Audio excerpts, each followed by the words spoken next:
Hello, this is DrPaulCottrell. I'm recording this and doing the live stream on December 20th. I have two feeds. I have the feed on YouTube and I also have a feed on Rumble. So individuals can watch on Rumble. It has the dashboard. We're going to be going over the market in real time. In addition, you'll be able to see in a larger screen on YouTube. This happens to be live streaming on the smaller channel on YouTube. We're going to go over the news. I'm going to go over some products and how to improve your health, give you my take on what's going on, and what I want to do is also just remind the audience that you can listen to my podcast on my website, or you can listen on Apple Podcast and Podomatic. All the links are in the description of this video and all my videos.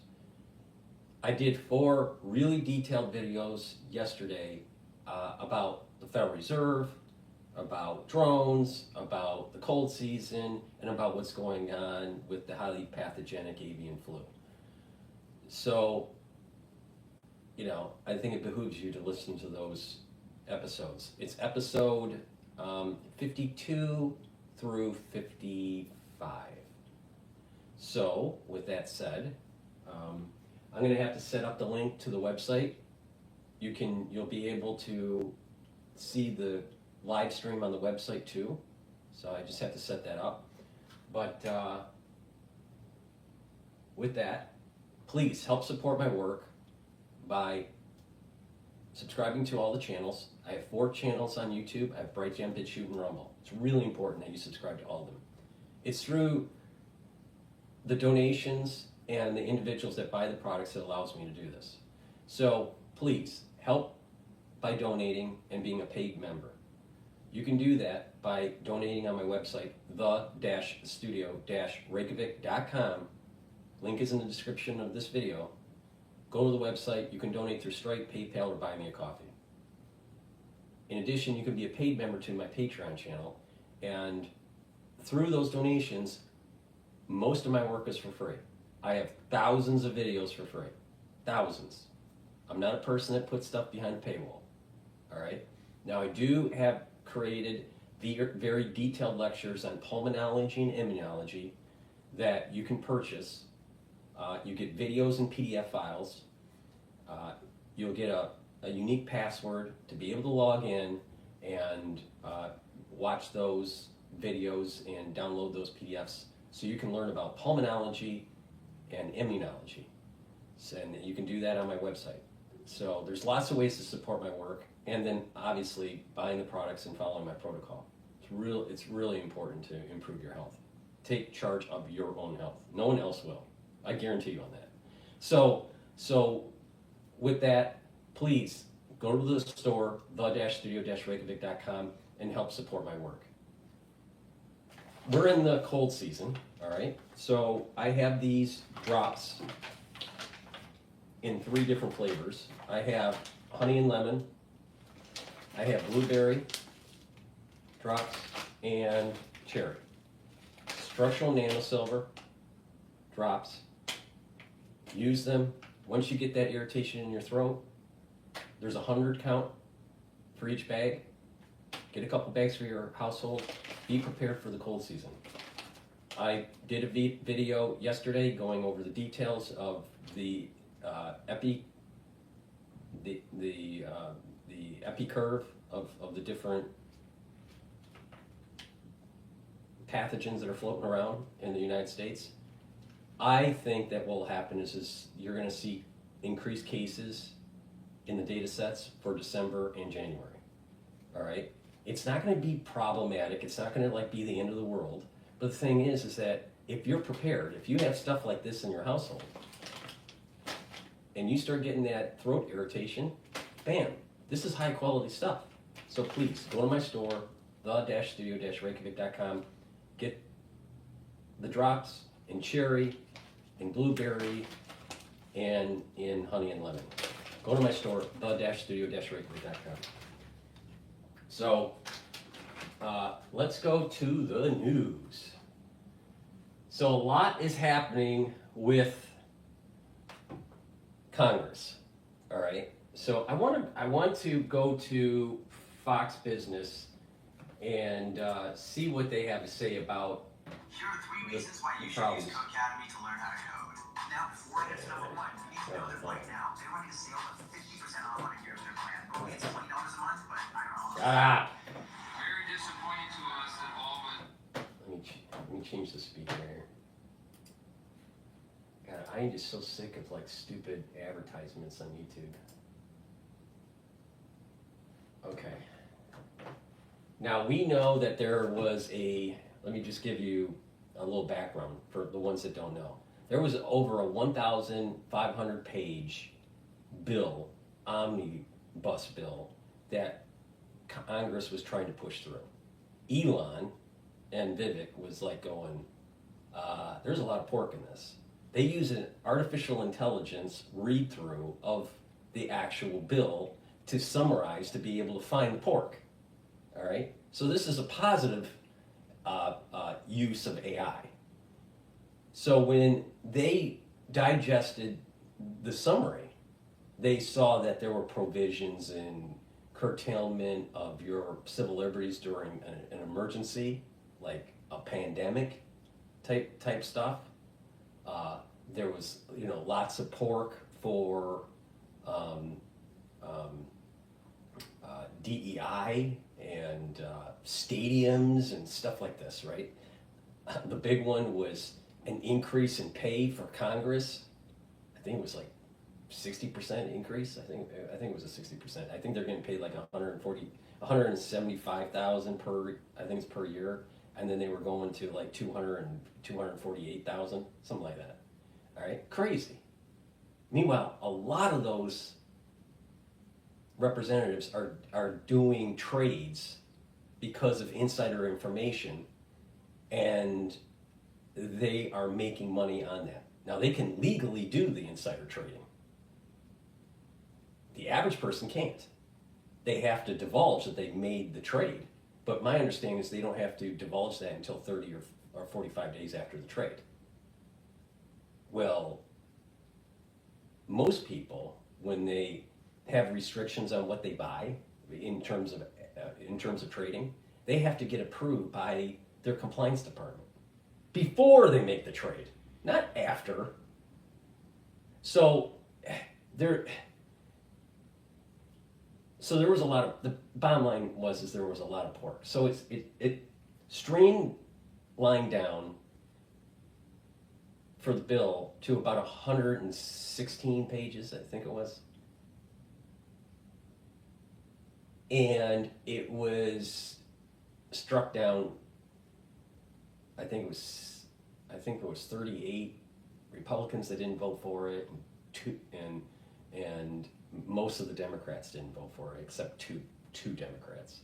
So 38 Republicans said no, most of the Democrats said no, except 2. So now it's Plan C, what they call Plan C. So does the government shut down or not? Now, Owen Schroyer from InfoWars, so he does his show called War Room, right? And he had kind of like a short video on YouTube. Maybe I saw it on X, I don't remember, this morning. And he was saying, too many people are focused on the Republicans that voted no. But he was taking the stance, Owen was taking the stance that, you know what, a government shutdown is probably a good idea because this is a test, like a little beta test, to see how much inefficiency and how much deadwood do we really have in government. Because remember what Doge is supposed to do, cut inefficiency. Well, shut down the government and see what happens. See what happens. Because I'm willing to bet it's not as bad as what the Democrats are saying. So, all right, so that's the backstory of Plan C, all right? So they're going to discuss on Fox News Plan C. Now, I personally think shut down the government, big deal. Maybe we'll save some money.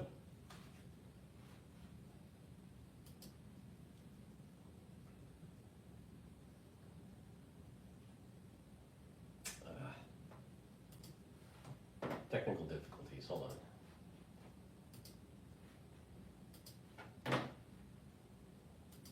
Partisan measures that had already been negotiated and decided upon. Again, the only difference on this legislation was we would push the debt ceiling to January. All right. Before he goes, before he goes on, I'm already upset. The problem with Congress is that they say, well, we made an agreement. Well, we made an agreement to pass, and it was a bipartisan, blah, blah, blah. The problem is, even with that bipartisan agreement, on the Republican and the Democratic side, there are high tendencies of wasting people's taxpayer dollars and writing in provisions that make influential people very wealthy and groups very powerful. There were provisions in there to erode your civil liberties and give more emergency powers in case of an emergency. You know, like E.T. or pandemic, or curtailing your civil liberties for freedom of speech,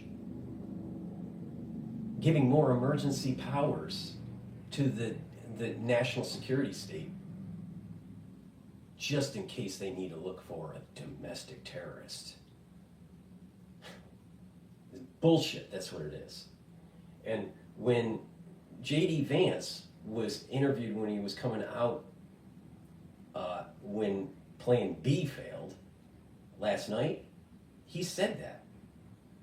He actually said that there's global bullshit censorship. You know what? This is what I was saying in 2020. You have you have a group of representatives that will say one thing, get into office and do something totally different, and they're not representing their constituency, the ones that put them in office. Who they represent are the ones that pay for their campaign, the lobbyists, ones that are willing to give a golden parachute. That's who they're beholden to.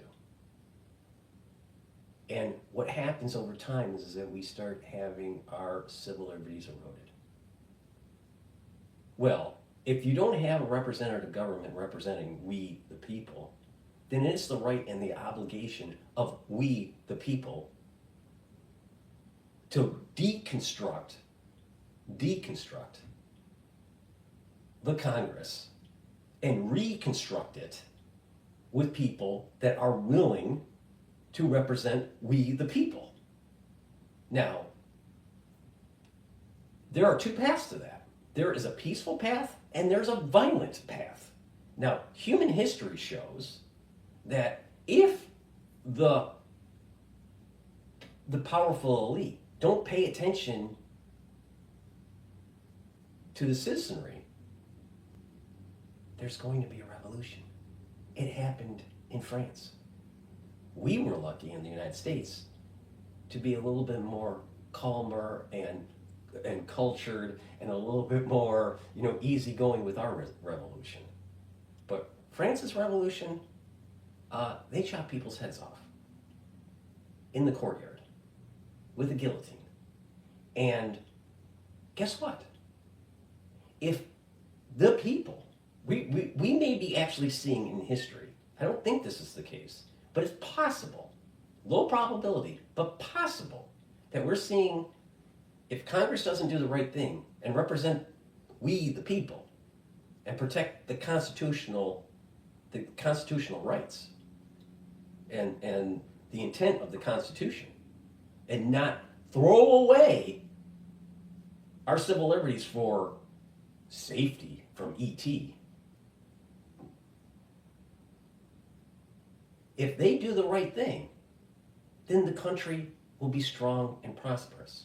If they do the wrong thing, the probability of a revolution that is bloody, like the French Revolution, is increasing.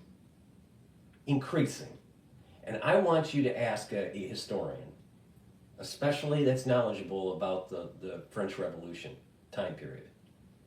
We are moving towards that if Congress continues to be focused on the aristocracy. And Johnson, he should be thrown out as speaker because he's not holding to what he said he was going to do, and nor is he holding to we the people. He was willing to push through a bill, 1,500 pages or more, where you need an artificial intelligence algorithm to read it because there was so much pork in it. And he, with a straight face, says that he represents the people. No. And, you know, it's a bipartisan agreement. Just because there's a bipartisan agreement to erode your civil liberties doesn't mean it's right. Maybe the bipartisan agreement and the people making those agreements should be thrown out of office. And if they keep on, see, when I'll continue playing the video. I'm going off on a tangent, but this is my show and I can go off on tangents. All right? I can do whatever I want. So, if the Democrats, they were having a hissy fit saying, oh, it's Elon Musk, the president-elect Elon Musk. Why does he have the... All he did was took a PDF file and read it through an AI to show all the fucking pork in it. And they're all upset because the lights were turned on. And everyone was seeing how the sausage was being made and how everyone was getting paid out. How certain senator or how certain congressmen were getting some money for, their region, their constituency, or for their lobbying group. That's shut down the government. Shut down the government. Stop wasteful spending. Become more fiscally responsible. I'd rather have a rough year doing that for the country so we're more prosperous in the future and button down the hatch, and just weather out the storm than to have continuous debt ceiling increases and more wasteful spending. He represents the aristocracy, yet he says he represents we, the people. Yeah, bullshit. So the Democrats have a hissy fit because Elon showed the world on X how they've been making a sausage in Congress for decades. Why do we need an omnibus bill? Why don't we just pass a clean bill? Oh, we can't do that. We need a stadium. Oh, we need braces. Oh, we need to protect the individuals that were investigating January 6th to make sure that, no one catches them doing illegal activity. Oh, we got Trump-proof stuff.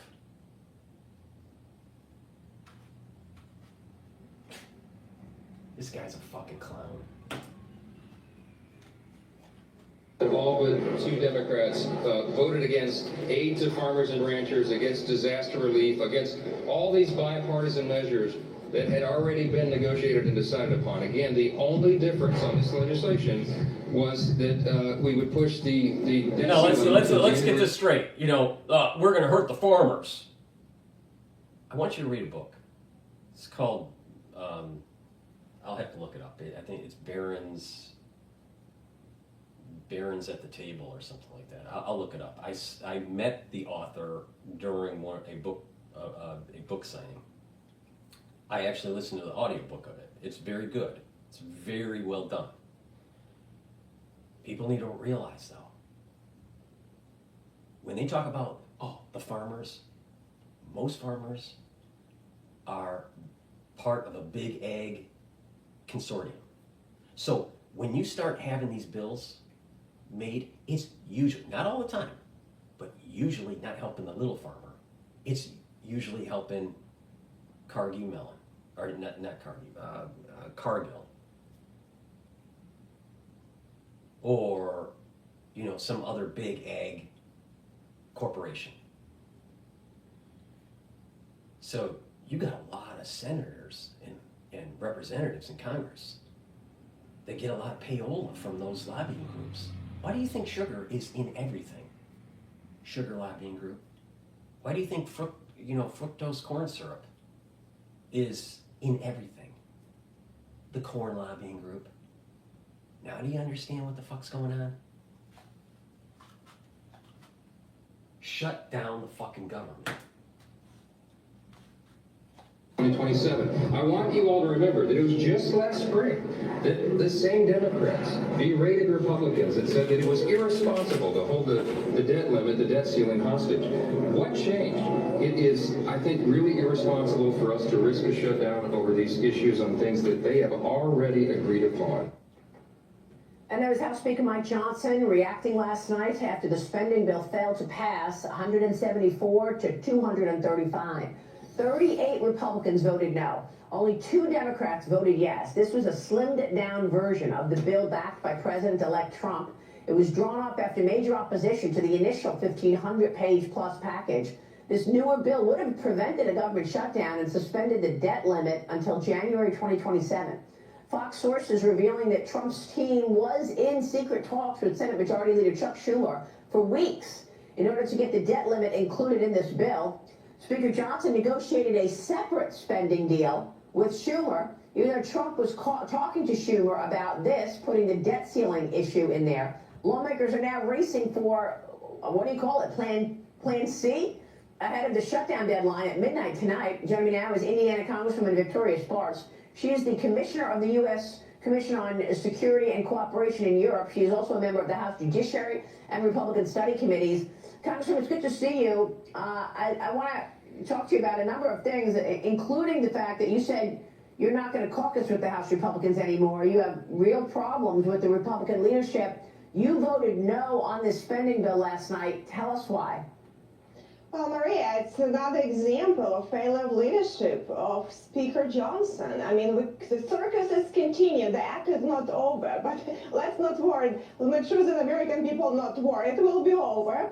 But unfortunately, on top of it, Speaker Johnson dragged President Trump into this circus. He completely didn't mishandle it. He didn't work with Republicans. His staffers made deal with Chuck Schumer, tried to jam us before Christmas with a bunch of Christmas presents for Chuck Schumer, and then he's continued doing it again. So I think this is unfortunate where we are, but this is an example why we haven't been governing, and the country is on a fiscal calamity course, and we need to start doing something about it. So Speaker Johnson was negotiating with Chuck Schumer. Did he know that Trump was trying to get the debt ceiling limit in this bill, and was talking with Schumer privately? I don't think that's what was happening, but because Speaker Johnson doesn't even talk to his Republicans most of the time. He's really, even to moderates this time when he was doing negotiation. I mean, honestly, it's almost disrespectful becoming where members just last second have these 1,500-page bills and they expect them all to vote. I mean, even his very loyalists not willing to do that anymore, because this is not how this institution should be governed, but couple staffers that try to get lobbying jobs and make a lot of money writing all legislation for us. I mean, this is really a bad situation, but committees were not aware, even committee chairs were not aware of what's happening there. We are actually the most powerful institution in the world, Article 1 branch, and have a couple unelected staffers govern for us with a bunch of garbage in these bills. I think this is really terrible situation, and I think the only way out for us to start, at least for him, to continue this reckless spending for several months. Hopefully we'll have a better plan, but separate all of these bills. It's not the omnibus too, it's minibus. It's minibus, it's not as bad. And then let people vote that. And let Democrats shut down, doing clean CR. I don't think these people want to shut down because Nancy Pelosi, great things is still in that budget. So they should be happy with all the COVID spending that's still baseline in it. Well, wait a minute, because you complain that, you've got to look at this CR, which was written by unelected, staff members. What about unelected people who are being talked about as putting in speaker? I mean, like that's Elon Musk, Vivek Ramaswamy being talked about. They're not elected. I mean, Speaker Johnson's leadership role may be in jeopardy now as the shutdown deadline approaches. And you've got lots of names being floated, including Elon Musk and Vivek Ramaswamy. Then you've got Congressman Jim Jordan, Byron Donalds, House Majority Whip Tom Emmer, all among those being talked about. Prior to last night's vote, you told the Indy Star, quote, "I hope Speaker Mike Johnson is going to have courage to actually work and deliver some of these things that we promised to the people. It's big money in Washington, and you have to be able to tell them enough is enough." I hope he does it. I understand he inherited a lot of problems, and he's a good human being. He's very intellectually smart and very brilliant person, but this will take some courage to get stuff done.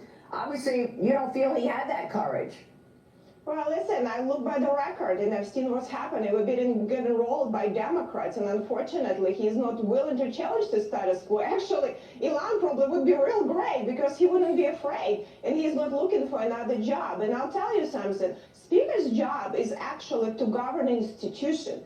We are elected to represent the people and take votes based on what our district needs. The Speaker is actually serving this institution. That's why Speaker doesn't have to be elected, and then Speaker, maybe that would be a solution, because we unfortunately for 2 decades haven't been governing an institution and really betraying the American people. So it might be a good solution. We actually have someone capable who can look and start reforming this institution to govern and doesn't have to worry about raising money, running around and appeasing all these PACs and being afraid, but actually will want to save the country.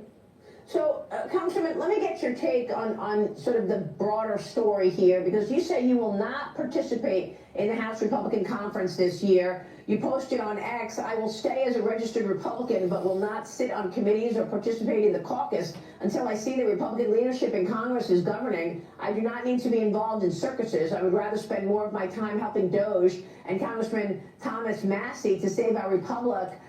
Congressman, I mean, you initially decided not to seek a third term, but then you said you were announcing your exit from the House Republican caucus. You're not going to caucus with the Republicans anymore. Tell me what the issue is. Well, listen, I'll be still working with Republicans. They cannot get rid of me that easy because we have a lot of good things and work to do. I just am going to be participating in these circuses, these committee presentations about nothing. Committees are not functioning. As you know, this bill was not written in the committees. Nothing gets written in the committees. It's just people. This is exactly what I'm saying. We are increasing the probability of a French Revolution. Not an American Revolution, a French Revolution. Because the aristocracy doesn't give a damn about the little people. And then try to go back home and pretend like they're doing something, or have like 1 minute of grievances. You can go on conference and do your presentation, pretending like leadership is listening to you. I mean, it's a joke. I hate to tell you, a lot of people are disappointed, but a lot of people are afraid to really say that enough is enough. And at some point, we need to fix this institution if we're going to fix the country. So the only way for me just to go and say, enough is enough. When we start actually governing, I will participate, but I'll still will work with Republicans. I'll still will work on bills, legislation, and with good people in my conference that want to govern. So, number one, are you expecting the government to shut down? Should we be afraid of that? I would not be very afraid of it. He said here, this government never shuts down. The Circus Act will be over the closer we get to Christmas. That's how they try to be things to be jammed. Everyone is campaigning, Democrats, Republicans, and all these things. Yeah, I wouldn't worry about it. This is the act will play its place and will be funded again on this fiscal insanity. But hopefully next year we'll have a better plan. And number two, real quick before you go, who will you be voting for Speaker? The debt ceiling should not be raised. We don't have the money, and we need to shut down the government and make it more efficient. please go to my store, the-studio-reykjavik.com, and get the great deodorant bars that I have. These are very high quality. I partnered up with Rainbow Herbals, and we created these very high quality deodorant bars that have a dual purpose. You can use them as a deodorant, but it also will help to slowly detoxify your body. Really important. Why? Because there's a lot of chemicals in your water. There's a lot of chemicals in your food that are bad for you. And you need to detoxify. And you need to use things that help detoxify your body, but also has a dual purpose. So this is a great way to do that. It's a very high quality deodorant for males and females. You can get it in peppermint, lavender, and tea tree, or in citrus. It's made from essential oils from the Himalayas. Very high quality, all natural. No aluminum, no baking soda. Guess what?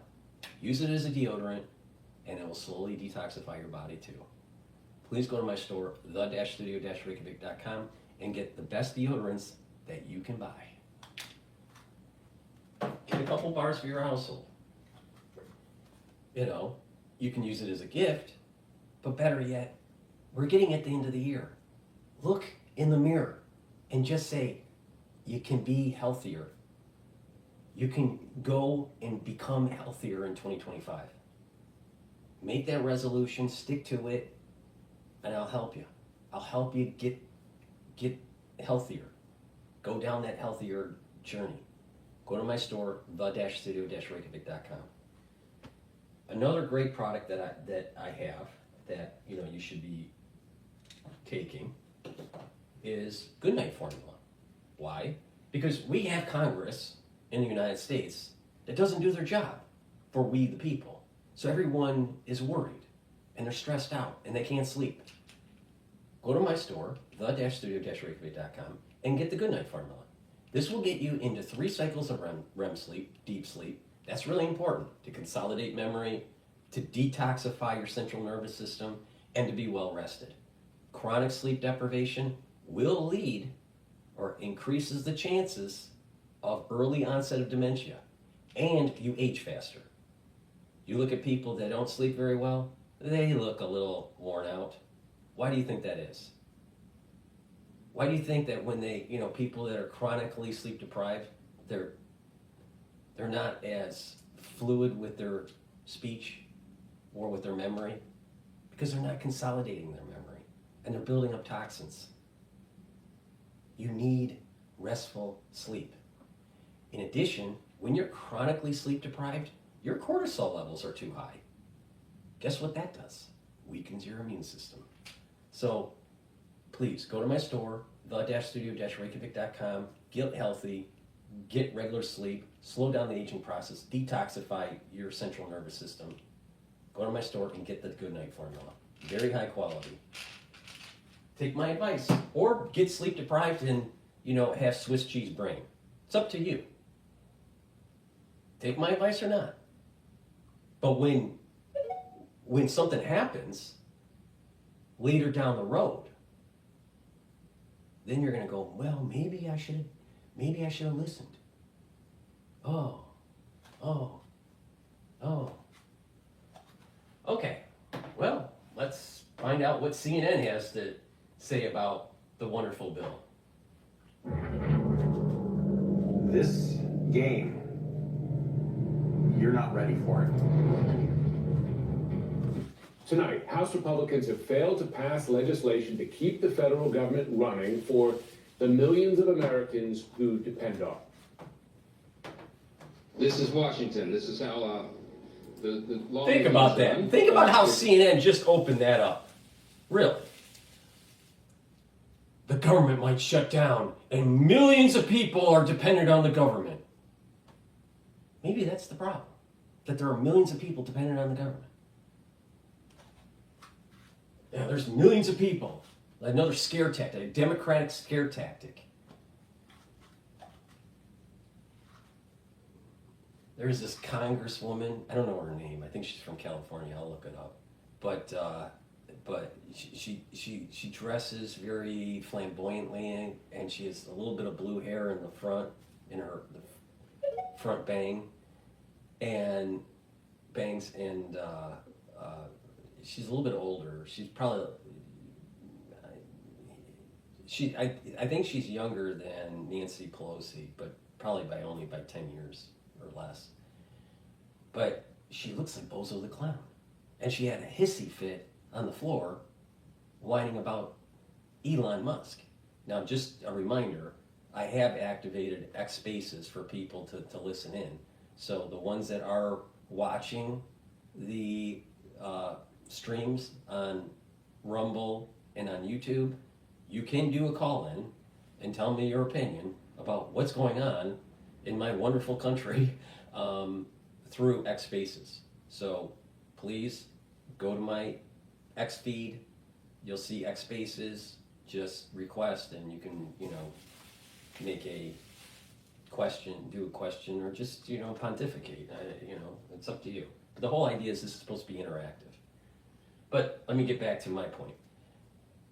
So, you got CNN in, 12 seconds into their video, all right? And they want to scare the public that if Congress doesn't do something drastic is going to happen.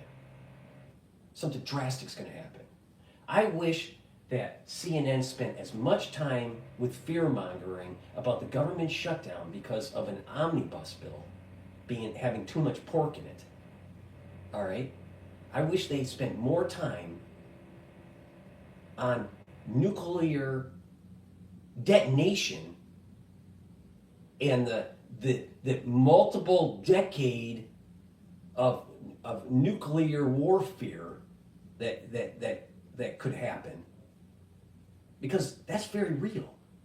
I'm not too worried about a shutdown government, but they don't really want you to talk about why do the generals have special provisions to survive during a nuclear exchange while Joe Public and Susie Public doesn't. Why is that?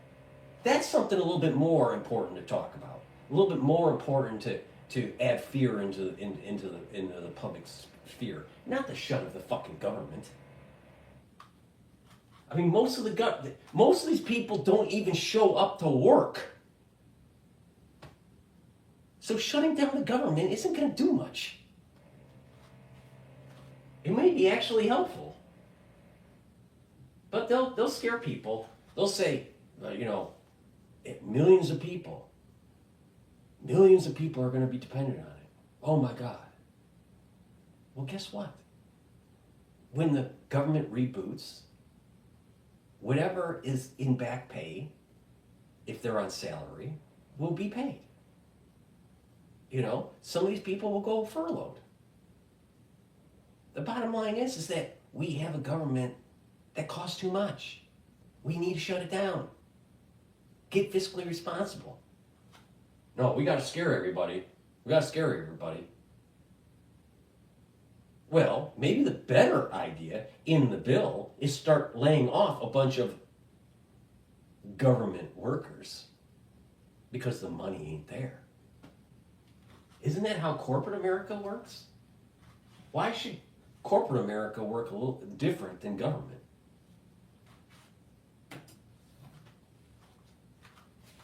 Process. Sometimes it takes a while to reach consensus, but we're going to do the right thing here tonight.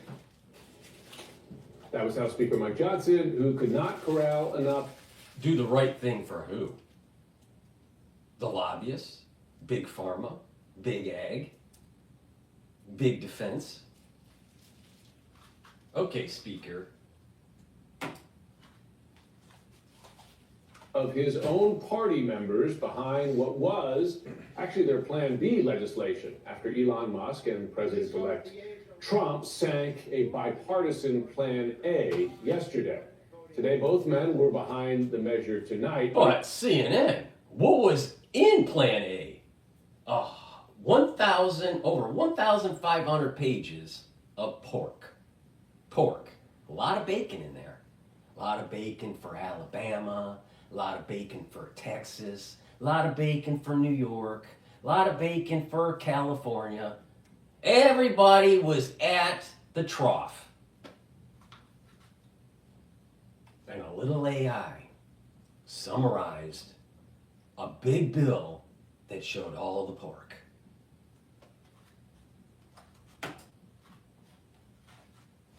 And not enough of their fellow Republicans were as well. So Plan A is dead, Plan B just died, and we just learned from GOP. Plan A, over 1,500 pages of pork, and Plan B, 116 pages of less pork.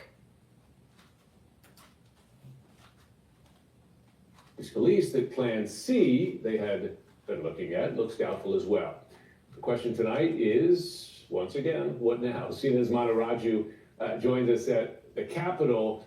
So I wonder what you're hearing from lawmakers, particularly since Steve Scalise is now moving away from an option that was at least out there to try to get this passed on a simple majority.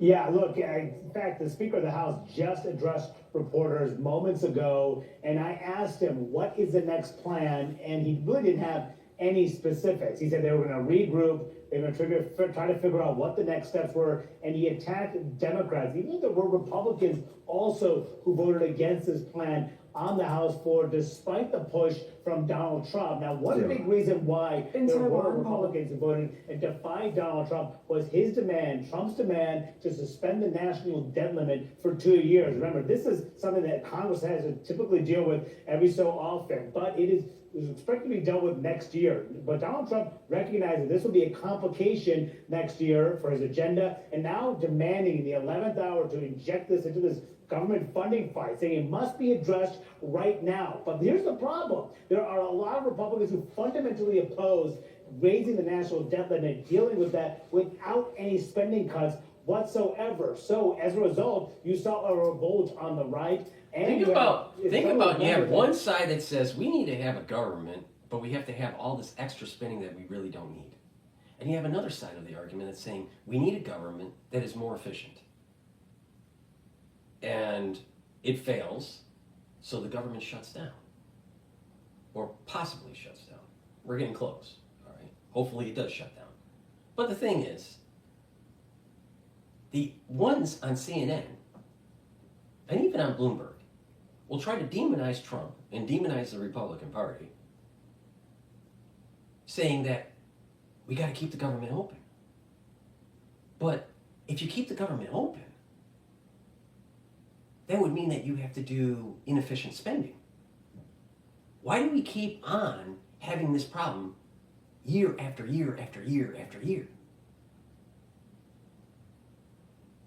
Because it's not about us. It's about the aristocracy, the lobbying group, K Street, and everyone at the trough, putting their napkin underneath their collar, you know, oinking all the way to the trough. And they're just eating the pork. Just eating it all up. That's what Congress is doing. Unfortunately, it's the taxpayer dollars and the hard work of American citizens that they're eating.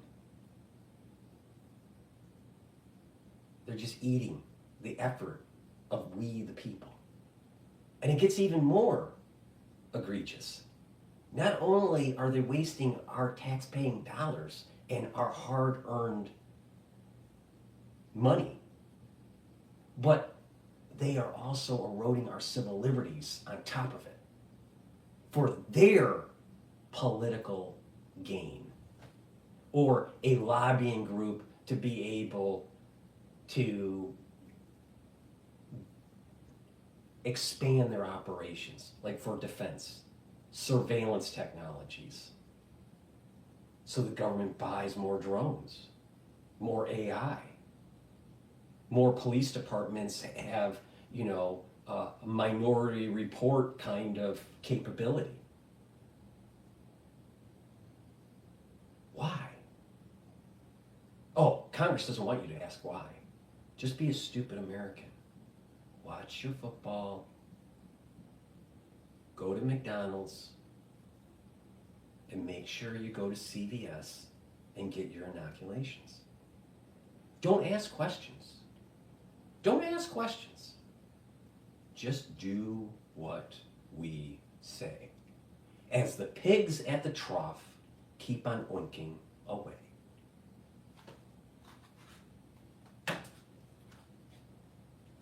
Up with Jim, and they expressed why they were concerned with Donald Trump's demands. This just stinks. That's why America doesn't trust government, and it's for good, dadgum reasons. And you said shut it down. That's what it takes to bring us to the table. Any Fuck yeah. extra supplemental ought to stand on its own merits and not be attached to it, and it ought to have pay-fors. Yep. And the debt limit must not be increased without commensurate spending cuts and fiscal reform. When Yep. I ran for office, I said that I would not vote to raise the debt ceiling. Yep. And so I've never voted to raise the debt ceiling. I love Donald Trump. And the thing is that, and we'll go to Bloomberg. Bloomberg to see their take on this. But if you don't raise the debt, how Bloomberg will spin it is if you don't raise the debt, oh my God, that means that we may default. We may default on a bond. Oh my God, the bond market might have a problem. Maybe the bond market's overbought. Maybe the Federal Reserve has manipulated the market too much. We can't shine a light also on the nefarious activities of the Federal Reserve, could we? It'd be interesting if Elon used an AI on that.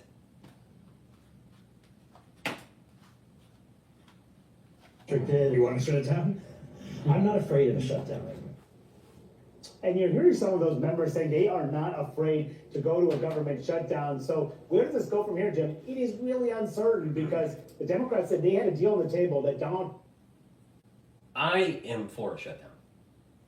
All right? But there is a risk. What's the risk? Is it all those millions of people that depend on the government? No. The risk is the national security state will use that as a fucking reason to have another fucking 9/11. And blame it on Trump. Just imagine, shutdown, and then there's some sort of terrorist thing that happens. Or maybe a dirty bomb. Or something else. Because the CIA could dream up anything.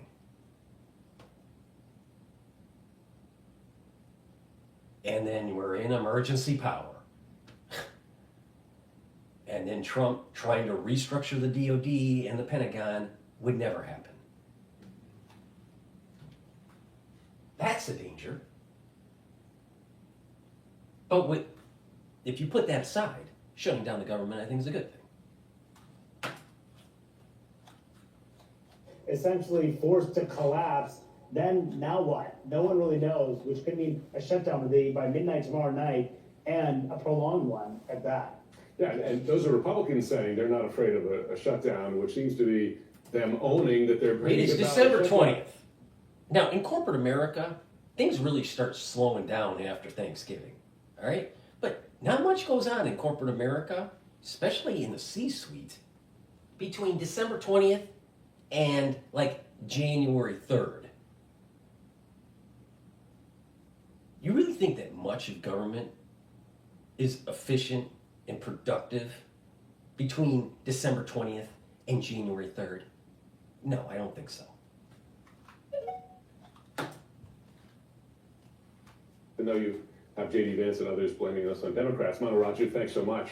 So joining me now is Republican Congressman Don Bacon from Nebraska, and he's joining us from Capitol Hill. Congressman, thanks so much for taking the time tonight. Good evening, Joe. So you and I, we speak frequently, and you're someone who negotiates with members of the other party. You voted for bipartisan deals on a number of issues, and there was a bipartisan deal yesterday, killed by, it seems, Musk.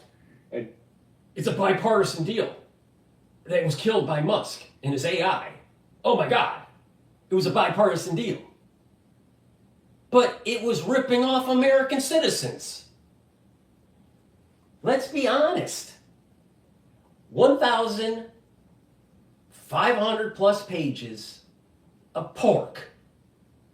And he's going to be asking Senator Bacon, It can't get more real than this. Or Congressman Bacon, not Senator Bacon. Pardon me. I'm just a little one. Up and now Republicans find themselves in this pickle. Was that the mistake there, killing what was a bipartisan agreement? Yes, Jim, to answer your question to the point, I think there's 2 or 3 things that we could take away from this. We had a reasonably good deal, and by the way, you're never going to get a debt ceiling increase or a CR passed without Democrat support. So we have about 30 Republicans. Representative Don Bacon. Pig at the trough. Even though he's a Republican. All right? Armed Services Committee. Now, I think that the ones that listen to me on a regular basis understand that the national security state is a big problem. Armed Services Committee.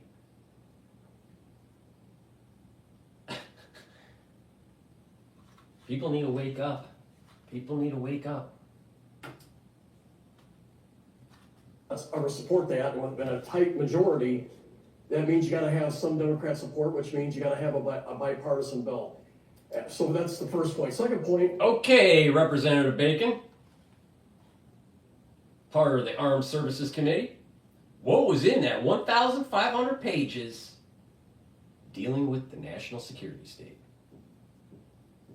And that's the reason why it needed to be killed, even though it was bipartisan. This guy is dangerous because his last name's Bacon and he's in Congress. The bill that we had yesterday had a lot of wins for Republicans, a lot of great things we've been trying to get for 2 years now. But to get that, we had to give away a couple priorities that the Democrats wanted. And I thought it was a reasonably good compromise. The problem was 1 or 2 people in our conference, instead of just opposing it, I had to go out and demonize and distort provisions in the bill. So, for example, our salary is $174,000, but they put out we're going to get $240,000. That wasn't true. That we were going to prevent any kind of investigations on those who served on the J6 committee. That is why is a congressperson getting a raise? Why is a person in Congress making currently over 3 times the national average? And if they get that raise, it would have been like 5 times the national average? On top of them being able to do insider trading? I don't think so.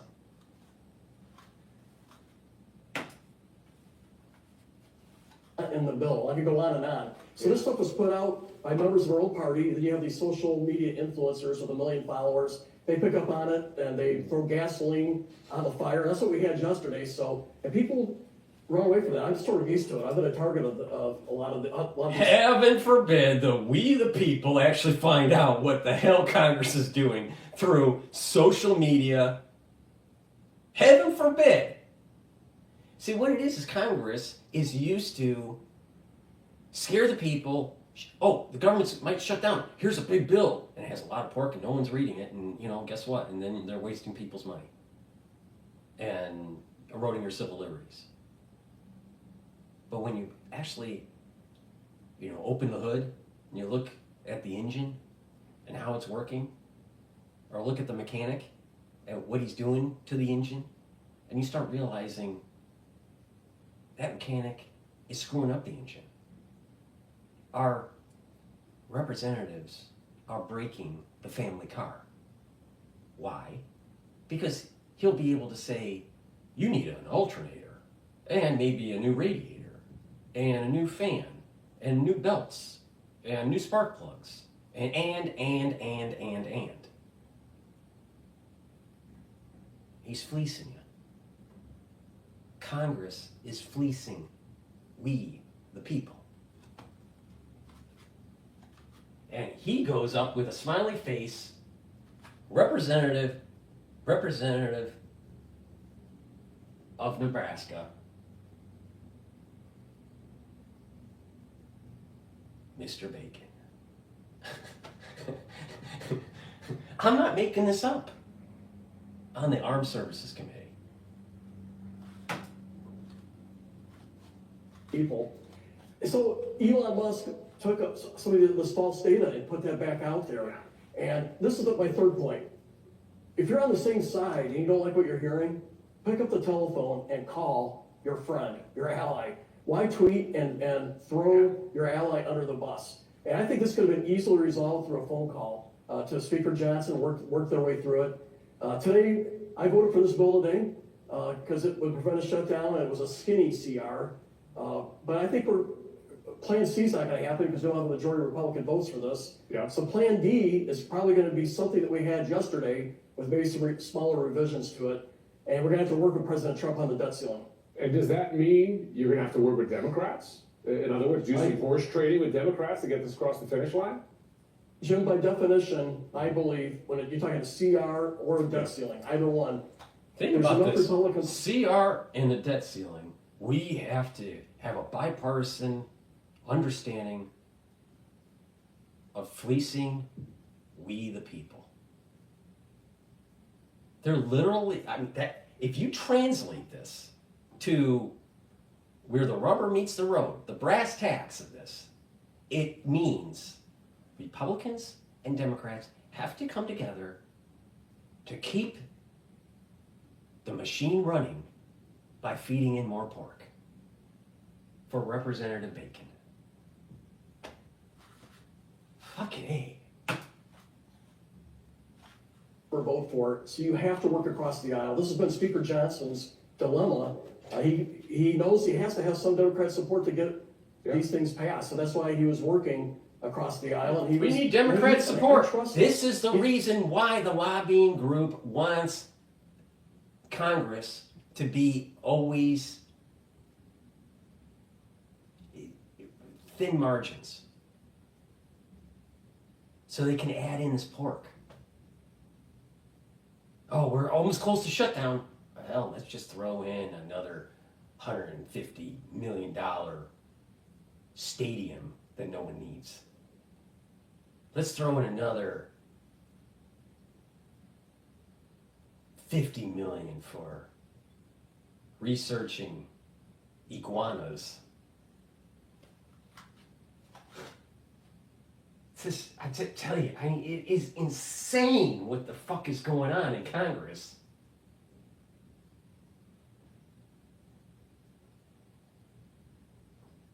I'm telling you, they're trying to sneak in some sort of emergency power, and they're trying to sneak in some sort of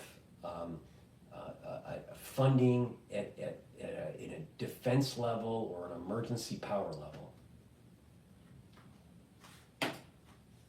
I don't trust these people. I'm going to agree to the Democrat priorities that he can tolerate and live with. And I thought he did a good job. It got demonized and a lot of lies about it. And I think in the end, people will see through. I believe President Trump today, after hearing the facts, actually thought what we had yesterday was a reasonably good bill. He just wants to get the debt ceiling modified. So I think we were able to pull President Trump over today to what we were trying to do. Well, we'll see. I want to talk about the debt limit because House Republicans have repeatedly lambasted Democrats for raising the debt limit. Now they want. Let's just think about this: the debt limit. Okay, Congress reached the debt limit. Well, maybe they should stop spending so much. No. Let's raise the debt limit. See, imagine this. Imagine your household has a certain amount of money coming in per year, and you maxed out your credit card, and you need to pay for things, right? And the amount of money that you're making is less than what you're spending. You're spending more than what you're making. And you have to call the credit card company to raise that limit. And the credit card company decides, you know what? We got to make a decision. Should we raise your limit or not? So you can buy groceries. Maybe, maybe not. And then they say, yeah, we'll increase it. And then you use it and you jack it up again and you say you have the same problem next year. You gotta. And so what happens over time is you're spending your hard-earned money on interest. That's what's happening in Congress. Stop the debt ceiling. increases. Stop the debt ceiling increases. Start making the government more efficient. We can't afford the interest payments. But Bloomberg, and we'll notice this, I'll blame Bloomberg. But the thing is that you're going to have the bond people and the economists start scaring you. Oh, we're going to default. We're going to default. We're going to default. We're going to default. Oh my God, we're going to default. Raise the limit more. Give more power to the Federal Reserve. Meanwhile, Secretary Yellen, who's an idiot, goes, inflation's transitory. Really? Have you looked at the price of eggs lately? Have you looked at the price of milk lately? Yeah, it's not rising, but the price has stayed relatively the same the last few months, except eggs because of the whole bird flu thing. But you compare it over a 4 or 5 year period, and it's radically higher. Radically higher. That's not transitory. That is not transitory. So how can someone that has so much experience in economics with a Ph.D. and has all this experience in government, Dr. Yellen, how could she fuck up the family car?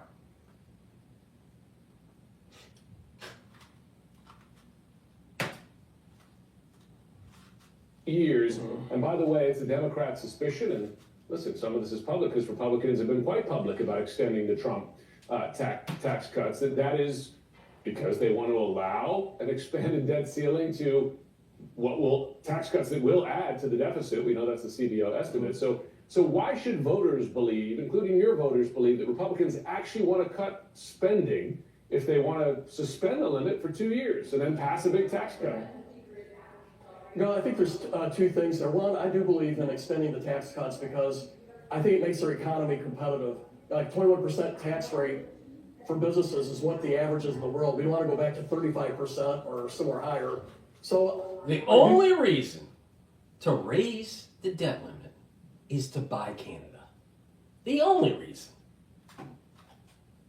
Maybe Greenland, too. Throw that in there. I can't even get through CNN without having a heart attack. But I believe in the end we've got to do a debt commission because 72% of our spending is mandatory spending. Social Security, Medicare, Medicaid. Only 28% is discretionary. If you subtracted the entire discretionary budget, all of it, we still have an $800 billion a year deficit. And so we got to get together, Republicans and Democrats, and figure out how we're going to preserve Social Security and Medicare, but yet get ahead of this exploding debt that's coming from the mandatory spending. And it can only be done in a bipartisan way. If Republicans try to fix it, we'll get killed the next election. If Democrats try to do it by themselves, they'll get killed. We got to do this together. And I think a commission is the only way to do it. And we've done one before, but the difference was we did not have in the previous one that whatever they come up with, you have to put it on the floor for an up or down vote. This commission, you got to have it put on the floor for an up or down vote. Let me ask you about one more measure here, because Congressman Jared Moskowitz, according to sources from CNN, pointed in a Democratic caucus meeting that restrictions on U.S. investments in China were removed from the original bipartisan version of the bill. We should note, Elon Musk, he's got a lot of investments in China. Removing those restrictions would benefit him. Do you believe that in any way influenced the removal of that provision, which again came from the bipartisan? What about all the provisions for the national security state and how Starlink helps the national security state? We'll only demonize Elon Musk in one way, but we won't show on how he may be helping government. You gotta look at it holistically, dude. I mean, CNN is run by a bunch of clowns. Bill. Well, I surely hope not, and I only heard that about an hour ago for the first time, by the way, so I did hear this from one other Democrat. But I think in the end, let's stay big picture here. We should be very careful about what business we do with China. We should restrict our exports. We should restrict our investments there. They are an adversary. They got 1 million Uyghurs and slave labor camps and doing forced sterilization. What they're doing to Hong Kong is terrible. What they're doing in Tibet's terrible. And they're not a good faith trader with us. I mean, they stack the deck against our trade. And so I think we should play hardball with them. And I think it's a mistake to take those provisions. Those globalists at Bloomberg don't like to hear that. They want more FDI going to China. They want more globalization. They want more open borders. They want integrated currencies at the regional level. They don't want Joe Public using AI reading a 1,500-page document to see all the pork for Representative Bacon from Nebraska.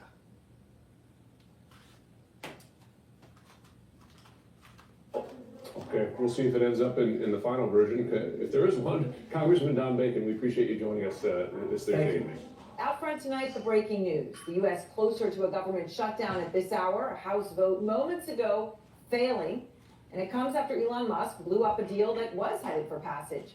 The world's richest man right now holding the country hostage. It's all him calling the shots, it seems. The government shutdown could be just over 24 hours away. And Capitol Hill is scrambling right now after Trump's self-proclaimed first buddy torpedoed. See the point that I'm making with Aaron Brown, who basically, you know, trained over at CNBC in the finance department, you know, covering financial news,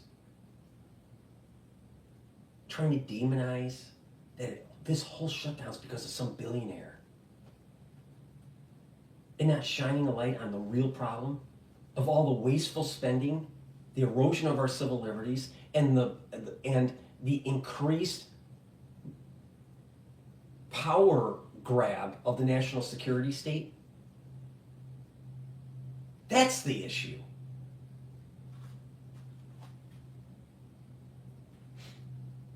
I'll tell you. It's amazing. It's amazing. Been months in the making.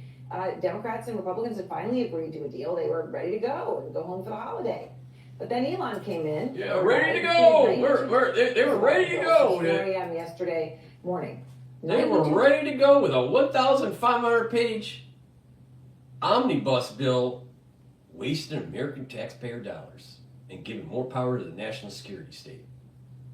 But they were ready to go for Christmas. Happy holidays. This is almost like SNL. This is almost like Saturday Night Live in real time. This is real, though. This is fucking real.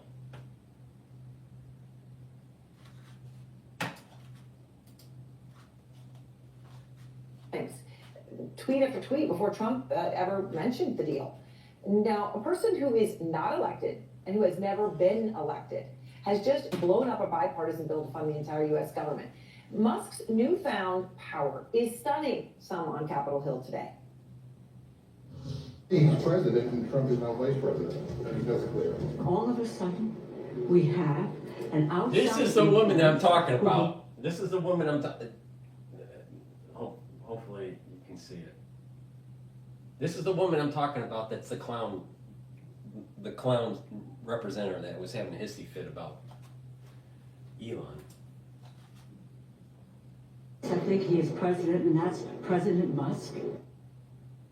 Now, that's one view. Another view is that some are branding him a hero, trying to officially give him the power that he hasn't been elected to have. Senator Rand Paul tweets, the Speaker of the House need not be a member of Congress. Nothing would disrupt the swamp more than electing Elon Musk. Congresswoman Marjorie Taylor Greene, ready to enter the scrum, responding to Paul, quote, I'd be open to supporting Elon Musk for Speaker of the House. Now, just to give you a sense of how fast this is all unraveling. Well, here's an idea.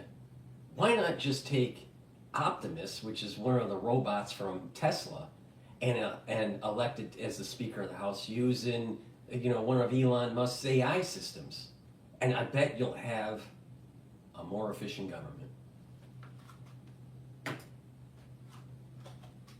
Speaker Mike Johnson, who spent months working on a spending deal and getting it over the finish line.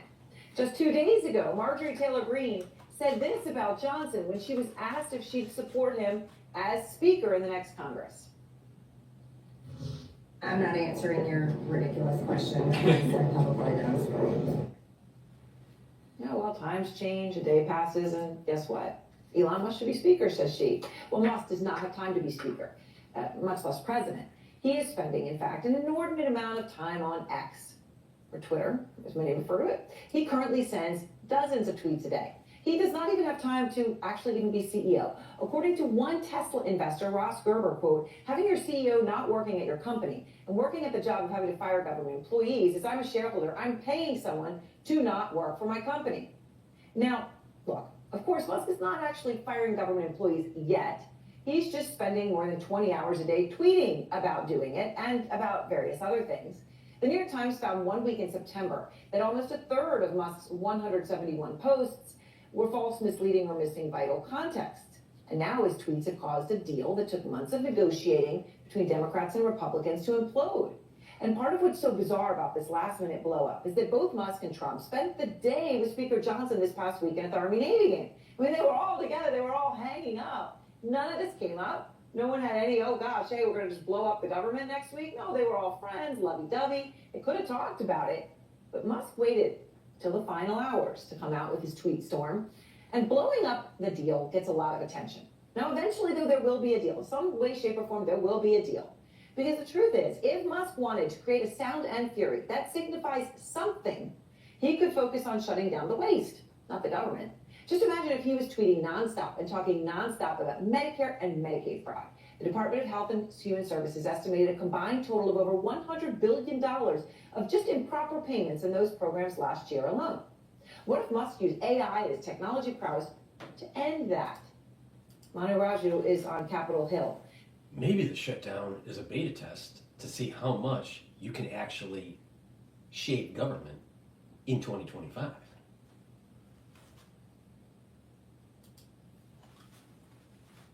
We're in this unbelievable moment, right? 36 hours ago, 48 hours ago for sure, nobody saw anything like this on the horizon, yet here we are. What is the latest you're learning? Yeah, there were Republicans who defied Donald Trump just moments ago on the House floor as this part of this 11th hour plan. Donald Trump making these demands yesterday, scuttling a bipartisan deal that led to the Republicans trying to put some other proposal across the finish line to make Donald Trump happy. Essentially, I'm just going to interject here. The market's open, so right now at 10 a.m. New York time, we're talking about the S&P 500 trading at about 5,853. The VIX is at 22, so it's a little bit elevated compared to several days ago. So this is still a reaction to the Federal Reserve announcement. The Euro USD, the dollar is strengthening. We have a 1.039 as a handle. BITO is trading at 24.57, and before the Fed announcement, BITO was trading at about close, I think around 27. So Bitcoin is down relative to the Fed announcement, or prior Fed announcement, I should say. Oil is trading at $68 a barrel, and the USD yen is trading at 56.53. So dollar, in the last several trading days, dollar has strengthened, Bitcoin has weakened, and oil has weakened, and so has equities have weakened. Now, I still have a target for the S&P 500 anywhere from 5,000, I've been saying this for months, 5,800 to 6,000, all right? It'll probably close at around 5,900, I suspect, all right? The reason being, they can't sell off the market because the institutional investors have to close out the year on a high note. Why? So they can go to investors in 2025 and show them the gains that their fund had in 2024. So why would they hurt themselves? If there's going to be a big sell-off, it would be in 2025, not in 2024. So don't be an idiot.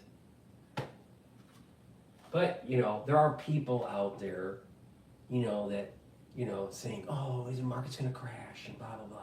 No, it's not. A lot of these people that are saying that never institutionally invested anything. Trust me on this, all right? There may be problems in 2025, but it ain't in 2024.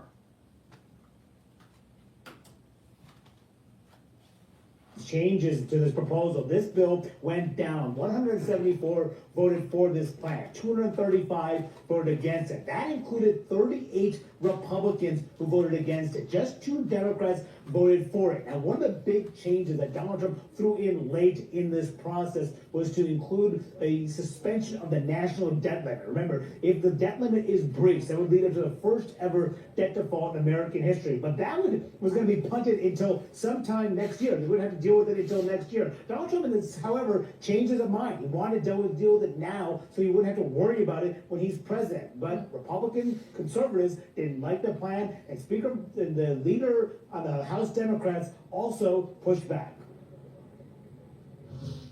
Are you going to support this plan? Are you going to support this plan? Moss Johnson proposal is laughable. So are you going to whip your members against it? Are you going to whip your members against it? Oh, the proposal is laughable. And we're talking about the 116 pages. But the 1,500-page pork bill was not laughable. You know why it wasn't laughable? Plan A wasn't laughable because the pigs at the trough were eating so much bacon. They couldn't laugh because they would choke.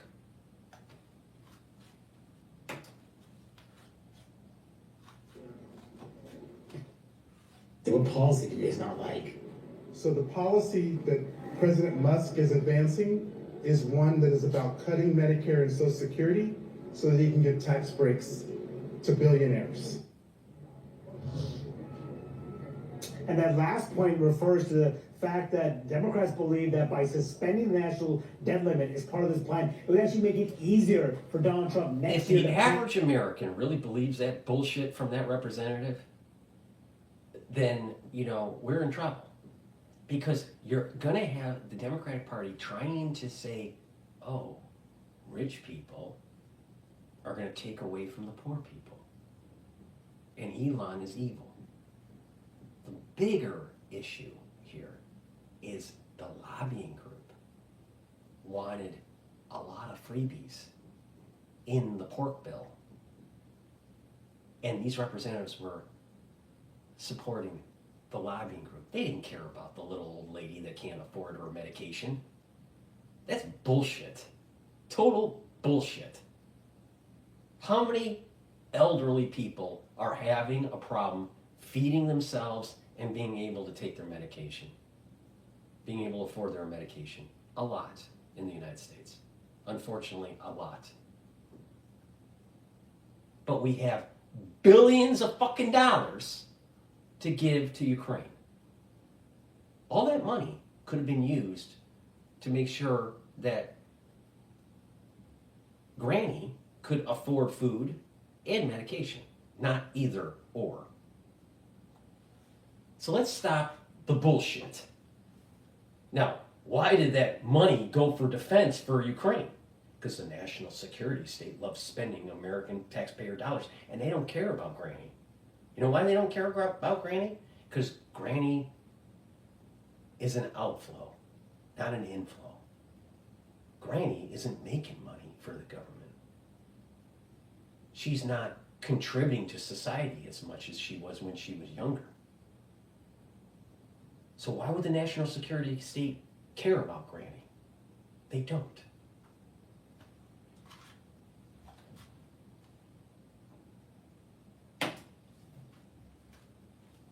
A lot of his agenda, including his sweeping tax cut plan that Donald Trump wants to move ahead with. Democrats believe that giving away on the issue of the debt limit would take away their leverage at a key point next year to battle Donald Trump while they're in the minority. So where does this all leave everything, Aaron? It's unclear. We are headed into a government shutdown by midnight tomorrow night if there is no agreement. And there is no path to an agreement at the moment because of Donald Trump's demands that have caused the rebellion on the right and that caused Democrats to push back, leading to major questions. It was Donald Trump's fault. Heaven forbid you trim out the pork for the national security state. We're going to go after you. And we're going to blame it on billionaires like Elon Musk that buys Twitter, turns it into X, and makes it a free platform. So the citizen can start posting out what the hell the government's doing. Heaven forbid. I mean, even Aaron Brown. I mean, come on. You know, honey, you're gaining the weight. You need to lose it, or you're going to lose your job. But she's going to tell you how to live your life. She's not living her life the right way.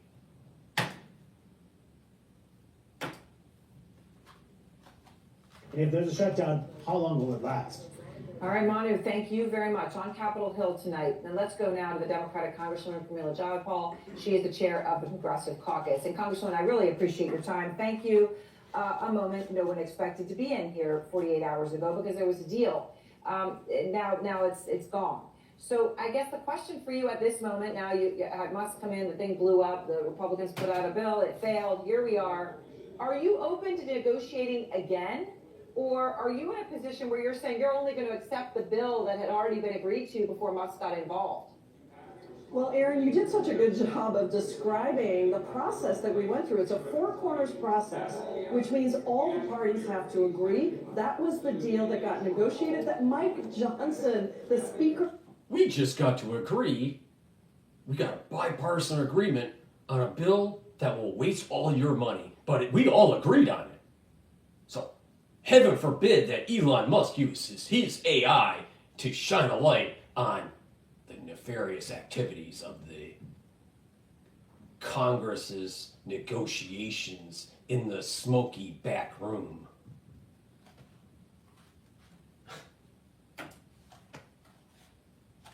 Of the House, the Republican Speaker of the House, negotiated. Now, what happened here was laughable. This bill that they just put up, they are in the majority. Republicans control the House. They are in the majority. It's so laughable. It only had 116 pages. A real bill has more pork in it. Oink, oink, oink, oink. Why is it that there are so many Congress people overweight? Why? Oink, oink. Even get the majority of votes for this bill that they put up. So this is a long process to go through these negotiations. We already had a bill. We negotiated. Mike Johnson agreed to it. And because, as you said, Elon Musk, a billionaire, tweeted about it, President Musk tweeted about it. A billionaire? Oh my God, a billionaire made it just blow up. We had a bipartisan agreement for the American public to keep the lights on in government and keep us wasting money for the national security state. Blame it on the billionaire. Thank God we have an Elon Musk that has a brain and has money. And it isn't bought off. Now, is he perfect? No. But you know what? We'd be in, you have a representative who obviously has an eye problem, all right? A representative, I'm wondering if she, took multiple inoculations. It looks like she did. All right, so getting back to the point here. Elon did a huge service to try to stop something, a disaster. This bill is a disaster. It's a disaster for your civil liberties. It's too much wasteful spending. It's out of control, and you need to use a hatchet and just start chopping stuff. But what's happening is you have K Street in the lobbying group not liking what Elon did because they don't have pressure points on Elon. when they don't have pressure points on a person, and that person is influential and has money, ooh, that's a problem for lobbying, for the lobbying group. Because if the lobbying group wants something that may be beneficial to them, but not beneficial to the country, not beneficial to we the people, they'll demonize the hero, the one that's trying to shine a light and make things right. It's the billionaire Elon. He must be the evil one. But you got thousands of lobbying consultants writing checks. Hey, Senator, you want a swimming pool? Hey, Senator, you want lifetime golf membership? Hey, Senator, you need a little bit of money for your next campaign? Hey, Senator, we would like to sponsor a stadium in your district. We'd like to set up a new football team. Hey, Senator, we want to make some engines for the next fighter jet in your state, Senator.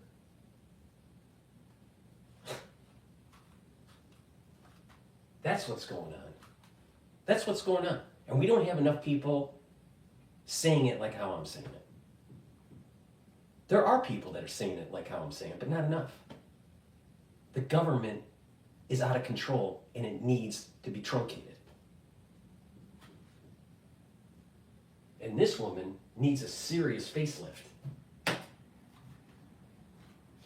Republicans tried to go around their own caucus, all the work that's been done, and they are in charge of shutting down the government now. That is what's going to happen tomorrow night at midnight if we don't come to a deal. So we don't have time. We got to go back to the negotiated deal. That is exactly what... We got to go back to the big pork plan.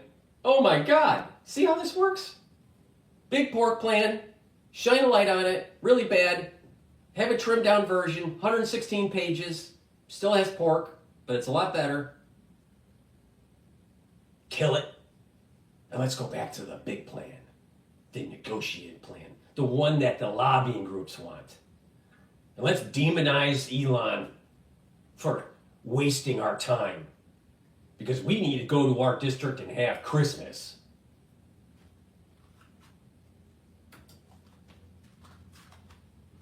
So much time negotiating. We didn't get everything we wanted. They didn't get everything they wanted. And let me remind you, it is still Senate Democrats that have to agree to this as well. The White House, a Democratic White House, has to agree to it as well. All right, so let's just pass the bill that we... Here's a great thought.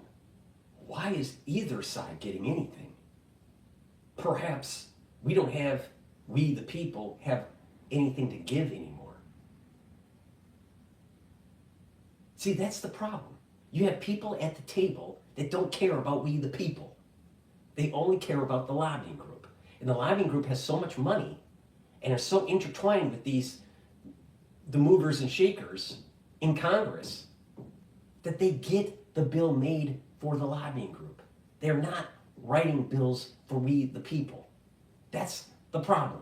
Oh, you open that up to X, and people start paying attention to what's actually in these fucking bills, and people start having a hissy fit. And then their congressman goes, ooh, I might not get elected again. Yeah, no shit, Sherlock.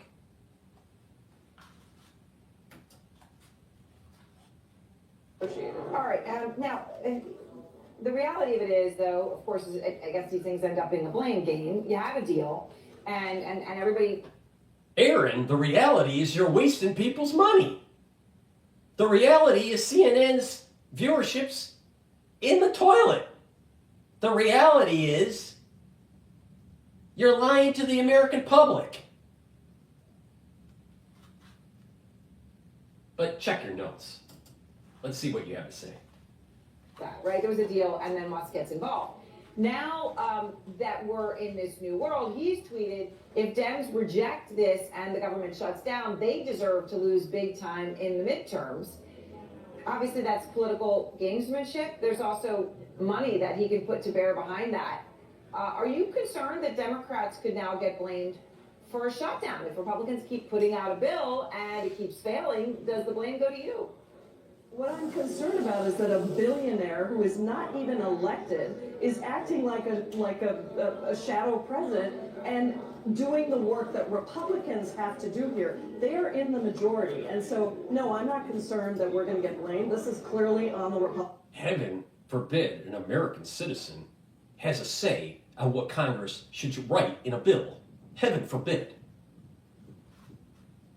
But let's just blame it on the billionaire.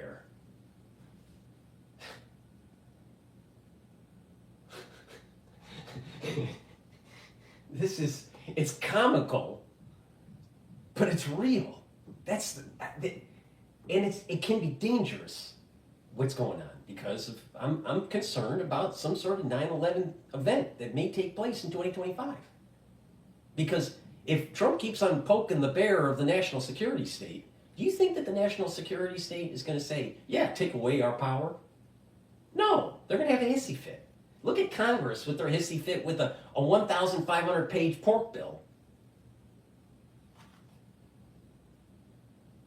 The convulsions will be 1,000 or 10,000 times more with the national security state.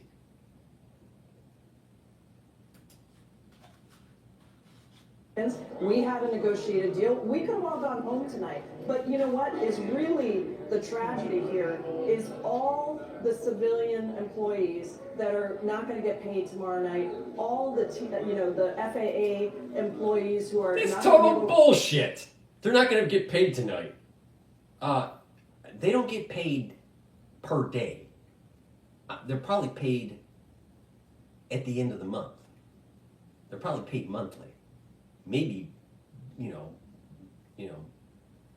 bi-weekly, but I think they're paid monthly.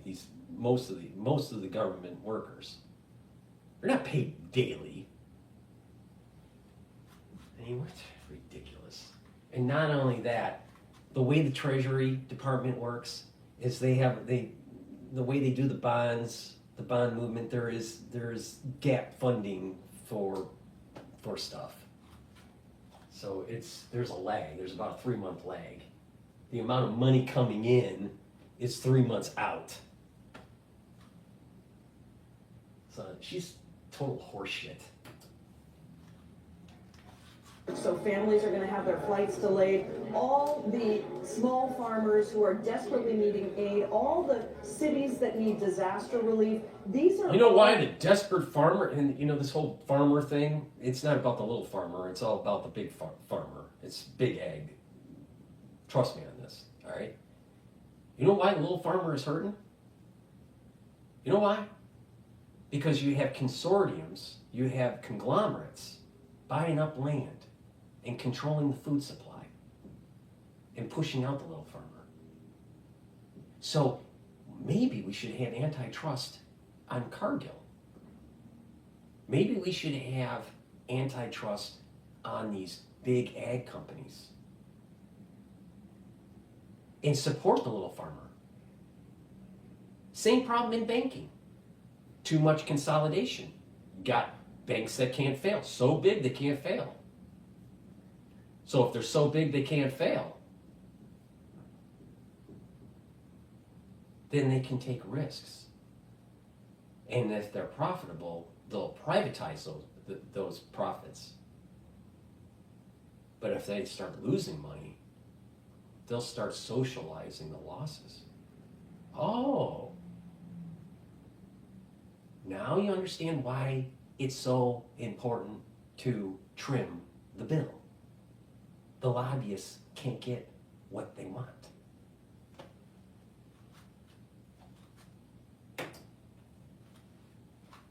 Things that we negotiated. Why did they blow it up? I think this is really important, and Manu referred to it. They blew it up because Donald Trump also inserted a suspension of the debt ceiling. Remember that the Republicans, under Donald Trump, with the Trump tax scam 1.0, increased the deficit by $2.3 trillion. And now they want to be able to do that again with the vast majority of the benefits going to the wealthiest. That's why they're pushing for this debt ceiling suspension. So every piece of this is wrong, from the negotiation and walking away from the negotiated deal to taking out a bunch of things that were part of that deal to adding an absolutely unacceptable thing into the deal. So when it comes to Musk, Republican Senator Rand Paul, I mentioned him a moment ago, but he put out there that the Speaker of the House need not be a member of the House, right? When he's referring, nothing would disrupt the swamp more than electing Elon Musk. And obviously he's technically right, the House Speaker doesn't need to be a member of Congress. If that's where we get, then obviously there'll be a lot more conversations to be had. And of course, any deal in the House would need to also pass the Senate, where Democrats. All right, CNN is a bunch of idiots. I need to do a product plug. Please help support my work. Where else are you going to get such entertaining advice? Go to my store, the-studio-reykjavik.com, and get the Gladiator barley. This is a high-quality powder. You mix it with food, or mix it in a smoothie or with filtered water. There's a scooper. You just take some scoops, all right? And there's directions on here on how many scoops to use. But what will happen is that with the Gladiator barley, you're going to be able to improve your strength and build muscle, all right? Especially if you're doing resistance training. It reduces inflammation, and it has superoxide dismutase, which is a strong antioxidant. This is a great way to build muscle, bring down inflammation, soak up free radicals, all right? It's a protein. So you mix this with a smoothie, or with filtered water, and this could be part of your meal for breakfast or for lunch. It's a great way to get healthy, and it's a great way to fuel your body. If you are really into working out, use this to get that muscle and performance gains for your workout. So please go to my store and get the Gladiator barley, all right? In addition, I don't have the container on my desk here, but you can also get the other barley that I have on my store. It's the heirloom barley. The heirloom barley is more focused on detoxing your body. It also brings down inflammation, and it will soak up free radicals through superoxide dismutase. So get the Gladiator barley or the heirloom barley on my store, the-studio-reykjavik.com. Now, to really supercharge that, take the Boomer Boost powder, all right? There's a scooper in here, all right? It has 68 nutrients. Go to the store to see the profile of the nutrients. This is a great way to fuel your body, and if you work out, this is a great way to improve your performance, your athletic performance. All right. So please go to the store, the-studio-reykjavik.com, and get the Boomer Boost and get the Gladiator barley or the heirloom barley. Now, if you buy it, if you want them together, it's cheaper if you buy it in my longevity box. It's called Longevity Boost box. It's part of the anti-aging box category. So Longevity Boost box, you get the Boomer Boost and your choice of either Gladiator barley or heirloom barley. Or you can just buy them separately. It's up to you. But I do discount it for you if you buy it as a longevity box. So please go to my store, the-studio-reykjavik.com, and get the Boomer Boost and the barley. And also use discount 5 to get $5 off. All caps, discount number 5. Please go to my store, the-studio-reykjavik.com, and get the powders that I offer that really improve your health. And if you're doing the resistance training, a little bit of cardio, you can improve your performance by giving the nutrients to your body, right? And getting high quality protein in your body. And what you're going to notice is you're actually detoxifying your body at the same time. Very high quality. I also offer dual purpose supplements. Olive leaf extract is a dual purpose supplement. How does it work? It improves your immune system and your cardiovascular system. It brings down LDL levels and increases HDL levels and lowers inflammation. Really important.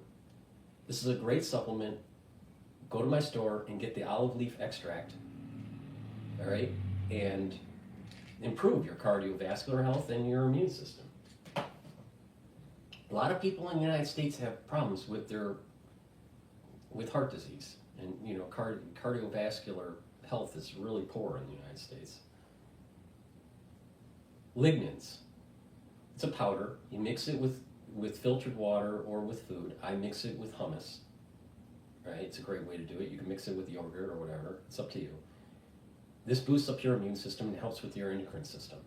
It brings down inflammation and it soaks up free radicals. It's an antioxidant. Please go to my store. Boost up your immune system. Really important, especially during the cold season. Digestive enzyme complex. When you get older, your pancreas doesn't work as well. I don't care how fit you are, how good your genetics are. Your pancreas starts to start declining in performance, in being able to secrete enzymes to break carbohydrates, lipids, and protein. All right? So you need to take a supplement.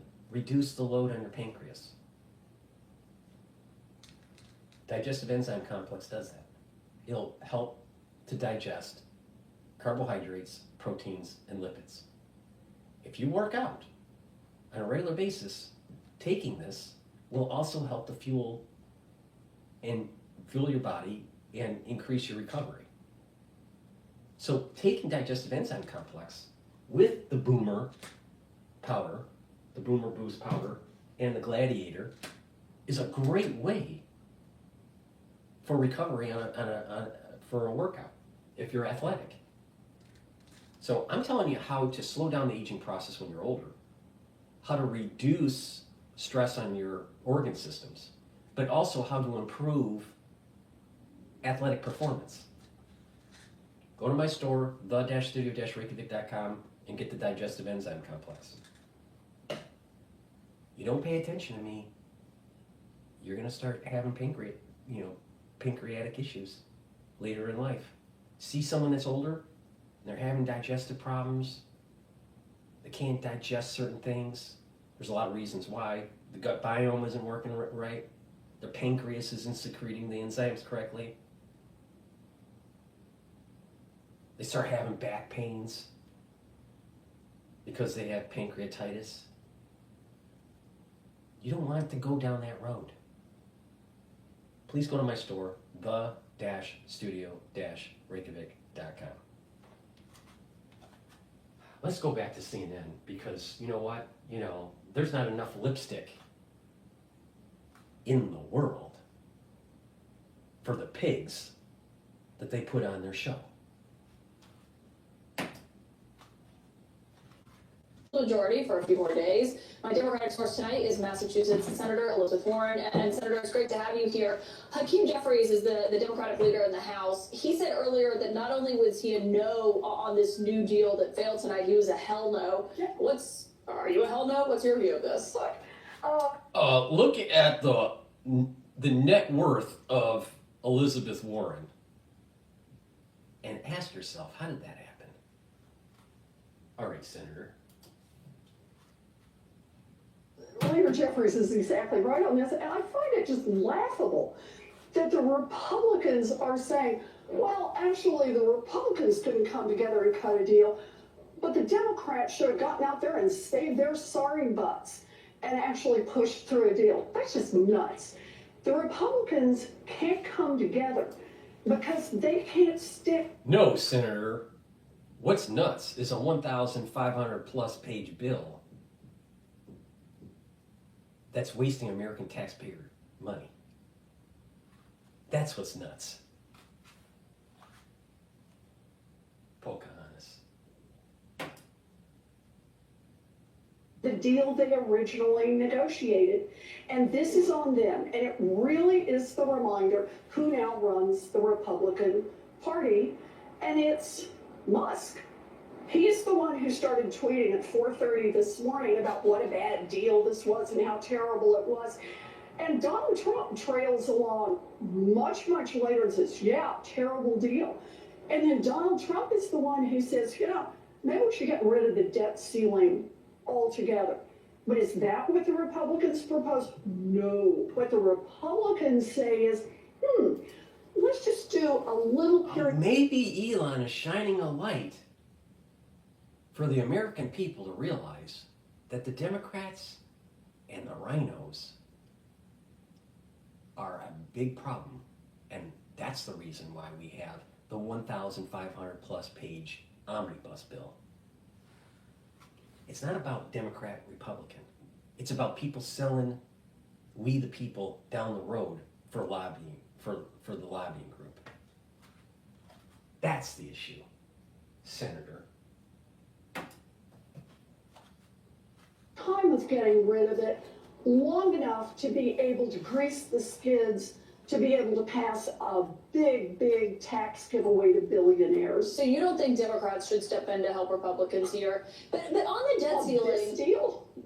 On the debt ceiling, which is, you know, the max that the government can borrow, it's something that, you know, we almost saw how catastrophic that could be not long ago when they were defaulting on the nation's debt. You said that you agreed with Trump when he said that Congress should terminate the debt limit, not have to govern by hostage taking, as you put it. But then when Republicans put forward this idea of raising it for 2 more years, you said that it would grease the wheels for his tax handouts for billionaires and a terrible deal. What do you want to see happen here? I want to see us get rid of the debt ceiling. I've wanted that for years. Because year after year after year after year, the Republicans... You want to get rid of the debt ceiling because then it can just keep on going and going and going to the moon. If you have a debt ceiling, it forces people to actually wake up, get sober, and, you know, try to cut the wasteful spending. Heaven forbid Congress actually does their job near the end of the year. You know, they're busy. They got to put gifts underneath the Christmas tree. They don't have time to negotiate efficiency in the government.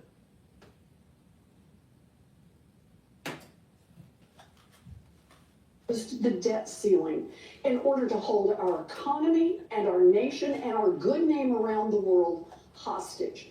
And when Donald Trump says, just get rid of it, it is not good for our country. Boy, I think he is exactly right on that. But that is not what Elon Musk... I think Trump is wrong on that. I know why he's doing what he's doing, because I think what Trump's, his thought process is that if you kick the can down the road with with the debt ceiling issue, you can do deficit spending for the next 2 years to try to boost up investment into the country. So like a lot of time, a lot of people don't realize this. When you're running a business, sometimes you have to do an investment round to really restructure the business, restructure the company for future growth. And I think that's where Trump is moving towards. All right, he hasn't articulated it that way, but I think that's where he's moving towards. All right, but I think I would prefer that we really chop down all the wasteful spending and restructure the government where it's more efficient. Maybe it's as simple as 25% head cut reduction in all departments, and just chop it off. Maybe that's one way to do it, or you can be more surgical. But there's a lot of wasteful spending, and I think the tool to really get at that wasteful spending and have those hard decisions and hard conversations is to have a debt ceiling. So I'm against what Trump's doing. You shouldn't be kicking the can down the road. But I understand there is a method to his madness. I just disagree with the method. We need debt ceiling limits. Not only that, we got to stop raising the debt.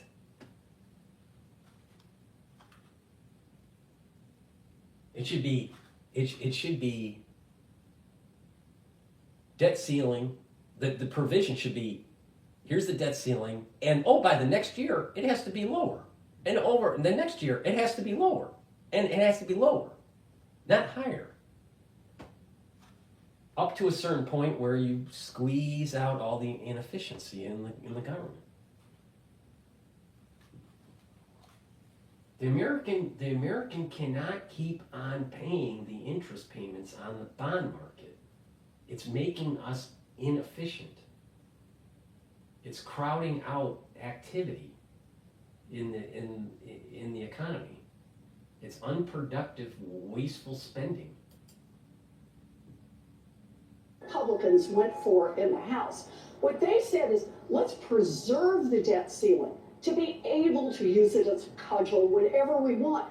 But let's just open up this narrow path while the Republicans are trying to pass a $4.5 trillion giveaway in taxes that will mostly be sucked up by millionaires, billionaires, and giant corporations.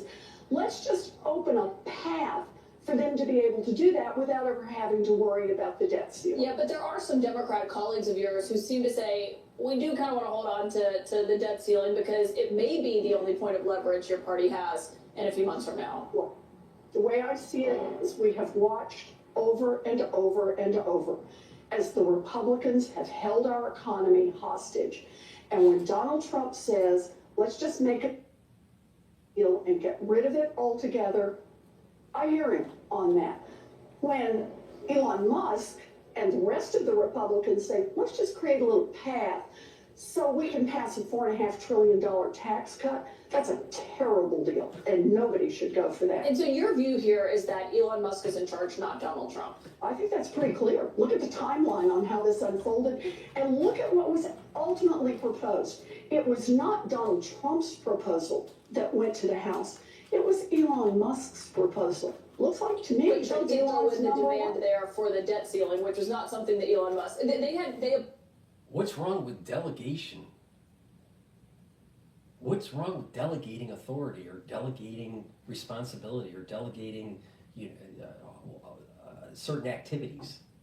That's what a good commander-in-chief does.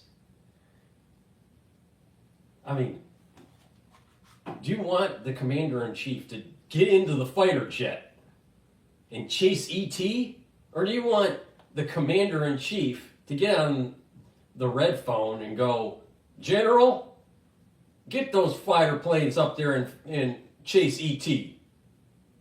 You got to delegate authority. Okay. Essentially the deal that Mike Johnson had negotiated with Democrats, but for different reasons. Elon Musk didn't like everything that was included in it. Trump wanted to add the debt ceiling. You know, but we actually are now getting our first taste, this is it, live and in living color, about what it means to have this Doge right out here and what that's going to mean. And that's where Elon Musk's fingerprints are all over this. Because, for example, what this bill says is, oh, let's get rid of fund. It means taking a 1,500 plus page omnibus bill with lots of pork for Representative Bacon and bringing it down to 116 pages. Now, I thought a lot of Democrats were for improving the environment. Now think about that. That's less trees. Think about all the trees that have to be killed to create a 1,500 plus page omnibus bill and shrunk down to only 116 pages. That's what Doge represents. But let's hear Pocahontas tell us on how it really is. The multimillionaire from the Senate, Senator Elizabeth Warren, from the Commonwealth of Massachusetts.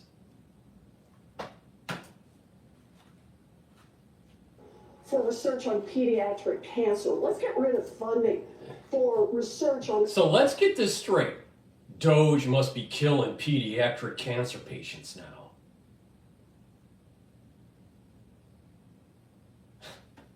Really? Really? This is emotional fallacy, like at the extreme. Detection of cervical cancer and breast cancer. Let's get rid of funding for research on children with... You really think it's going to move the needle with all that wasteful spending on cervical cancer detection? Why not just do a pap smear? It works really well. Doesn't cost too much. Down syndrome and on sickle cell anemia. Let's get rid of those things. Oh, let's do more research on Down syndrome. Okay, all right. Trisomy, there's lots of them that are happening. Why is that? A big part of it is women are having children at a later age. So their ovaries are producing eggs that are as robust. A lot of people don't realize this. The primordial egg is established during the fetal development of the female. When that mother is in the womb as a fetus, all right, her ovaries are starting to develop the primordial eggs. And then when she is born and she matures through adolescence, she starts to menstruate. She starts to have follicle development and a release of these eggs. But it's predetermined when she was a fetus, how many eggs she was going to have. So this thing, it's not, so people got to understand that when you're like 40 years old, 38 years old, and you start kicking out your first kid, or your third kid, or your fourth kid, perhaps the eggs aren't as viable because of 35 years, 40 years staying dormant on top of, lifestyle issues and whatnot. Chemicals that are ingested through the food supply.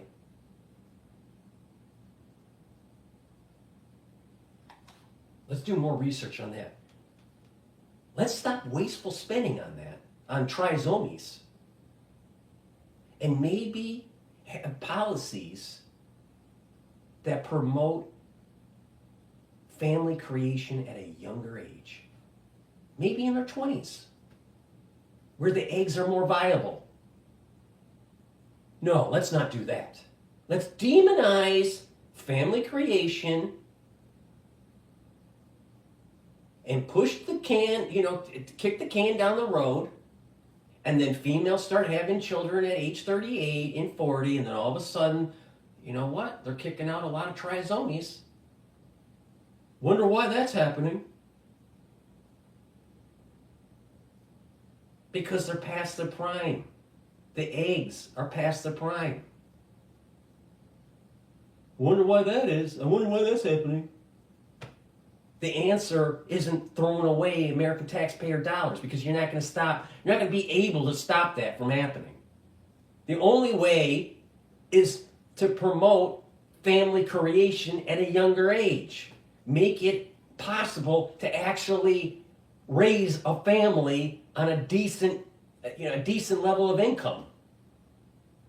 Instead of wasteful spending that is inflationary to the point where people can't have kids at age 20 because they got to keep on saving and saving and saving so they can buy steak for dinner. Elizabeth Warren is just another liberal retard from the Commonwealth of Massachusetts. And it was so Commonwealth that she ended up being a multimillionaire.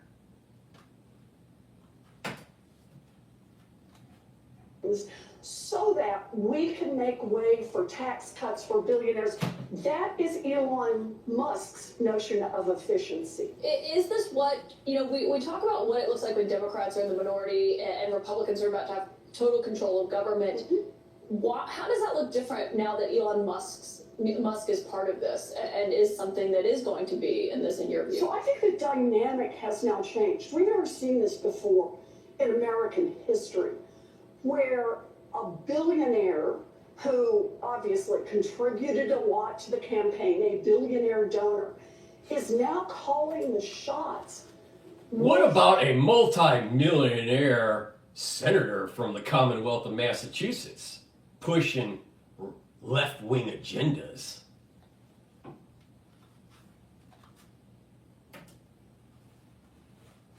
The majority party, and telling the majority party that they will do what he wants, and if they don't, implying he's going to spend his money and encourage people to run. I don't think he implied, he outright said that he would primary them. They would face political ruin if they did not. Stop that. Can I ask you though, because we're talking about the leader of the Republican Party, we're talking about Donald Trump, Elon Musk, we're hearing from Democratic leaders here. President Biden has been very quiet on this. Are you surprised that he has not weighed in more? Right now, he's brain dead. Watching the Republicans eat each other alive. And that's the Republicans are in charge in the House. They have to initiate the spending bill that gets us this ongoing resolution to keep the government open. Those are just the laws.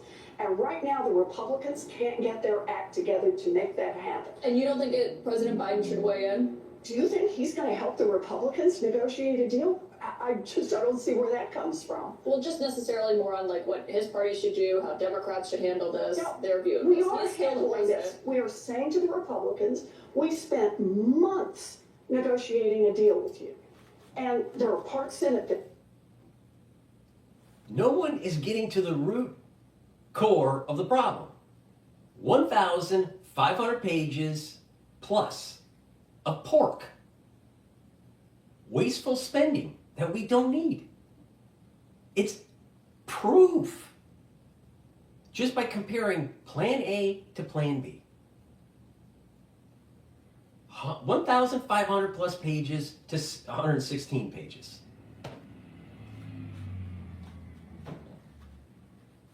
Just because two parties agree doesn't mean that it's right for we the people. And that's what Musk is saying. But Pocahontas has something different, because I'm willing to bet that there's somewhere in that 1,500 plus pages of Plan A where Pocahontas will make a little bit of money for the Commonwealth of Massachusetts.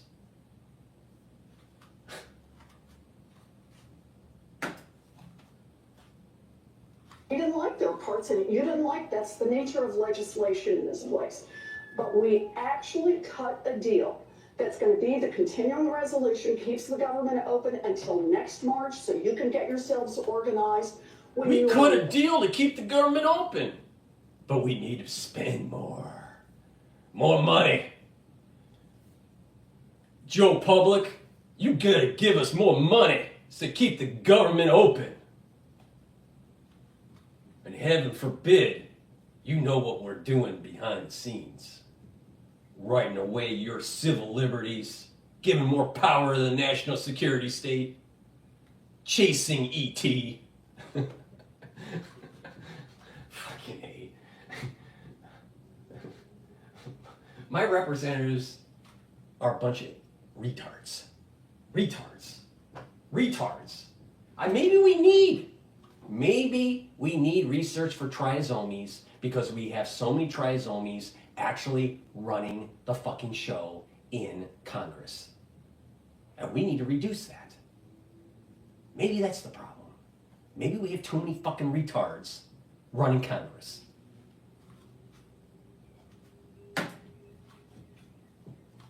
House, the Senate, and the White House, and you can put the full budget on the table. That sounds to me like a pretty damn good deal that was available to the Republicans.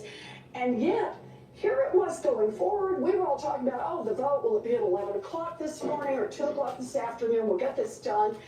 And the answer is Elon Musk gets on X at 4:30 in the morning, and the whole deal shatters. Is it clear to you who Senator Schumer? Heaven forbid we, the people, find out what you are doing in Congress. Now do you understand why they really didn't want Elon to buy Twitter? Because they have social media embedded with the national security state. Don't believe me? Look at what happened during the crisis of 2020. And so when you have a platform that's really on the concept of the First Amendment, then you actually can sound off on the crazy fucking train that's in Washington, D.C. But heaven forbid, Joe Public finds out that Senator Warren is spending your taxpayer dollar on pork benefits for the lobbying group.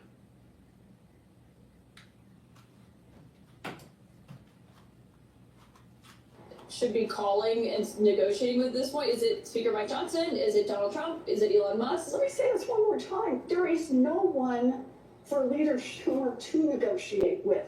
The Republicans can't get their own act together. And until they can, there's nothing for us to do. We have a deal. There's a deal sitting on the table. You know what? The deal is more wasteful spending, where it would literally take you days to read.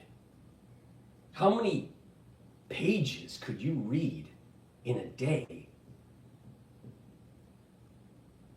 It would take you like 10 days, 17 days to really go over the details of a 1,500 page plus document. Boy, they got an agreement. That same logic, if they had an agreement between the representatives in Congress, between Republicans and Democrats, that decided to erode all your constitutional freedoms, that same logic that she's using, she's saying is justifiable. No, I don't think so. There are some things that are inalienable. Stop spending our money wastefully. Stop reducing the power of the First Amendment.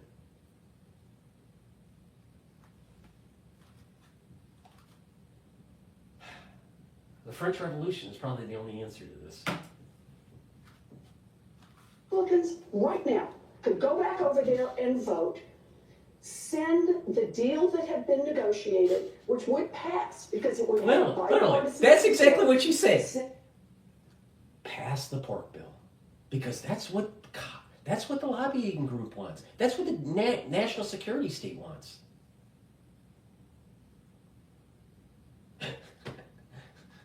I'll tell you. These people are evil. These people are evil. Over the Senate, I predict it would pass the Senate and we would be done. Crisis averted.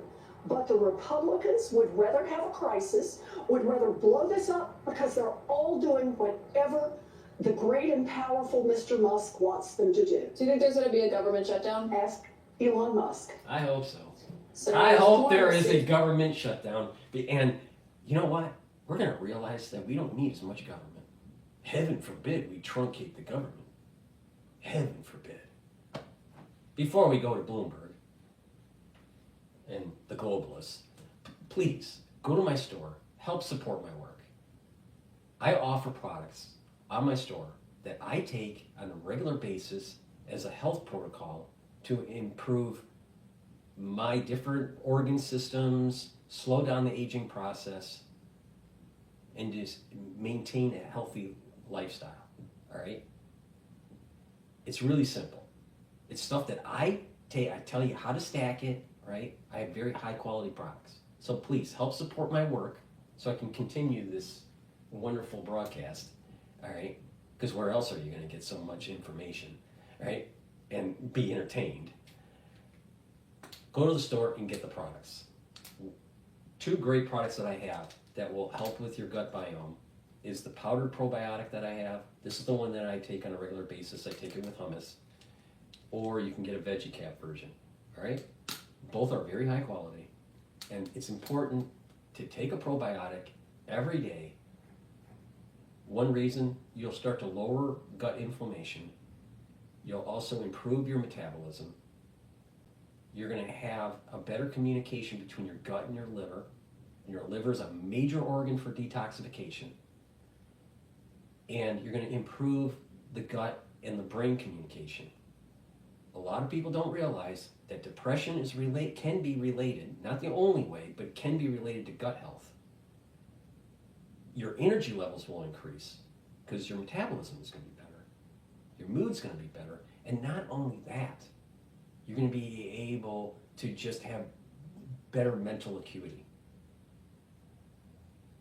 So just get healthy. Start with the gut. If you don't do anything, just start with the gut, and a lot of things will start to fall into place. So please go to my store, get this powdered probiotic or the veggie cap version. Take it every day, improve your gut health. Go to my store, the-studio-reykjavik.com. As we get older, we need to take different types of supplements. Vitamin B complex is really important. The first few B vitamins in this complex help with your mitochondria. That will boost up your ATP so you have more energy. In addition, vitamin B complex will help with your neurons, your peripheral and your central nervous system. Your neurons start to get weaker when you get older, all right? You need to take supplements to maintain those neurons and maintain the mitochondria in those neurons, because your neurons need a lot of ATP to maintain. But you also have to stimulate your neurons by moving around, by doing a little bit of cardio, doing some resistance training, because you have nerves that are activating your muscles and your tendons, your stretch, right? So you want to do a little bit of stretching, activate some of those neurons. You want to do a little bit of muscle training, resistance training, a little bit of cardio, activate those muscles, do a little bit of balancing, keep that cerebellum healthy. And when you do that on a regular basis, you're slowing down the chances, you're reducing the chances of Parkinson's, you're reducing the chances of Lewy body, you're reducing the chances of atrophying of the cerebellum. And you learn new things, pick up a book, read it, something on a topic that you're interested in but maybe is new to you, and you're activating your brain. And so that neuroplasticity starts to get better and improve.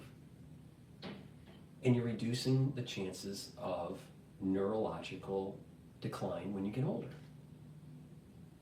So I have a lot of supplements that maintain neural health. One of those supplements that you can take is the vitamin B complex. In addition, vitamin B complex helps with cellular metabolism. So please, go to my store, the-studio-reykjavik.com, improve your neural health, please, all right? It's really important. It's really sad when you see a patient that's older, you walk in the room and they're older and they're showing all the signs of Parkinson's or neurodegeneration. It's sad. It's really sad. Now, some of it's genetic, some of it's, environmental exposure. Certain pesticides cause it. Certain toxins cause it. But if you detoxify your body, you start, living a healthier life, you take the supplements that you should be taking to protect your neurons, and guess what? You're reducing the chances of having a lot of the problems that a lot of old people are having right now.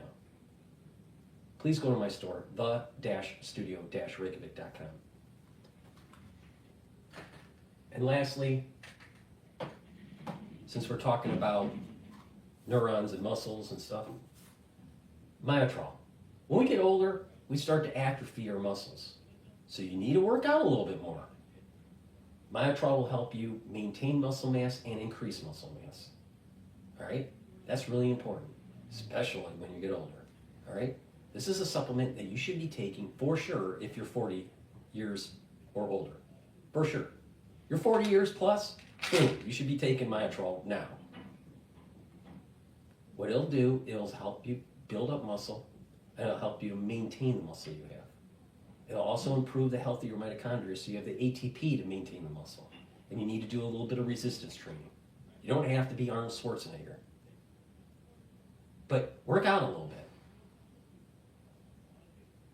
If you're athletic and you're younger, taking Myotrol will improve your athletic performance. So please, go to my store, the-studio-reykjavik.com, and get the Myotrol. All right, let's go to Bloomberg, and they're talking about, I don't know what they're talking about. What are they talking about? Profitability over the next 12 months. What I've recently learned in the sneaker business is that there is real competition to Nike. I am a Nike person sporting them today. I was going to say, you're I have Brooks on today. Along with my Duke socks. They're in my bag at my desk, my Nikes. What, you're a Nike person? I think I'm whatever shoe looks nice and feels so you're not brand comfortable. loyal. But I will say I do wear my Nikes Emily? to the gym. So, well, when I was at UVA, I Yes. was brand loyal to Nike. Okay. Because we had a... Because you were we a had backing by dancer. Nike. Yes. Yes. Okay. And that was part of your that was your thing. They outfitted you guys. They outfitted us in Nike, which was great. But I will say, at least in, not so much on sports, but in streetwear, they have not had like a hit product recently. Okay. Adidas has had the Samba sneaker. That's been huge. That's been all over the streets of New York City, and Nike hasn't had that like What's like, hit when I see the sneaker. kids, which I put you guys in that category, the Hoka. Oh, right, and the Hokas too. Hokas are comfortable. Yeah. I will say that's a comfortable sneaker, but I did hear that apparently Skechers are coming back. I found that out last week. They do a lot of marketing. My son goes to college in California, so he's all about the Vans. Okay. Oh, yeah. He's got the California Skaters. Yeah, exactly. He's The vibe. into that. VF Corp, I feel like, have they been doing well? I don't know. Can But I check. mean, what's going on with Coinbase? So, okay, again, that was a stock that I was planning to talk about how it was lower because Bitcoin has dropped from above the 100K level to now down to 97,000, but it's higher. I mean, a lot of these kind of speculative area stocks this morning, Robinhood, Coinbase, all part of All that over Trump this. trade, were lower this morning. Now they're higher. So this is just going to have to be an area that we watch for the rest of the year. And I think that reflects what's happened to Bitcoin. Again, Bitcoin's at 97,000 now. It was 97. just all over the place after having reached a high of 107,000 just as Tom King would say, a cup of coffee ago. So, So the ETF that I'm on the dashboard through the live feed, the BITO is trading at 24.97.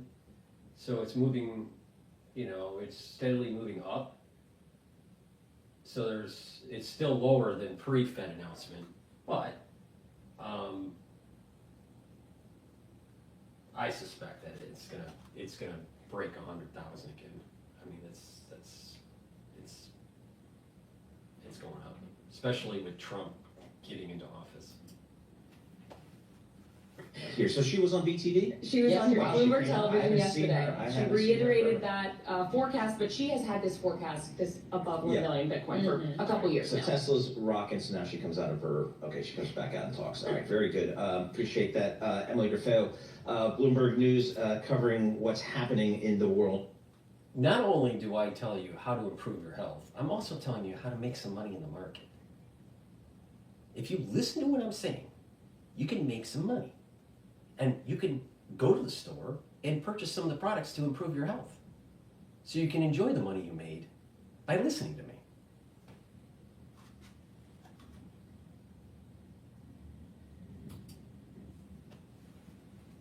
Just kind of how the whole process here is unwinding in Washington. We've got a couple of civilians, President-elect Trump and Elon Musk right smack in the middle of the discussion in the news cycle. And I've got a president of the United States who I haven't heard anything from. So how's this developing? Because Biden's an idiot. Biden has ceded sort of the negotiating power of the Democrats to Hakeem Jeffries, who's the Democratic leader in the House of Representatives, and Chuck Schumer, senator from New York, who's still the majority leader of the United States Senate till January 3rd. So basically Biden said, you decide what our position will be, and I'll likely, sign it. So he ceded all of that negotiating power to them. And I think this is really important for everyone to remember. We have a bicameral legislature. The founders set it up this way on purpose. Two institutions that have very different electoral incentives, very different internal structure, different terms of office. And we're seeing that play out right now. I mean, the Senate's just literally hanging out, waiting for the House to deliver something, and the Democrats control the Senate. So all of this is about, well, if it passes the House, it'll go through. Not so fast. The Democratic-controlled Senate will say, no, we're not going to pass it. So the Democrats have some risk here because they could be party to the shutdown the way the Republicans are. And since it's a divided government right now, it's really unclear for the voters, who are you actually going to blame? Right now, the Democrats have decided they're going to blame Elon Musk. They have made Musk a target of their communications, and you're starting to see a little bit of this creep into some of those Republicans who voted against the package yesterday. I mean, we just had a story that came out on the Bloomberg terminal saying that House Speaker Mike Johnson is currently strategizing a way to rush a spending bill through the chamber to avoid a government shutdown ahead of that midnight deadline that we've been talking about. I do know that the longest government shutdown in recent history was in 2018 under the Trump administration that lasted 35 days. If we were to enter into a government shutdown, how do people actually analyze and predict the longevity of how long it could last? Well, if you're thinking Trump and Trump's strategy, you think, well, if we're going to go into a shutdown, let's shut it down till I get inaugurated, and then of course we'll open it back up, because at that point the Republicans will control the House and the Senate, so we'll have more sway. And he's willing to sort of live with the costs that are incurred. Usually, a shutdown of this length usually costs several $1 billion, not only in pay for federal employees, but for all sorts of disruptions. To all sorts of services that the federal government provides to the economy. So you're going to see a cost here, but then Trump gets to be the hero by reopening the government on his terms. And I think that's the way he's thinking. The debt ceiling is the interesting question here, because the Republicans who voted against this bill yesterday really voted against it because the debt ceiling extension ran through 2027 and basically gave Trump an unlimited checkbook. And they are deficit hawks. And even they were not willing to go there for Donald Trump. So there must be something that they're sensing about how they would face the voters again in 26 that says we don't want to be responsible for blowing up the federal debt and the deficit even more than it is. I mean, we're sitting here in December. We're still about a month away from Inauguration Day. Paul and I were chatting earlier. How typical is it historically that we have the president-elect implementing, weighing in on these things? Where is Biden and Harris in this conversation? Is this all typical? I mean, it's we haven't had as much brinkmanship, let's say, in December with an election switch. We've certainly had brinkmanship with Ronald Reagan in December, with Barack Obama in December. So you've had sitting presidents have this issue. But the transition in power, I mean, it does really happen, right? I mean, you won the election, you're going to be president. But in terms of the Trump sway of the GOP, that's what we're talking about here, is that it is a wholly owned subsidiary of Donald Trump. But right now, we're seeing cracks in that coalition. And the question is, what's driving those cracks? Is it get rid of Elon Musk? Is it thinking that this is just a bridge too far in terms of federal spending? Or is it they think they'll get some political gain by shutting it down and reopening under Trump with more capital with a Republican-controlled House and Senate? We're just not getting any real signals from the Republicans that matter, meaning the ones that voted against the bill yesterday. But a shutdown is not a way to start an administration. No matter what Donald Trump thinks, it's disruptive. And he's got very high approval ratings now. I'm not sure those are going to go higher by inconveniencing a lot of people over the next couple of weeks. Wendy, do some people in Washington on either side or both sides of the aisle, do they view President-elect Trump as maybe even a lame duck president? I don't really need to bend over backwards for this guy because he's only here for 4 years. Well, certainly if you're a senator that was elected in 2024, or even 2022. It's called the midterm elections. They need to play ball with Trump or they're gonna be primaried. I have to restart the spaces. I ran out of battery here, I apologize.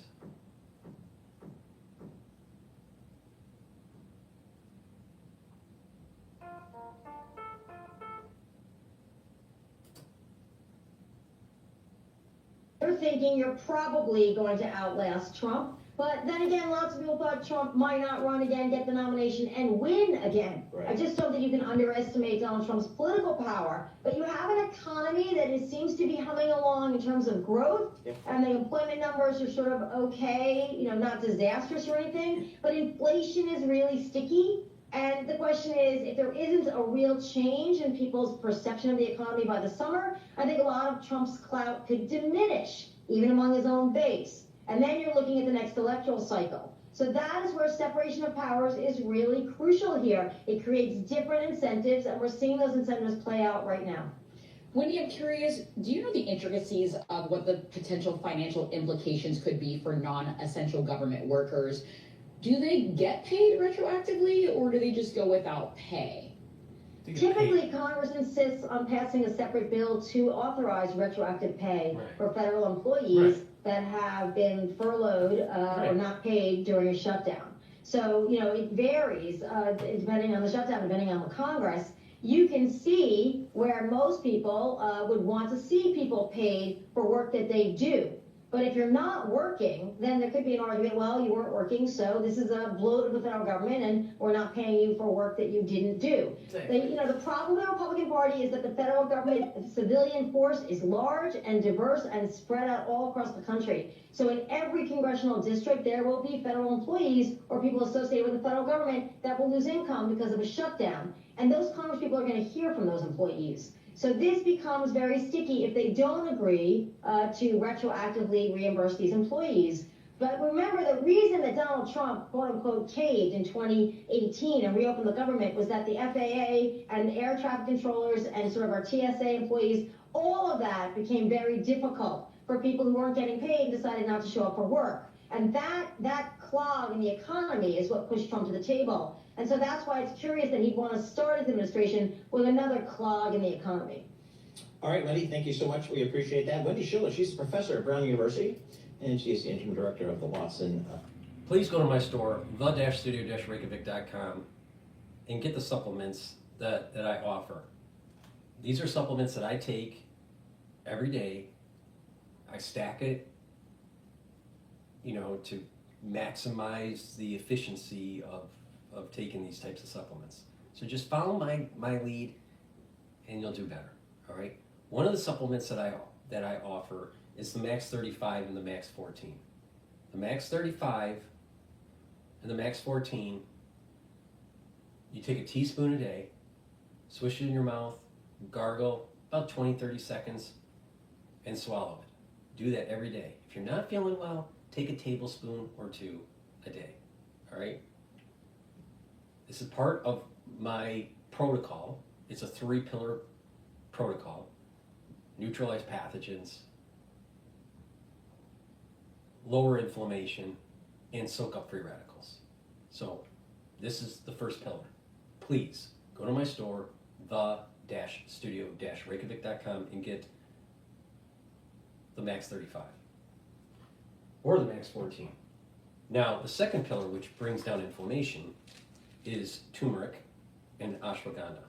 How it works is turmeric brings down inflammation, but it's also an antioxidant, so soaks up free radicals. And ashwagandha controls blood glucose levels and cortisol levels. So by controlling that, you're going to be lowering inflammation. Now that's great, because that's improving your immune system and your cardiovascular system. You bring down inflammation at the cardiovascular level, you're reducing the chances of further plaque development, because it starts with inflammation. Plaque development starts with inflammation. You reduce the inflammation, bam, you're reducing plaque formation. But there's other things to it. So I do have a box called the Longevity Cardiovascular Health Box, right? That has lots of other supplements that you stack this together and you can actually reduce the chances of building up further plaque and reduce the plaque that you've already formed. Guess what? I'm telling you how to actually improve your heart health. Please go to my store, the-studio-reykjavik.com, get the turmeric and get the ashwagandha. It's the second pillar to my protocol. All right. Now, the live stream for Bloomberg is still on, they're still on commercial break. What I want to do is, the S&P 500 is now trading at 5,940, so it's going up. It's going up, like I said, all right? And the Euro USD is trading at 1.04, so the dollar is weakening a little bit. And the yen is at 156.37, so the yen is gaining a little bit relative to the euro. And guess what? BITO is going up. It's trading at 24.97, so it's almost at 25. VIX is going down at about 18.86. Now let's go to CNN, because Zelensky calls Putin a dumbass. And we wonder why we're almost in World War III.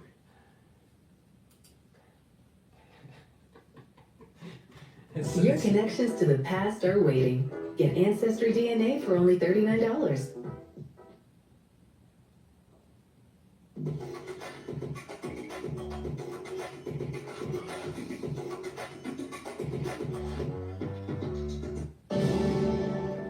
We're getting word of multiple fires and injuries in Ukraine's capital following the latest round of Russian strikes on Kyiv. Officials say at least one person was killed and 9 others injured in the bombardment early Friday. Heating systems and infrastructure were damaged in several parts of the city. CNN crews on the ground described the explosions as loud and intense. Ukraine's Air Force says Russia may have used ballistic missiles in the attack. We'll keep an eye on this story and bring you the latest. Meanwhile, political correctness was out the window on Thursday as Ukraine's president spoke about his Russian counterpart. Volodymyr Zelensky addressed a European Council meeting in Brussels asking for more air defense systems to protect Ukraine's energy infrastructure. He also responded to an idea floated by Russian President Vladimir Putin during his annual press conference, suggesting it would be interesting to see Ukraine's air defenses take on Russia's new Oreshnik ballistic missile. On a response on social media, Zelensky posted a video of the conference and called the Russian leader a, quote, dumbass in the text above it. His verbal response was no more flattering. Listen to this. He says that we will strike somewhere in Kyiv, for example, with the Oreshnik, our new bomb, and let them put up air defenses. And let's see what happens. Do you think this is an adequate person? Just a scumbag. Now, Putin, in his press conference, talked about the war in Ukraine and a possible meeting with U.S. President-elect Donald Trump, who's expected to push for peace talks. But as Brian Todd reports, the Russian leader isn't putting his cards on the table yet. In the tightly choreographed, celebrated ritual that's become his year-end news conference, the 72-year-old Russian president spoke about the possibility of meeting with President-elect Donald Trump after Trump takes office. I don't know when we'll meet because he hasn't said anything about it. I haven't spoken to him at all in over 4 years. Of course, I'm ready for this at any time, and I will be ready for a meeting if he wants it. Vladimir Putin's claim that he hasn't spoken with Trump in more than 4 years contradicts reporting by journalist Bob Woodward that the two men have had as many as 7 conversations since 2021. Trump has also denied having multiple calls with Putin since leaving office. But Trump told CNN last May he could end Russia's war on Ukraine within 24 hours, a promise he repeated throughout the 2024 campaign, though offering few specifics. We'll be talking to President Putin, and we'll be talking to the representative, Zelensky, and Representative. What's a common theme in the media? You try to reduce the pork spending in Congress, and you get demonized. Elon Musk. If you try to reduce the war effort by the national security state, you get demonized. Heaven forbid we have peace on this earth, because the national security state wouldn't have anything to do.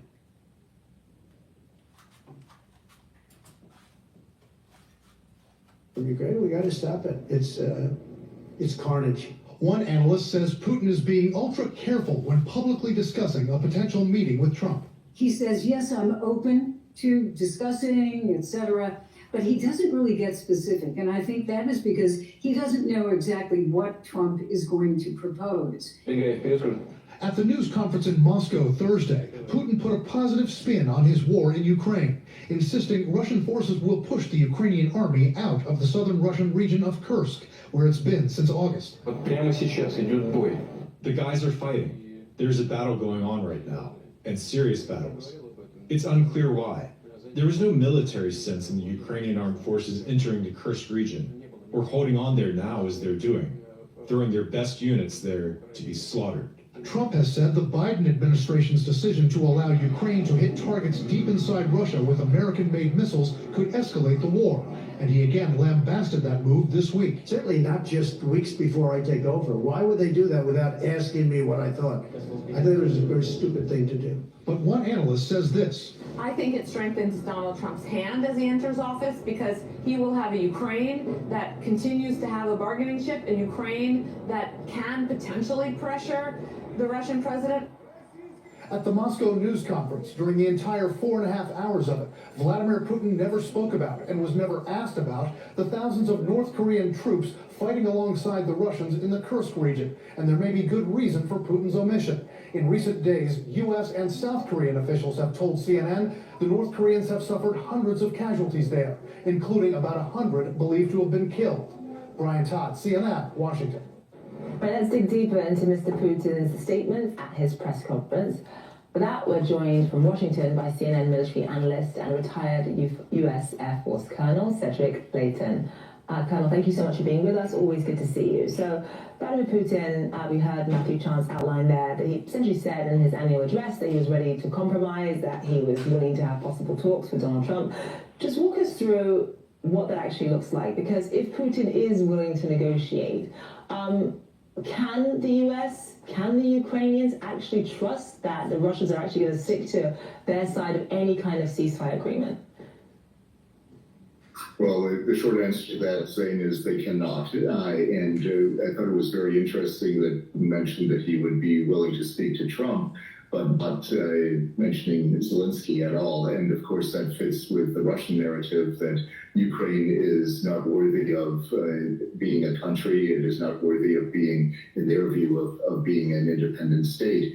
So this fits the narrative. And if the United States makes the mistake of conducting business about Ukraine without the Ukrainians, then that would be not only a significant mistake, but it would be a very detrimental blow to the Ukrainian war effort, both diplomatically and militarily. So the way this would work is if the Russians decided that they were in enough of a position of strength to negotiate a peace or a ceasefire of some type, they would probably try to do it alone with the United States. The United States should not agree to that. They should insist that the Ukrainians be part of any deal and of any negotiation, and that would be, I think, a critical factor, and that might even stop the negotiations from happening, at least at this particular point in time.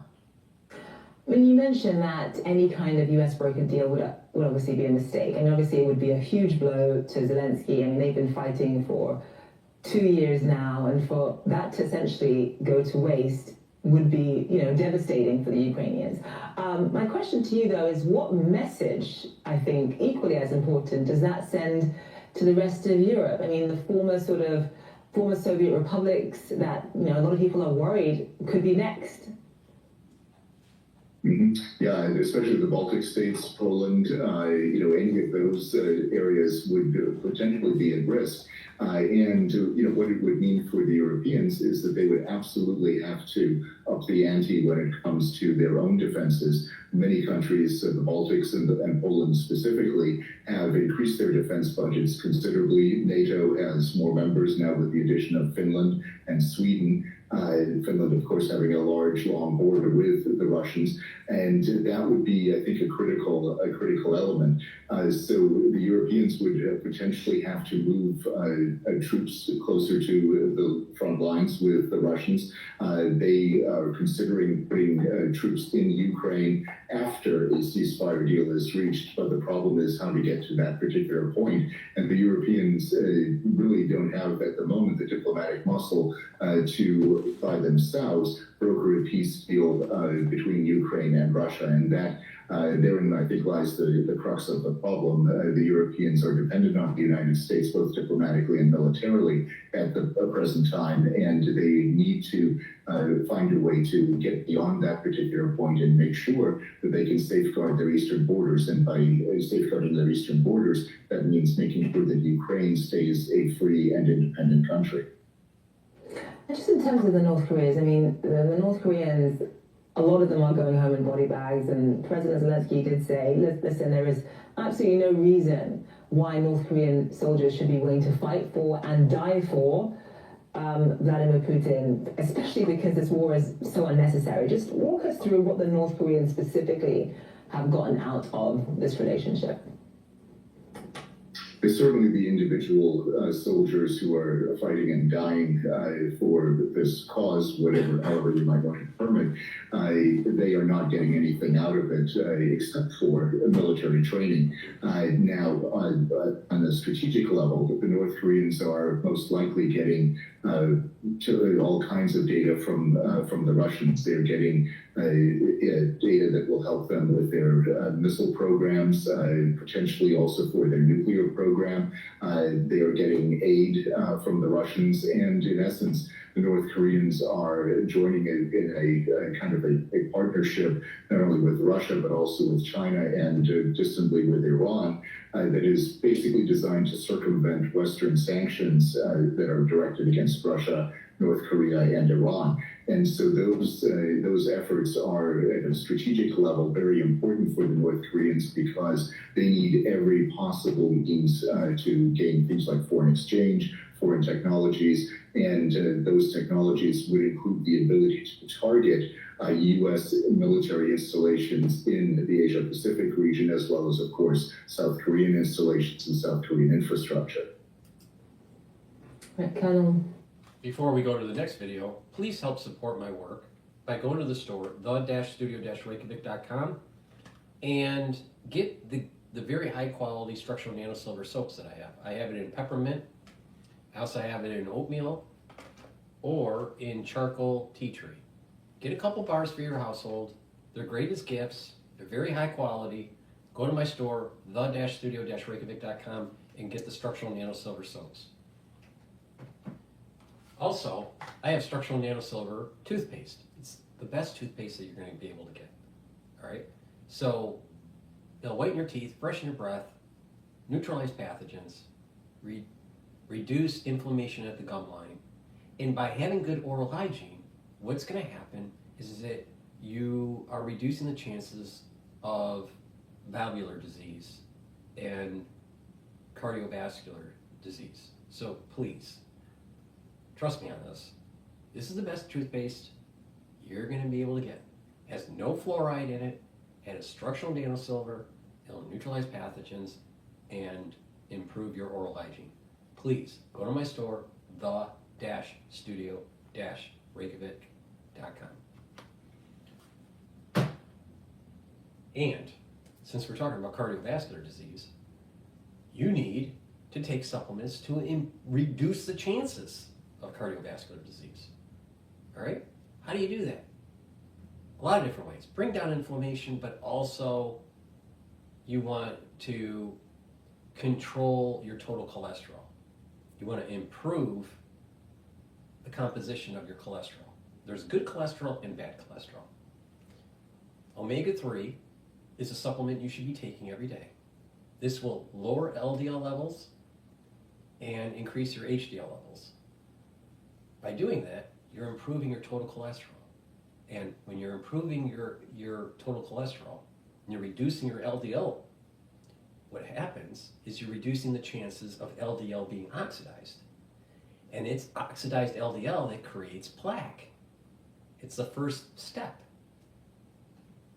So you don't want oxidized LDL because you don't want plaque. So go to my store, the-studio-reykjavik.com, get the omega-3, take it every day. It's a high quality supplement. And you know, follow my protocol on this. Now I also have a longevity cardiovascular health box that has lots of different supplements that you stack together to reduce the chances of plaque formation and reduces already built up plaque. All right? So just pay attention to me. I've said many times on different videos on how to do this. It's something I do to maintain my cardiovascular health. Please go to my store, the-studio-reykjavik.com. All right. With that said, what the hell is going on in the world? All right. Fox has just published something just recently, so let's go to that.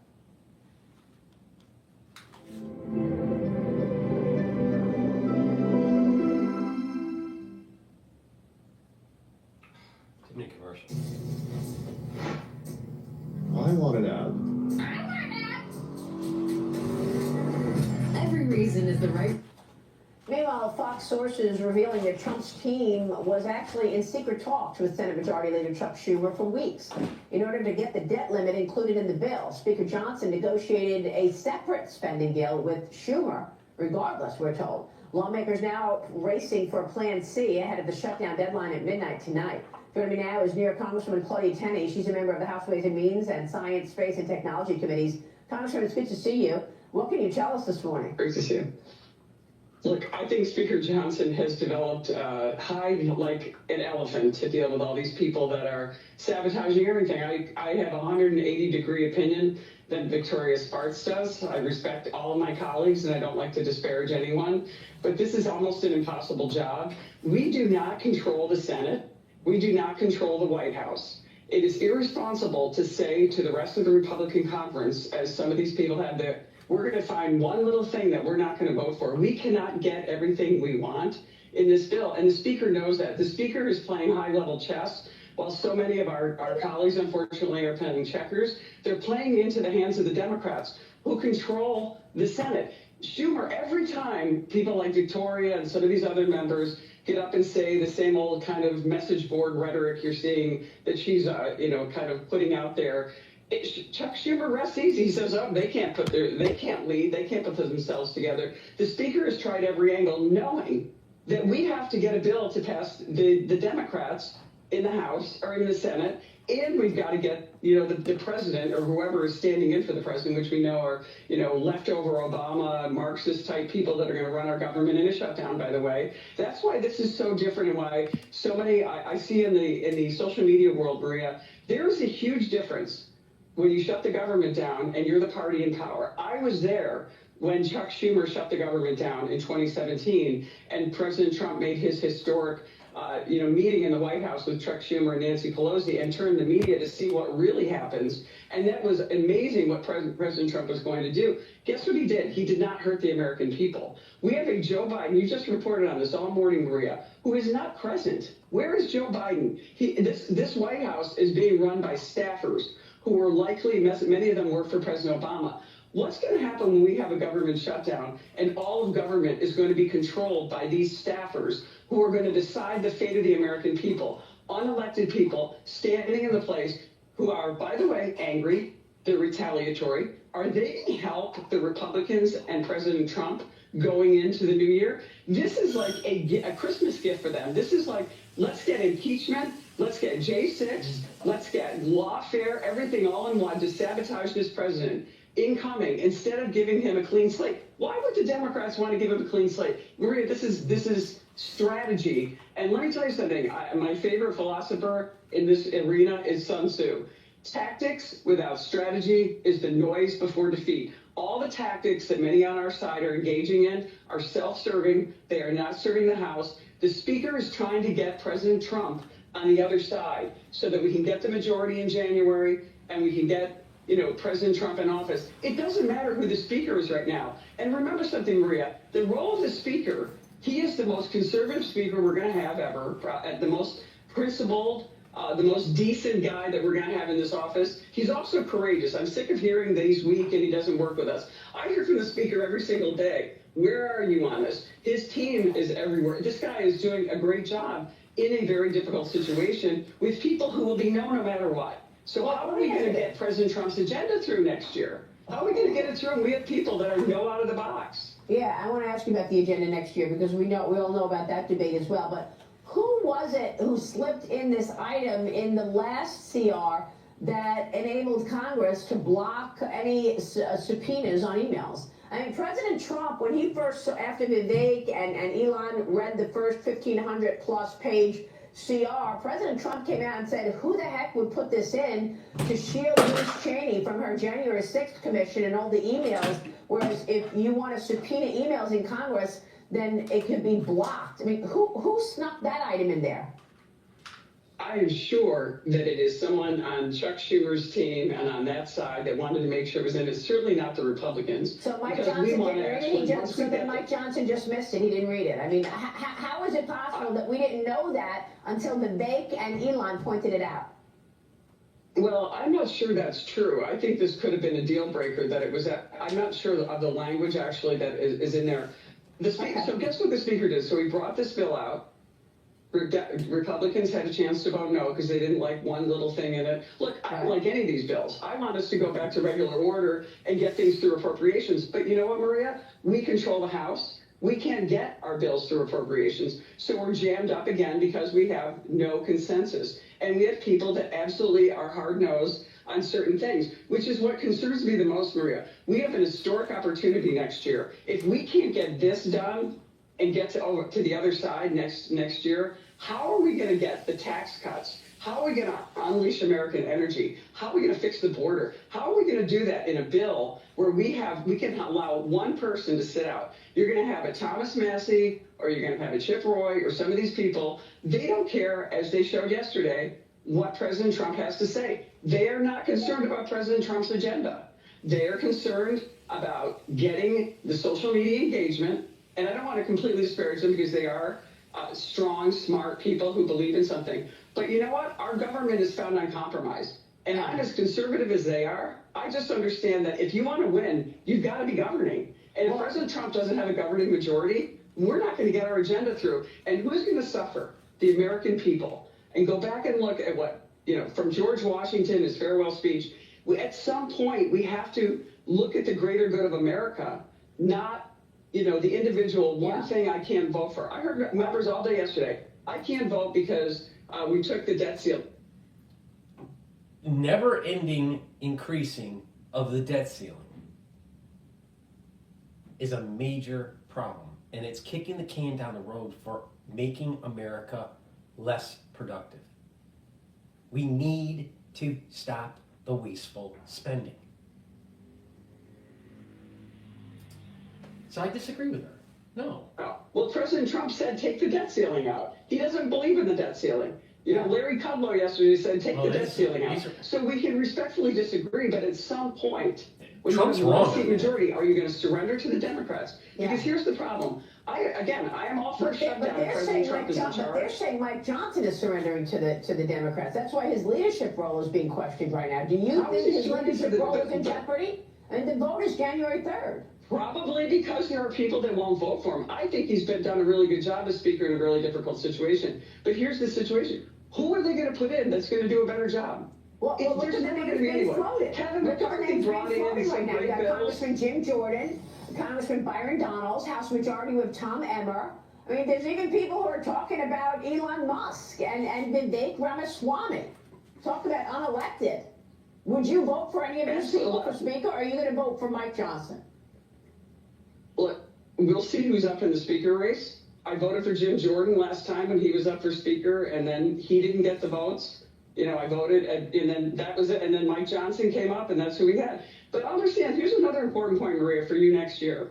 If we don't have a speaker on January 3rd and we go through the circus that we went in with everybody demanding and leveraging Kevin McCarthy like we did last year, when in his speaker race, and we don't get a speaker by January 6th, this is a presidential year, we cannot certify our President Trump to be the President of the United States to start the agenda in order for him to take office on January 20th. What? So are we going to continue to scapegoat a speaker who I think is doing a very tough job in a very tough environment where he knows people don't understand that, and I talk to my constituents every day. Why aren't you guys putting the Doge Acts in? Well, I introduced those with Marsha Blackburn. You know why they're not in?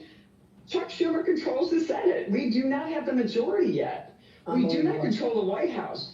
And you know, when you do a shutdown, Maria, those are the people who, they control the bureaucracy. Yeah. They can say to TSA, let's take 20,000 TSA agents off during Christmas. And you can wait 3 or 4 hours in the next couple of days. They can say shut down the border or shut down the border agents and let everybody across the border. Do you think they're really going to help us in the next couple of days if we shut down? Well, Of course not. All right. So what else is happening here? Let's see here.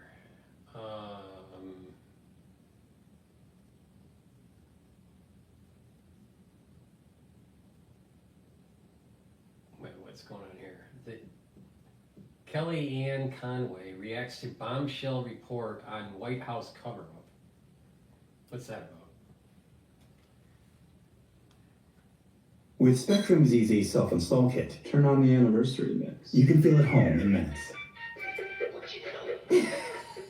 Well, welcome back. Well, today marks exactly 1 month until President-elect Donald Trump's inauguration. President Biden is being slammed for what some people are saying is quiet quitting, as he fails to lead his fellow Democrat through this massive funding fight, which is the top story. It could see the government shut down by midnight tonight. Where's Biden?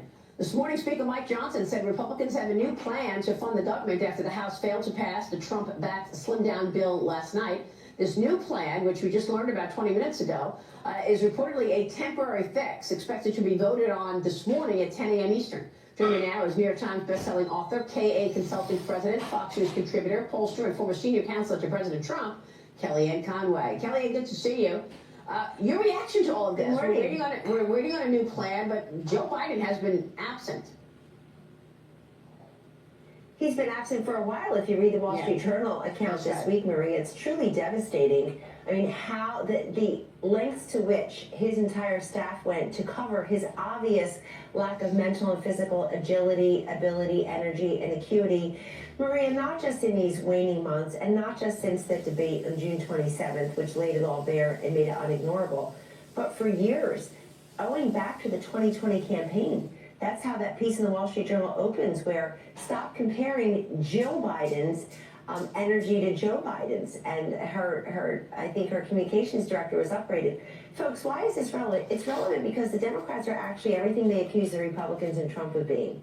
They have lied, not misled. They have lied to the American public about the commander-in-chief's ability to do the job for years. I'm going to go to MSNBC. They're demonizing evil. The Office of Management and Budget has been working with agencies since last week to make sure plans for an orderly shutdown are up to date. The deadline, midnight tonight. Chris Matthews, you're a veteran of Washington. You have been in and covered fights like this before, with one exception. We've never seen a fight like this before with a role played like the one right now by Elon Musk.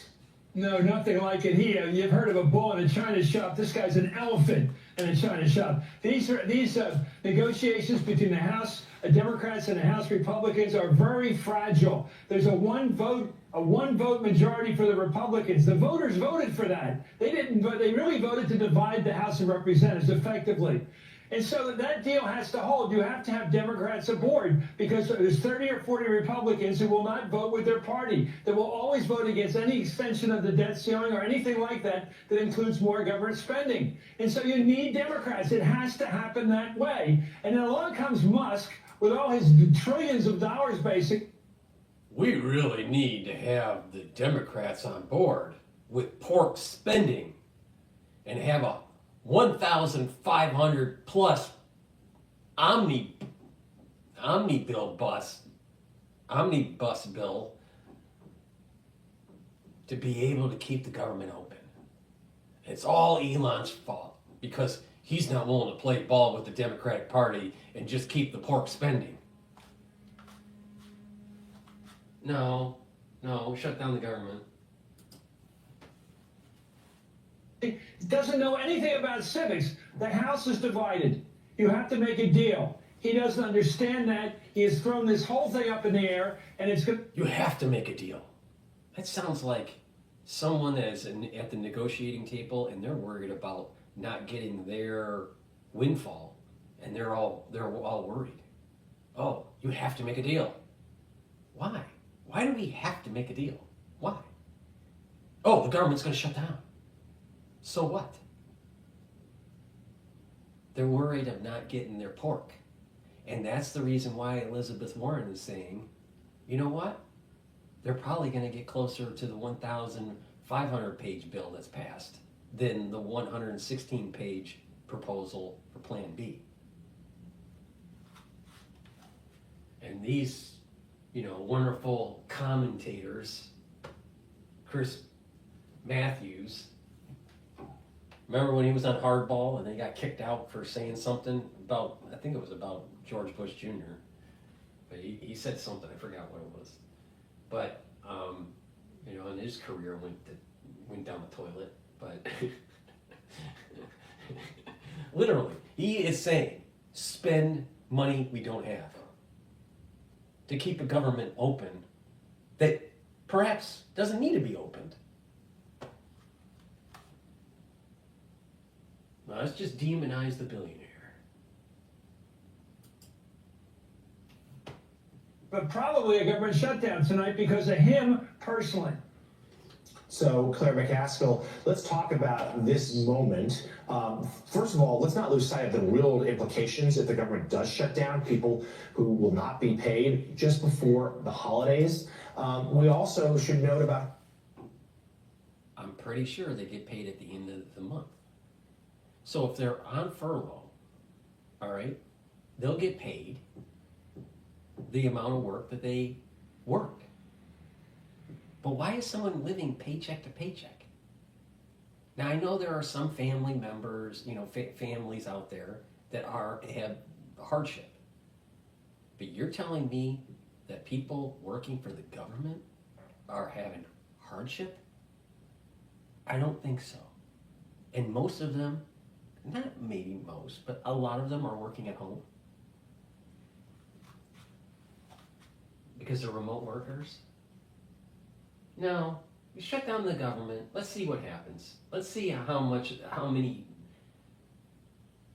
cards fall down. Let's see how big of a house of cards the government really is. No, let's test this out. Let's put a little bit of stress testing on the system. Seems to be offering a preview of what's to come. And this talk of a unified Republican government, well, right now it seems like it's just a recipe for more chaos. Yeah, well, first, Trump looked tiny yesterday. He looked like a very little man, and that has got to be bugging him. No, you got to demonize Trump.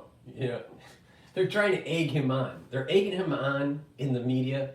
This is MSNBC, right? They're egging him on this ultra-lib media by saying President-elect Elon Musk and little man Trump. Why are you egging it on? Unless you're at the table and you're afraid that you're going to lose a deal. I'm telling you, the ultra-libs need, not want, need the pork.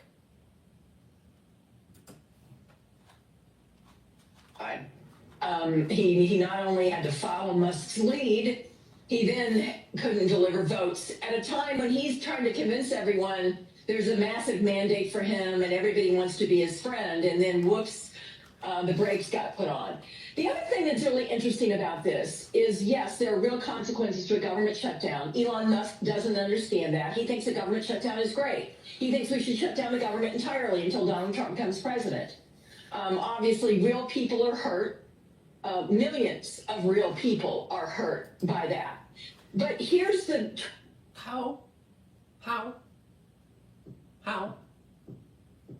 Shutting down the government for... I mean, think about it. Back in the olden days, because I'm, an old man now. Back in the olden days when I was a kid, I remember in December, we would have a foot of snow. Sometimes 2 feet.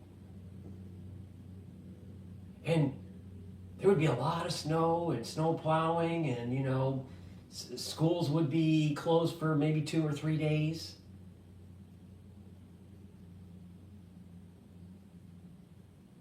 The city would be a little bit less, traffic and, things. I remember times in the 70s where there were ice storms and the power would go out for like 5 days. No, we can close the government from December 20th to January 2nd. It's not going to do that much. I'm sure that, we're still chasing E.T. in the sky. Don't worry about it. No, we can shut down the government. We need to shut down the government. Bullshit. Directives coming. Here's the deal. You've got 40 Republicans that have never voted, or around 40, that have never voted to extend the debt limit without spending cuts. And Trump is against spending cuts. Elon Musk thinks he's going to do all these spending cuts. Donald Trump doesn't want spending cuts.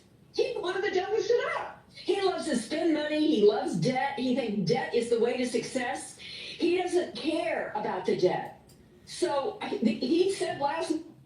Trump wants to reduce wasteful spending. Let's use the right words, honey. And I'll tell you, women that have glasses like that, I'm telling you, it's got that libtard kind of glass design look. I can't take it anymore. After his failure, do not do a deal without extending the debt limit all the way till after my next term. So there's going to be a train wreck here between Elon Musk, who thinks he's going to cut $2 trillion out of the deficit, out of the budget, and Donald Trump, who frankly could give a rat's about cutting any spending.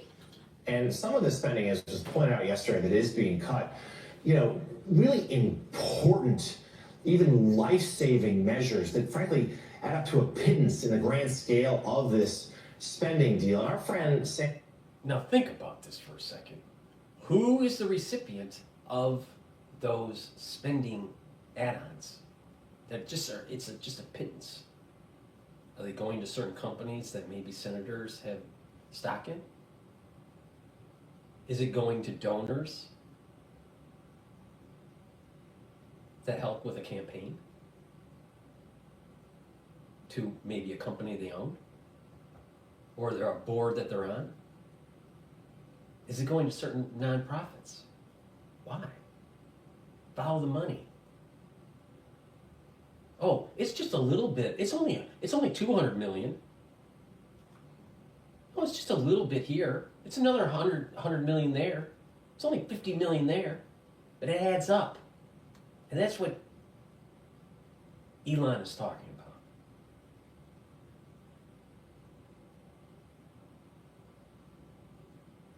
Really life-saving. You notice how this clown, whoever he is on MSNBC, I don't even know his name, how he was speaking with, such emphasis of emotion, really life-saving. What sort of provisions did they put in that bill that was going to be so life-saving that doesn't cost that much? Let's find out. Stein highlighted one of these for the new piece in the Bulwark, which details that one of the key items missing out of the Republican-crafted government legislation is funding for a cancer research program named after a 10-year-old Virginia girl who died from an inoperable brain tumor in 2013. It originally passed back in 2014 in a deal between... So Elon killed the budget deal. They're trying to demonize Elon. Cancer research for kids was collateral damage. First of all, the way research works, if it's good research, it usually takes years. You know, years. It's not just, oh, we're going to have a solution. They've been having cancer research going all the way back to the 1940s. You know, Donna Faber, you know, Foundation. Really? It's really going to move the needle between now and the next bill that will pass? It's really going to change things? Yeah, bullshit. This is the problem with the Democratic Party. This is the problem with the ultra-lib media. It's emotional fallacy. Shut down the fucking government. Let's just see what breaks. And if it breaks, we can fix it. It's okay. It's not gonna be that bad. Just shut it down. See what breaks. Congressional Republicans and then President Obama, a Democrat. But now it needs to be extended. Negotiators thought it would sail through, at least until Elon Musk went on an X rampage, tweeting that the bill was antithetical to conservative small government ambitions and threatening primaries of lawmakers who supported it. And Gene, Sam also yesterday highlighted on Twitter. You know what Elon should do?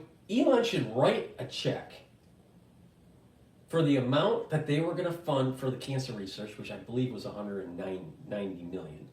But I could be a little bit off on that. Just write the check and say, don't put it in the bill. I'll pay for it. Because $190 million doesn't mean anything to Elon. Just to shut up the stupid lips. Fucking retards. Research group that does work with helping children with cancer. Their tweet from a few days ago celebrating that they thought this vital funding was going to be included, and now suddenly it's out. Yeah, I mean, it'll come as a surprise to Elon Musk, I guess, but this is what the government does. The government funds for research. Okay, all right. The government does do basic research and it's important. Okay, I grant you that. That's important. But why does the national security state need a bunch of money?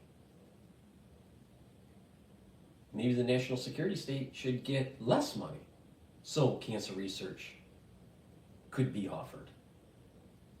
Oh, that's a great idea.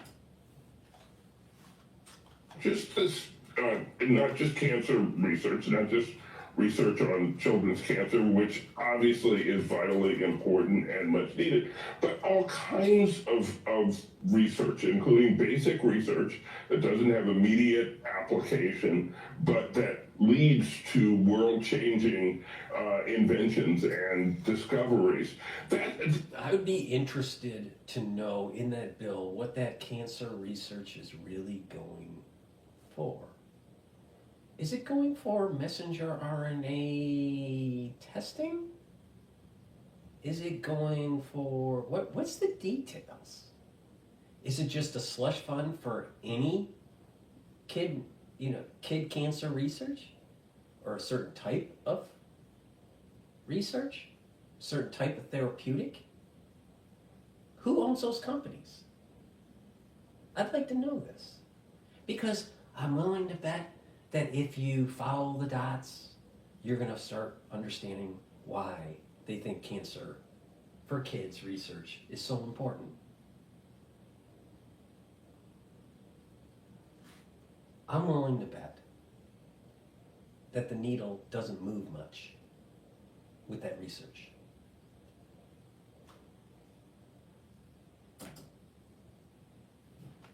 That's a hugely important thing that our government does that seems to be directly in the crosshairs of Doge and Elon Musk and those who just frankly don't understand what our government is, much less what it does. And no. He understands what it is and what it does. The problem is that it's not doing what it should be doing, and being beholden to the will of the people, and not, the will of the lobbying group.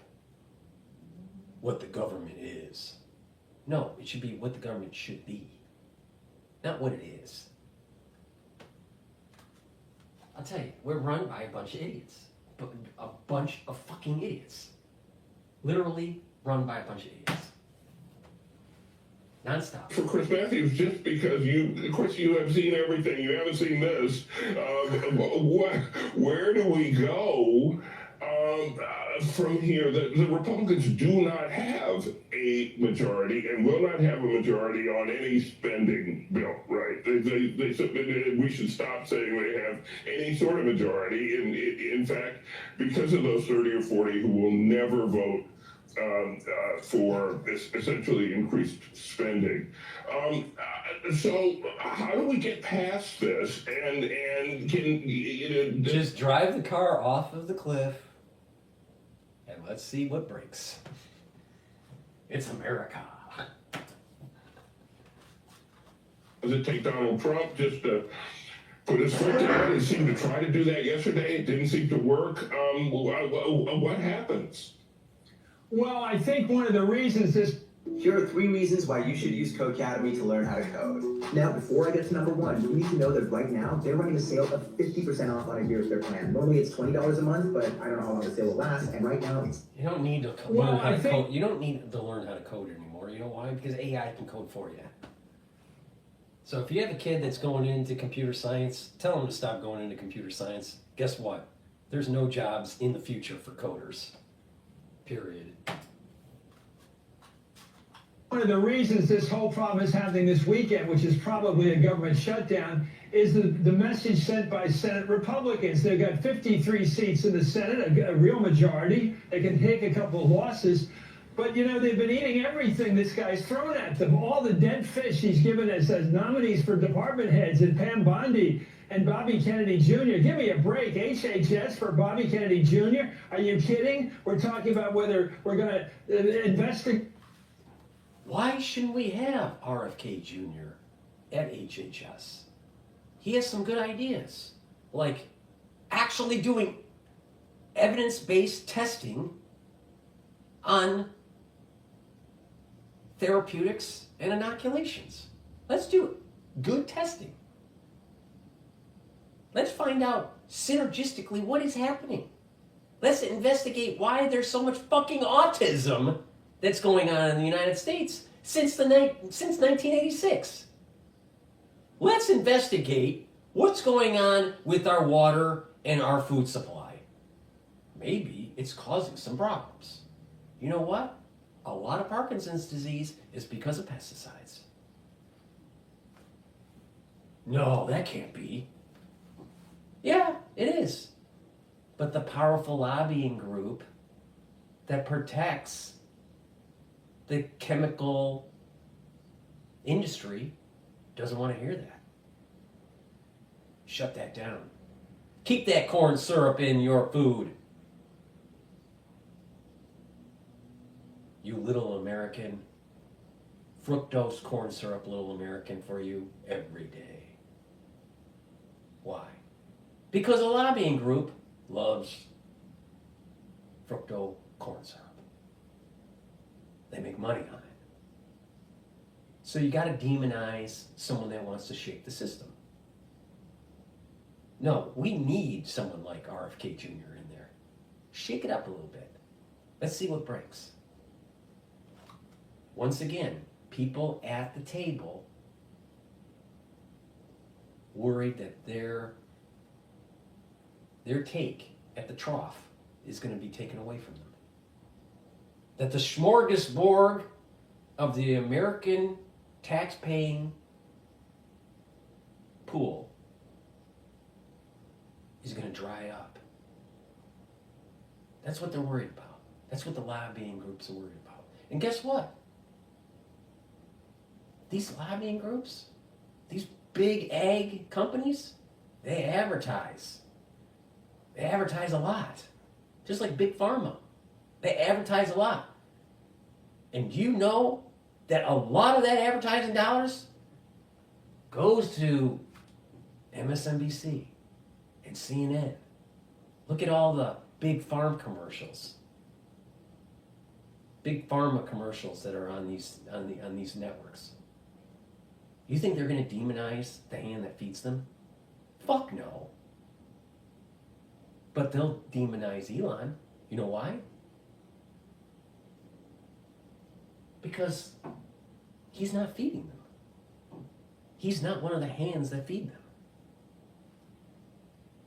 These people are so self-centered, on the take, and don't give a damn about America or the long-term prosperity and the economic future of future generations. How can someone literally say on MSNBC that spending more money recklessly beyond our means is going to be better for the future generations? How can they honestly say that? Really? Versus someone that's saying, let's tighten the belt, let's get more efficient, let's be more productive so we have a better future. Let's just use some common sense. You don't have to have a Ph.D. You don't have to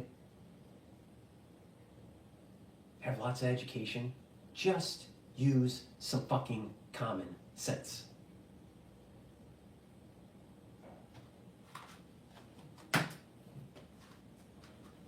Jonas Salk and the Salk vaccine for polio, and the greatest president of the 20th century was Franklin Roosevelt, who had polio, and Mitch McConnell, who had polio, and we're really talking about investigating Salk vaccine. Is that what we're doing here with the government?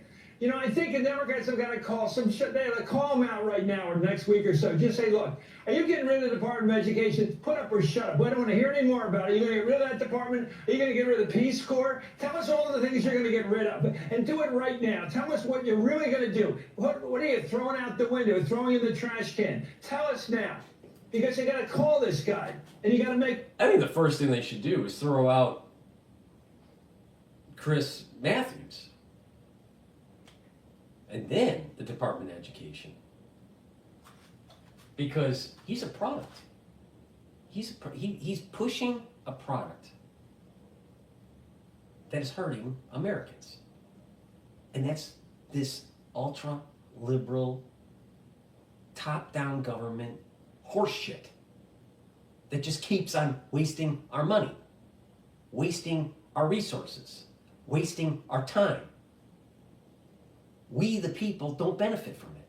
It's the lobbying group that benefits. And the senators and the representatives that are on the take, which are mostly all of them.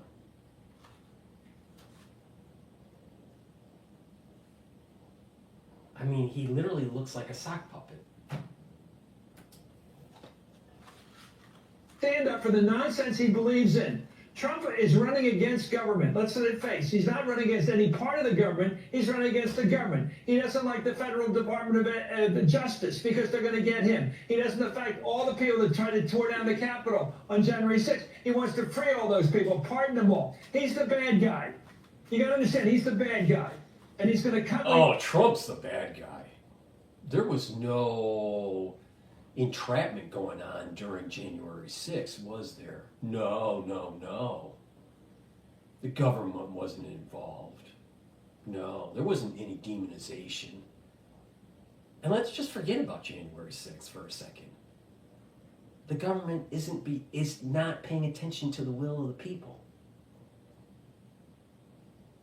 I mean, just look at how this bill is being constructed. And the moment that the will of the people have an idea of the level of pork in it, wasteful spending, and the erosion of your constitutional freedoms, and the growing of the national security state, and the protection of certain representatives because of the illegal activities they were doing. No, when that light was shined down there and the will of the people saw it, they started getting a little upset. But heaven forbid that the government is for the will of the people. That's why January 6th happened. It wasn't about election. If you think that, you're done. Because it was a boiling anger. And that boiling anger has been happening. I put the delineation point right after 9/11. Where you had a national security state that took emergency powers and circumvented your constitutional freedoms. And until we go to a day where it's pre-9/11, we should hunt these fuckers down.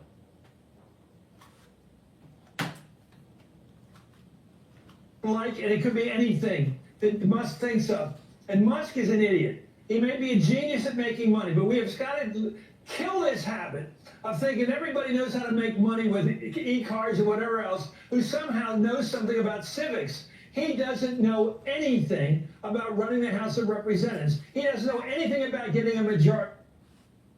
He doesn't know anything about how the deep state wants to run the House of Representatives. He doesn't know anything, or isn't inculcated on the way the sausage is made to fleece American citizens. But he knows enough to realize that our founding fathers didn't want this horseshit to be happening. But what has happened is that there is a national security state and a lobbying group that has taken over Congress, and this has been happening for decades.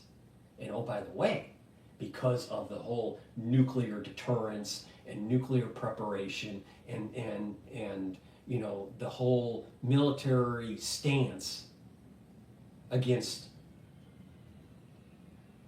our enemies,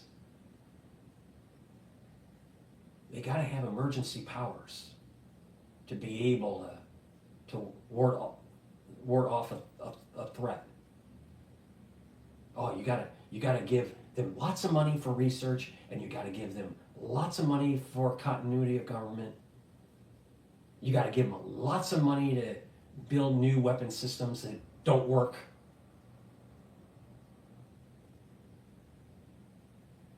No. No, no, no, no, no, no, no, no, no, no, no, no, no, no, no, no. We want a government that works. Not a government what it is. Because what it is isn't working. Chris Matthews wants you to stay on the horse and buggy. Because that's the way it used to be. We don't need a car. We just need the horse and buggy. And just shit all over the town. Just shit all over the town. Because that's the way it's always been in Washington, D.C. Just shit all over America. No, maybe we should stop using the horse and the buggy and start becoming more efficient.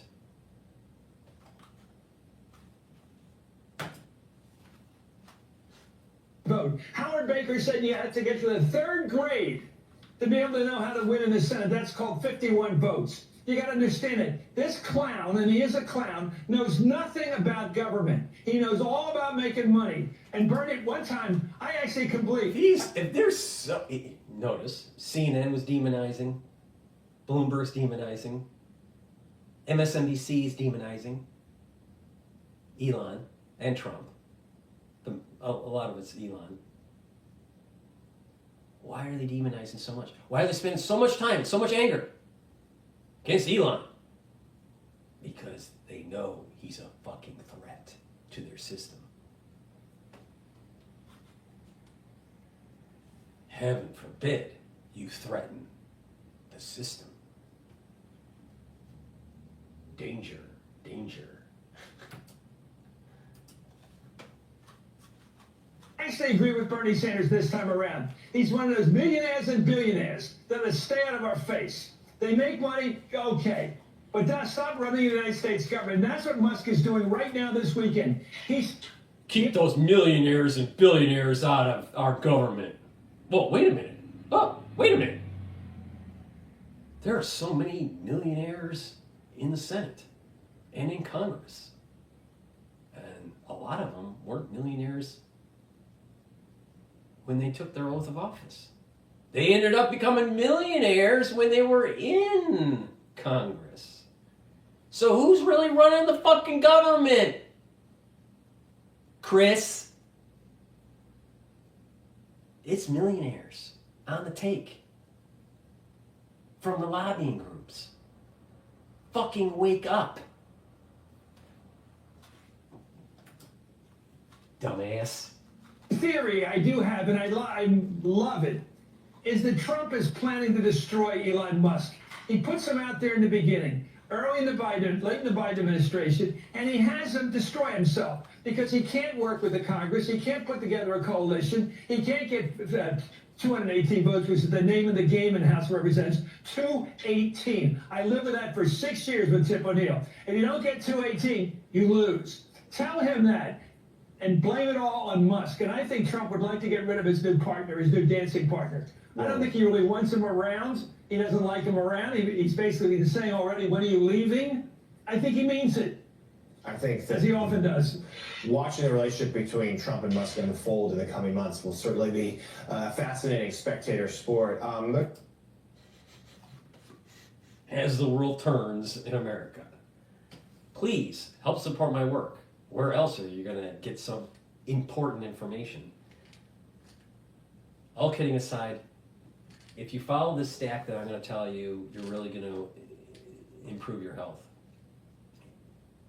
Go to my store and get the vitamin K2. This is the MK7 molecule.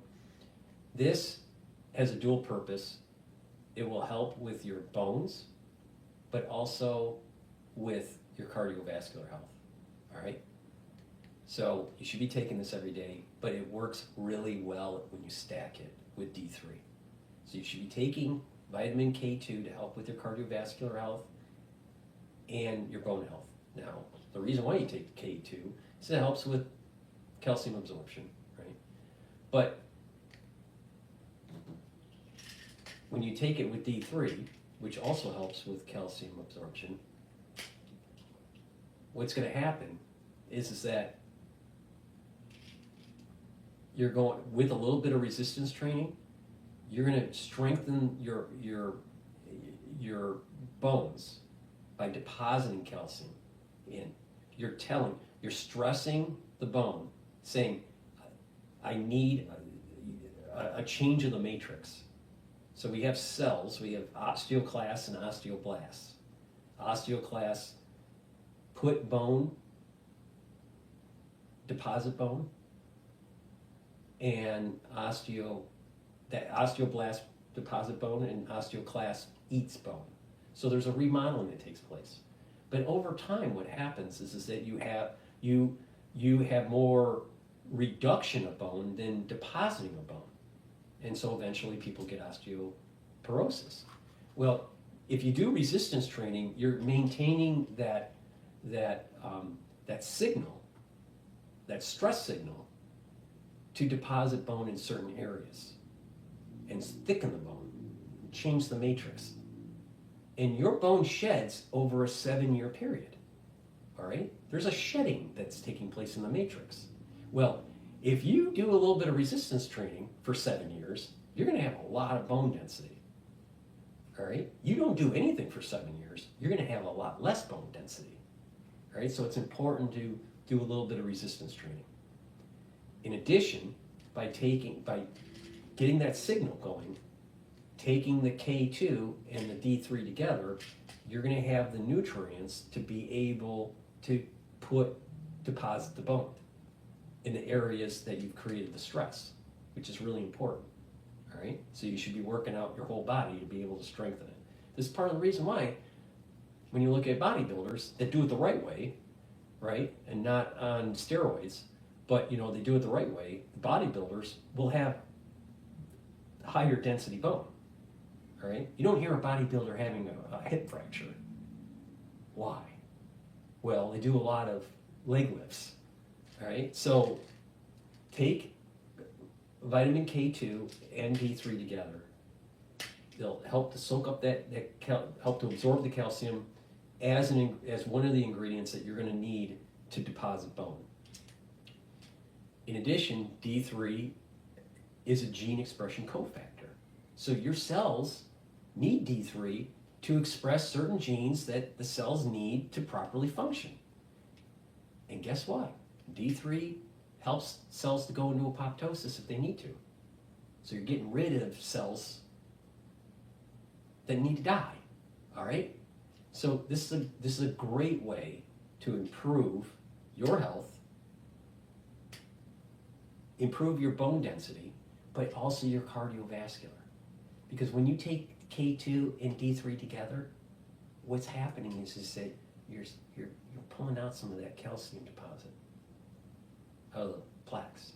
Now, there's a protocol that you need to use this. You have to also take D3. You take the D3, the K2, the C60 to lower free radicals. You take nattokinase and omega-3 to lower the LDL levels, so there's less LDL oxidation.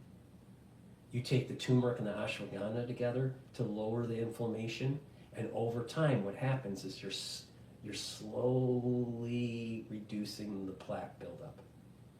So you have people that, you know, they might get an ultrasound on the carotid. If anyone has done a stress test, and if you're 50 years old or more, you should be doing a stress test just to see what happens. But let's say you do a stress test. You get on, you know, they put a 12 lead on you, right? And, you know, you're jogging on a treadmill, and they raise it up a little bit, and they're reading a ECG. All right? And that ECG is looking at all the leads to see the health of your heart as you're stressing the heart. That's why they call it a stress test. But once you get off the treadmill, your heart's pumping pretty fast, right? You're in tachycardia, all right? Your heart's pumping pretty fast. And so immediately there's an ultrasound that's done. And some of the more complicated machines, it's also Doppler. So you can look at the structure of the heart, the valves pumping really fast, see if there's any prolapse, any regurgitation, any stenosis, right? You're seeing the structure of the heart. You're testing it, all right?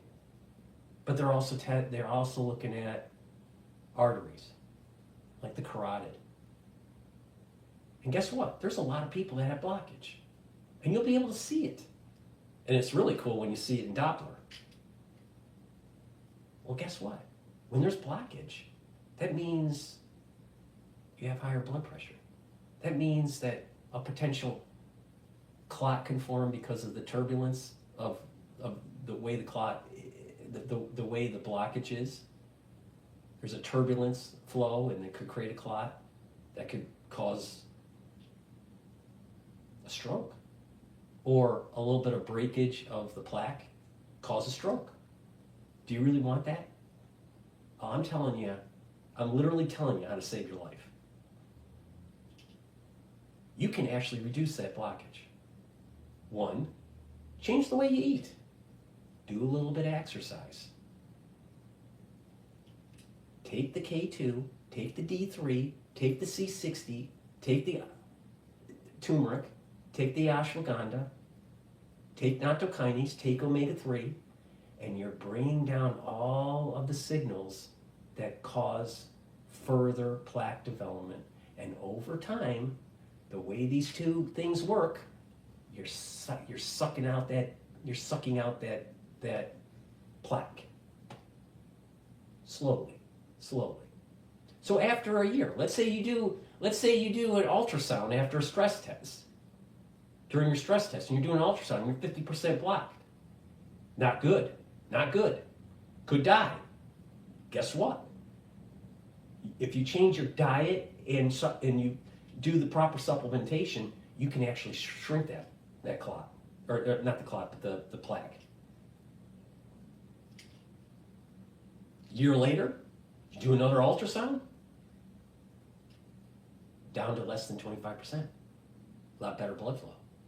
Ooh, reduce the chances of further heart disease and reduce the chances of stroke.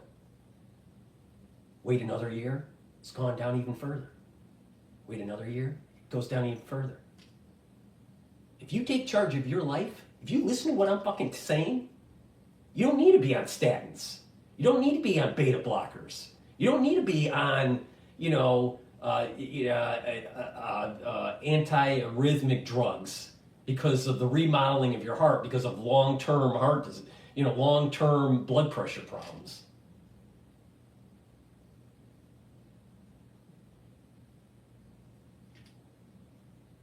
It's up to you. But it's possible. It's possible to do. But it takes time. It takes effort. It takes diligence. So taking K2 and D3 together is a dual purpose. It helps with your cardiovascular health, but also it helps with your bone density. Okay? So it's a dual purpose. So you're just taking these two together, you're doing wonders for your body. But if you follow the cardiovascular protocol, which you can easily do by just going and getting the longevity cardiovascular box, then you can reduce the chances of further plaque formation. And over time, with diet and exercise, you are slowly reducing the plaque over time. And reducing the chances of further cardiovascular disease. It's really simple. So go and get the vitamin K2 and the D3. You need to stack them together. Nattokinase, like I said, as a standalone, it'll break up clots. It's a fibrinolytic. But it also brings down LDL and increases your HDL levels. So it improves your cholesterol. So by bringing down your LDL, guess what? You don't have further plaque development, but you're improving the good cholesterol. And you're not on a fucking statin. Because guess what? Statins aren't great for you. Statins are bad for you, especially long term. Do you want to get on a statin? Let's say you're 50 years old and you eat a lot of pizza. All right? And you got high cholesterol. And you got 50% blockage in your carotid. What are you going to do? Keep on eating the pizza? Oh, 10 years later you have a stroke. Do you understand what that means? Oh, I just had a stroke, no big deal. No, now you're paralyzed. Really want to live like that?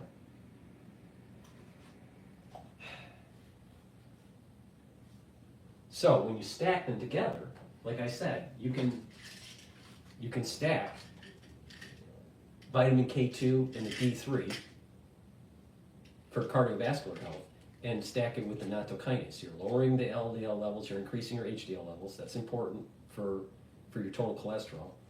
It's fibrinolytic, so it's breaking up any clots that may be forming. And the K2 and the D3 are helping to reduce the plaque, calcium plaque depositing. All right, so when you have plaque, it's not just foam cells. There's also calcium depositing. So you're reducing the calcium depositing because you're reducing the depositing of the calcium, but you're also bringing it out slowly. Why? Because this is absorbing calcium into your bloodstream.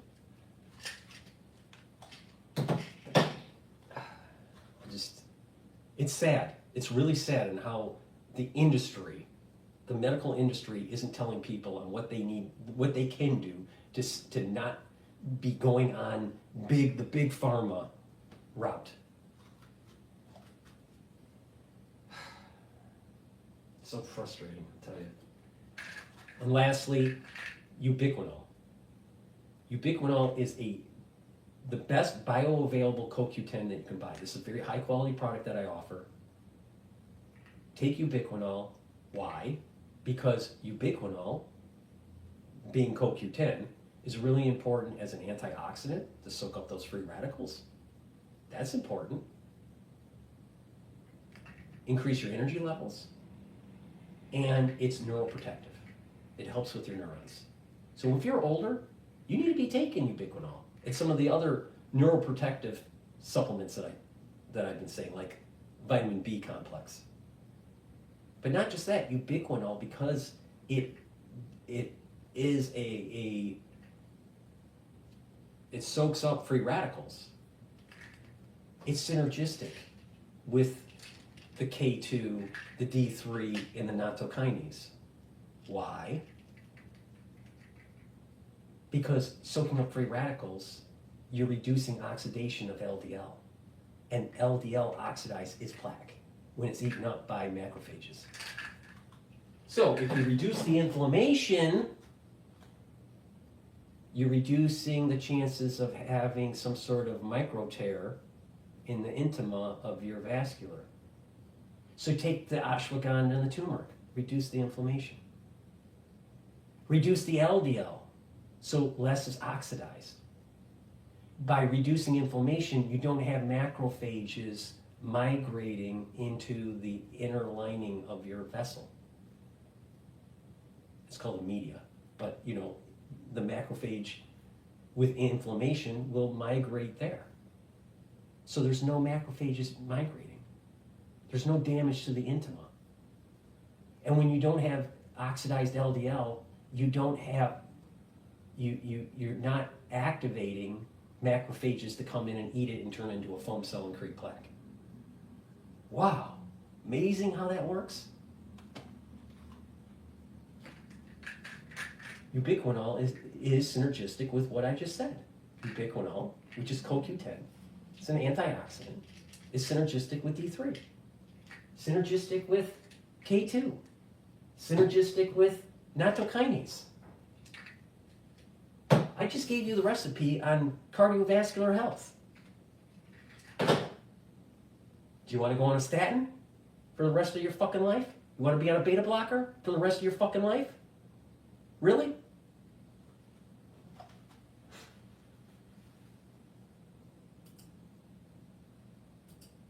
Welcome back. Well, today marks exactly 1 month until... All right. What is going on here?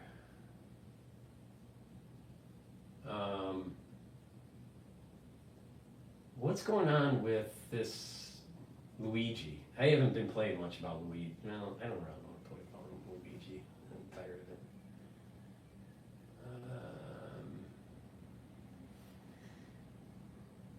Let me see.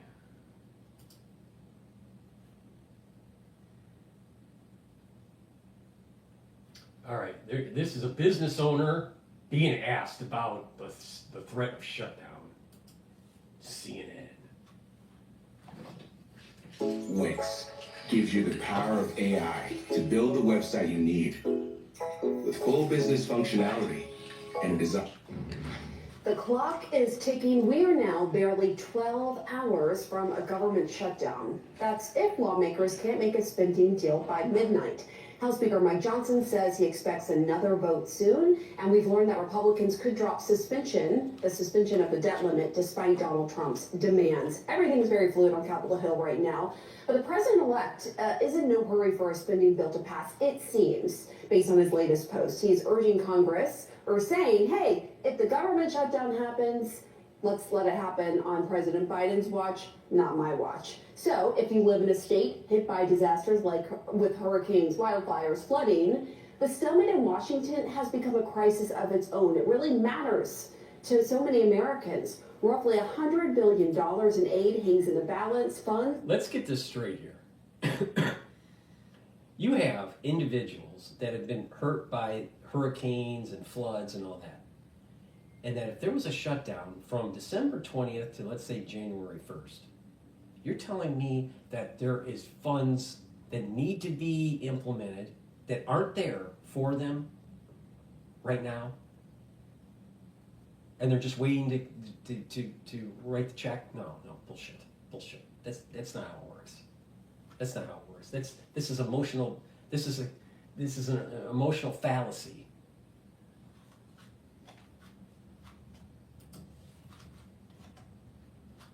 Would have gone to every single state in the nation. The biggest recipients, more than $10 billion for Florida and nearly $9 billion for North Carolina, still reeling from that brutal hurricane season. Katie Button knows how. And you're telling me that there's not emergency funds by FEMA that can be issued for the ones that really need it?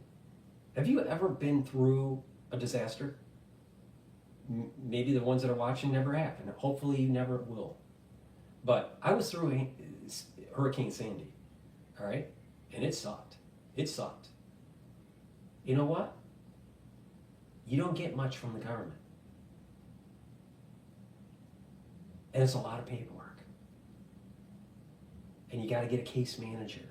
And you got to work with, normally it's a nonprofit that helps shepherd. And most people didn't get money. But some people did. But not much. It doesn't allow you to rebuild. Not at all. Not even close.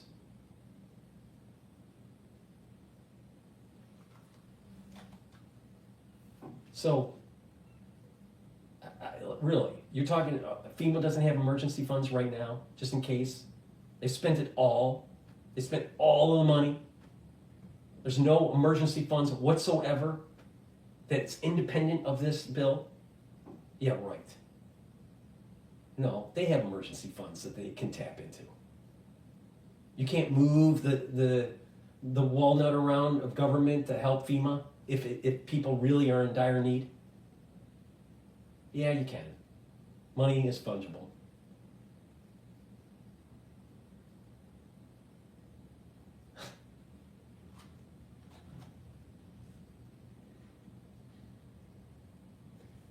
And there will be another bill that's passed once after the shutdown that releases funds for these people. But there wasn't people are in need. I'm not saying that there aren't people in need. There are people that are in need. But to think that the government is going to help you in a disaster, you're living in a dream world, because they don't. They don't help. It's very minimal. If you're in a disaster zone where it's absolute flood destruction and all this, your insurance company has lawyers in place to try to settle a claim pennies on the dollar, because the insurance company doesn't want to pay out because they have so many claims. On top of it, FEMA is coming in and they'll give you a few $1,000s. It gets a little bit more complicated if someone lost their job because of the disaster, and there's a little bit of money for that too. But that's it. That's it. And then some people would say, well, what about Red Cross? Red Cross gives you water and a blanket. So you get water and a blanket. You get a few $1,000s max by the government that takes forever to get. And you may get a $700 check from your insurance company. Welcome to America. No, shut down the fucking system.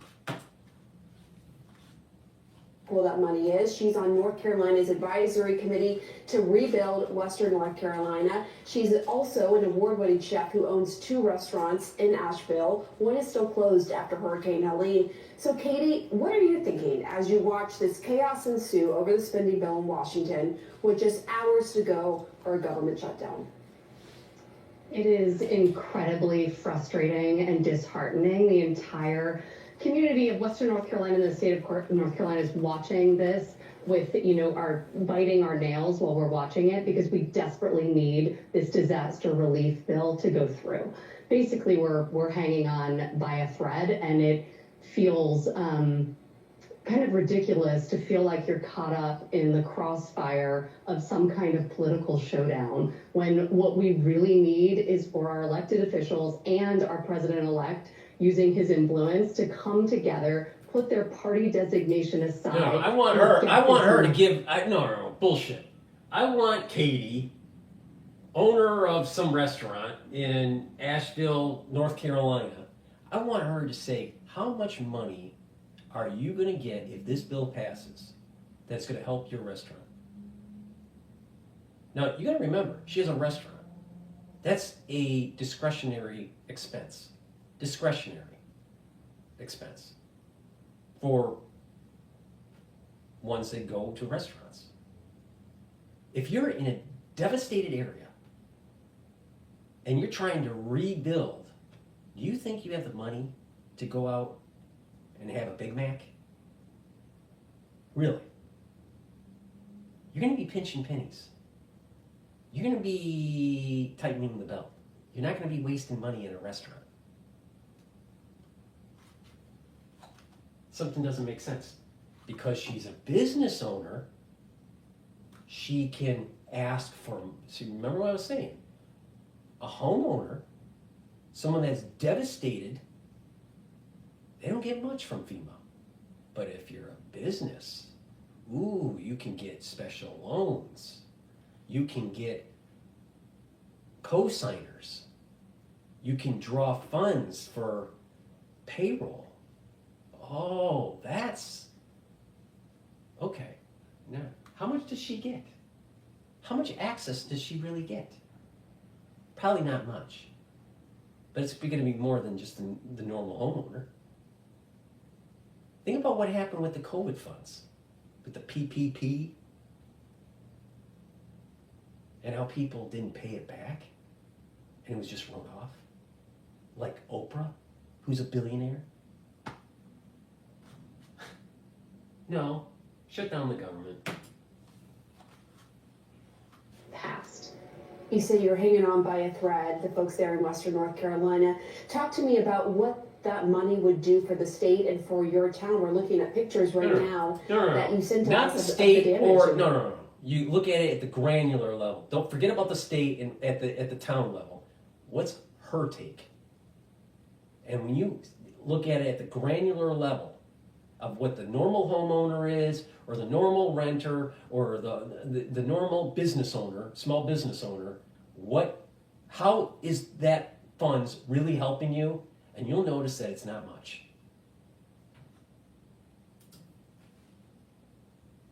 Area. I mean, it was to provide support for Western North Carolina in many different ways, but one that is particularly, kind of important for me is aid for small businesses. See? Asheville is a community of passionate small businesses, whether it's restaurants, artists. Forget about the fucking artists. You know, the thing is, it's probably provision. I'm willing to bet. I could be wrong, but I'm willing to bet it has something to do about loans. You get special loans that may not have to be paid back or at a very low interest rate. And then you dive in a little bit deeper. What are you using that money for, honey? Is it really to pay the employees? Is it to fix the restaurant that's been damaged? What exactly are you using the money for? Is it a manicure? Follow the money.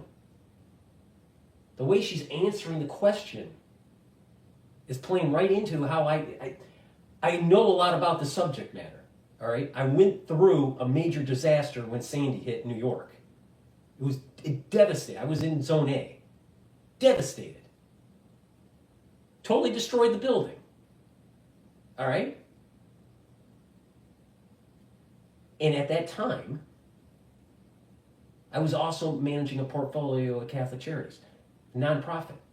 One of the top 2 nonprofits in New York that actually helped people during the recovery of Sandy, Hurricane Sandy. It was UJF and Catholic Charities. It got huge amounts of funds from Schumer. So I know a lot about this fucking subject matter. And I know on how the money was spent. I know on how the case managers were interfacing with these people that were in need. It's not much. I'm telling you, it's not much. But there's, special provisions for owners to take out loans that may not have to be paid back.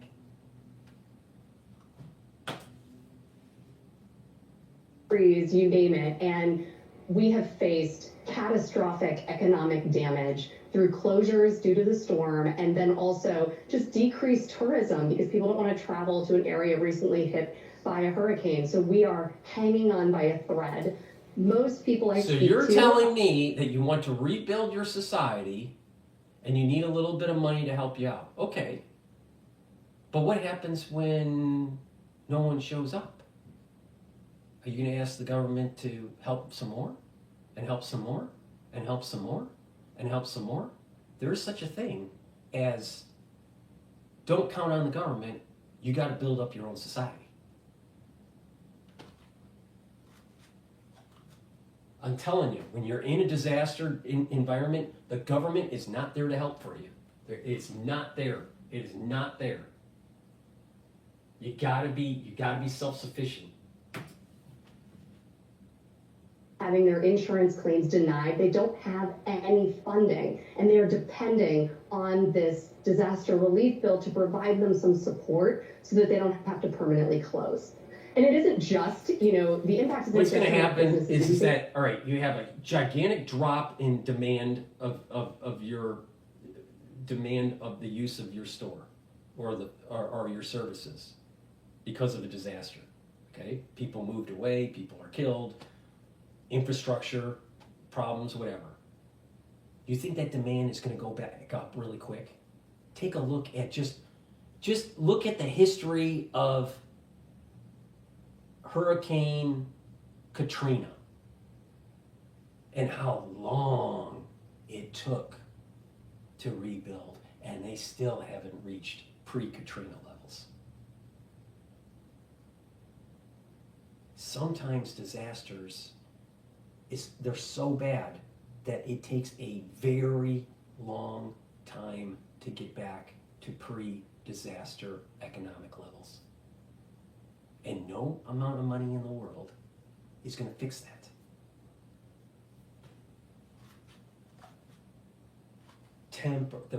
The key term here, temporary. Temporary relief. But they're going to need more relief and more relief and more relief until that the echo of the disaster is not in the consciousness of the news. And there's no more funding. It just dries up. This is why I keep on saying you can't depend on the government. It's not there to help you. Just like how Reagan said, your worst fear should be someone stating that they're from the government and they're here to help you. No, they're not here to help you.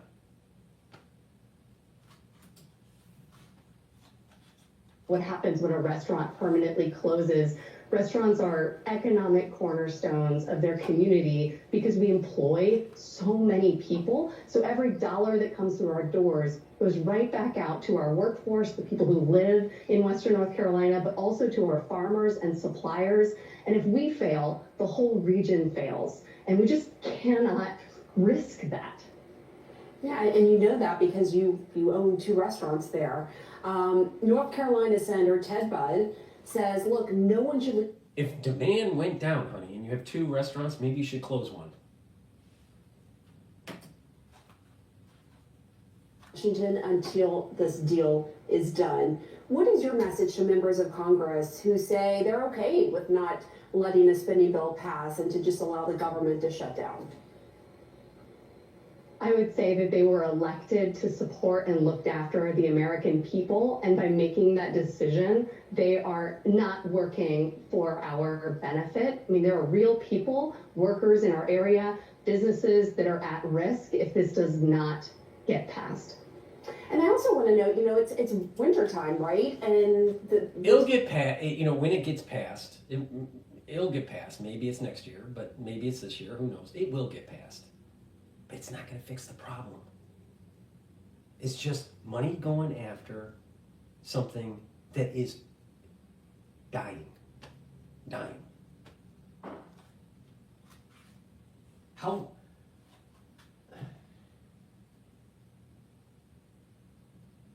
I mean, case in point, just look at what happened in Katrina.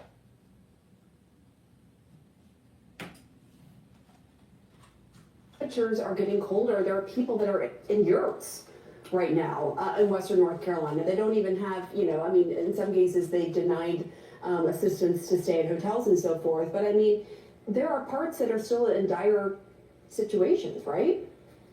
I mean, absolutely. The physical destruction is still there, and you know, this funding, disaster relief money, isn't just for businesses. I mean, a large part of it is to repair the damage that was done, return people to their homes, get them back working. We just restart the entire life of the community, and you know, we're really depending on this to go through to make it. Anything else you want to say? I think it's going to take 10 years to rebuild, maybe even longer. Just that the other thing I would say is Asheville, you know, is ready, but simultaneously we are also like open and ready for visitors. We need people to come see us. You know, downtown is restaurants are open, come shopping and visit, plan a vacation. That's another way that you can support our area. All right, Katie Button, thank you so much. Joining us now, Illinois Democratic Congresswoman Lauren Let me Underwood. get this straight. She serves on a... Just a few videos ago, you had CNN saying the world is going to fall apart if there's a government shutdown. But on another recent segment on CNN, it says, go spend your money in Nashville, North Carolina. Well, if the world's going to fall apart because of the government shutdown, why am I going to Nashville? Let's get the story straight, CNN.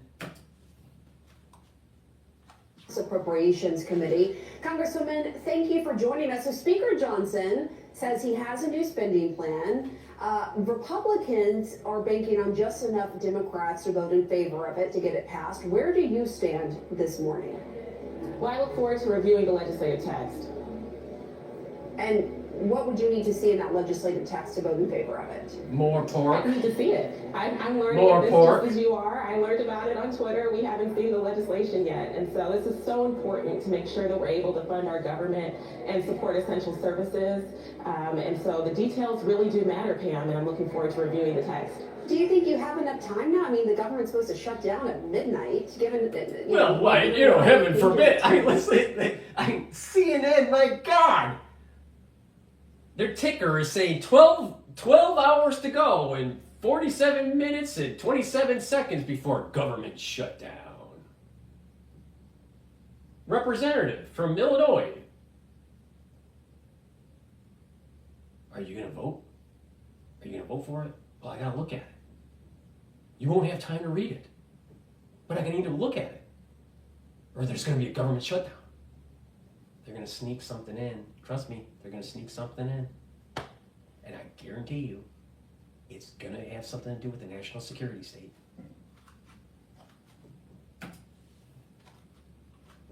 Do you feel confident you have enough time to read through the legislative text and make a decision? Of course not. It is unacceptable that we are in this position, that we have Mike Johnson and Donald Trump taking instructions from let's blame it on Trump, Johnson, and Elon.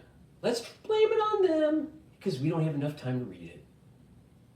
Maybe they should make a bill that's so easy to read that you can read it in an hour instead of 17 days. It's negotiation, bipartisan negotiation, and he just blew it up. And now we are being crunched to review things very quickly, very urgently, to make sure that we're meeting the needs of the American people. So Speaker Johnson, for his part, is now blaming Democrats after the GOP funding bill failed last night. Here's what he said. Very disappointing to us.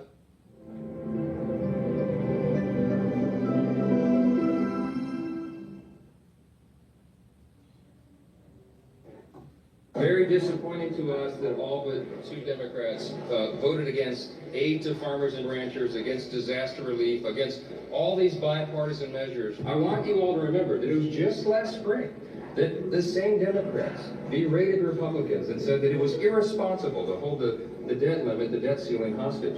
What changed?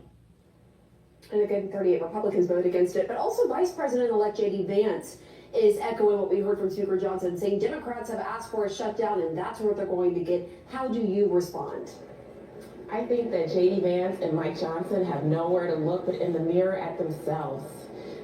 Mike Johnson is the Speaker of the House of Representatives, and it is his responsibility to put a bill on the floor for a vote that can pass with the support of his conference. With 38 House Republicans voting no, he has failed. And so this shift in blame and all of this. Forget about his conference. Let's worry about making sure the will of the people is upheld.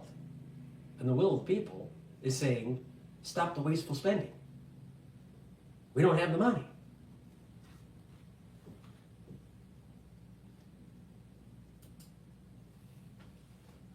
Sense is not going to deliver for the American people. They have the responsibility, they have the majority, and it's not the responsibility of Democrats to bail them out. President-elect Trump is saying the government should shut down on President Biden's watch and that this is Biden's problem. I do have to ask you, though, where is President Biden in all of this? Do you think he needs to be more engaged? Thanks for asking, CNN. Dr. Paul Cottrell, where is President Biden? Sleepy Joe, sleeping. You know, it's so disappointing to hear Donald Trump use that kind of rhetoric. I was first elected in 2018 in a Trump shutdown, and this is what he does.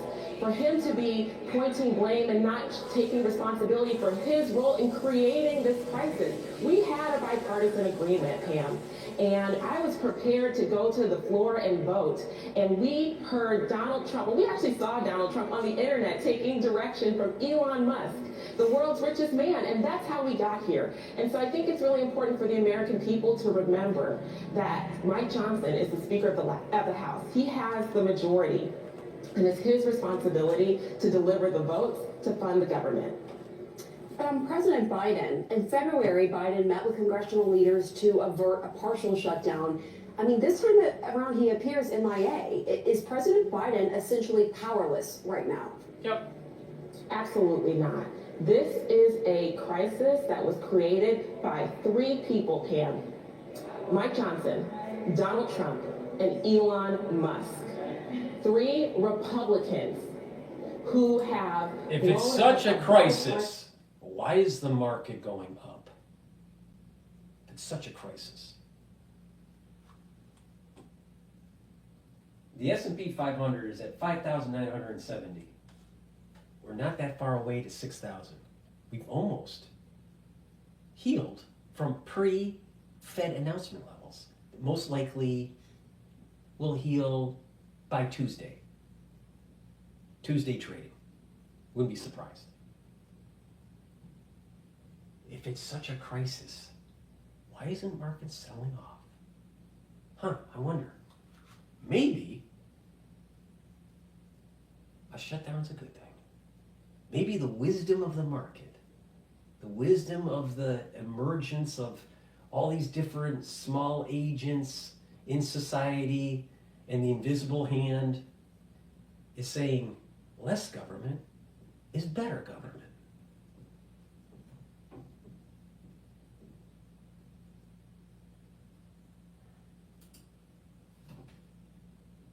Funding agreement. And I am standing here in the United States Capitol waiting to receive legislative text to keep the government open so that we can move forward and have a Merry Christmas. Even though this chaos and crisis may have been created by others, as you laid out, would you like to see President Biden step in more and engage more, though, before the government is set to shut down at midnight? I would like to see Mike Johnson do his job and put a bill on the floor that can pass. Shut down the government. Say it with me. Say it with me. Say it loud and proud. Shut down the government. Ready? 1, 2, 3. Shut down the government. Please go to my store, the-studio-reykjavik.com. Help support my work. I inform you on some really important events, like the S&P 500 is trading at 5,968 at this moment in time. Go to my store, the-studio-reykjavik.com, and get the vitamin C and magnesium. Why? This helps to boost up your immune system. If you're not feeling well because of the cold season, take a double dose, drink it with filtered water. Vitamin C also helps with your skin and with scurvy. You don't want to get scurvy. NAC is something that I've added to my stack. The reason why I added it to my supplement stack is because it boosts up the glutathione levels. Glutathione is an antioxidant that's a different pathway than C60 to soak up free radicals. It's synergistic with C60 and other antioxidants. But as we get older, we don't produce as much glutathione, and it's important to boost it up. So take NAC, it'll boost up your glutathione levels to be able to soak up free radicals through that pathway. In addition, NAC will help to detoxify your liver and your kidney, especially if you take acetaminophen. And there's lots of people that are older that take acetaminophen for pain or for headaches or whatever. So taking NAC will help to detoxify your body from the acetaminophen. And in addition, NAC helps to calm the nervous system, reduce anxiety. That's important. When people are anxious, it increases the cortisol levels, their immune system goes down if it's chronic. You don't want that. So to calm down your immune system, or calm down your nervous system so you don't activate higher levels of cortisol. So NAC, add it to your stack. It's really important, especially when you get older. So you're boosting up those glutathione levels, soak up those free radicals, and detoxify your liver and your kidney. Really important. NAD+, boosts up your energy levels, helps to repair DNA damage. When we get older, we develop more DNA damage. We have repair mechanisms in our cell to correct it, but sometimes it gets overloaded and it can't correct it all. And if enough mutations take place or enough problems with damage to the DNA happens, the cell will have problems. Not function correctly, turn into cancer, whatever. All right? You don't want that. So as we get older, we can't repair our DNA as well. NAD+ helps repair your DNA damage. In addition, it will also help with neural health. You get older, your neurons don't function as well. You need to take supplements to boost up that, like vitamin B complex, NAD+. They stack really well, improve your neural health. It also stacks really well with ubiquinol, because ubiquinol also helps with neural health. So go to the store, go to my website, the-studio-reykjavik.com, and get the NAD+. Again, use discount 5 to get $5 off, all caps. All right, let's go to Bloomberg. Shutdown looms. I really hope they shut down the government. Among Republicans in the House, I think are learning what Speaker Johnson's challenges are. You know, there are 220 plus Republicans. They are smart and hardworking. They understand the issues, and you know, you've got to find a way. If you're going to unite them, you got to find the right policies to do that. And certainly that's what the Speaker's trying to do in that conference meeting as we speak. I don't think there may be a technical shutdown. I don't foresee any lengthy one at all. There are Republicans working toward keeping this government open. One, because they don't want the distraction heading into President Trump's inauguration. They are moving fast because they're determined not to make the mistakes of 2017, where they feel squandered the first 6 or 7 months of that of President Trump's first term. Now they're moving. And secondly, the Republicans have learned that if you shut the government down, you just abdicate the power of the purse. You give more power to the existing president to decide which agencies are open, which are not, which workers are essential, which are not. And so clearly that's not something Republicans want to do at a time. Now they will ensure, you know, how this government's running right now. Well, I wonder what you make, sir, of specifically the request of Donald Trump, that is, raise the debt ceiling until I'm out of office or just abolish it entirely. Does that make sense to you, especially knowing the tax reform that Donald Trump would like to pursue shortly after he takes office?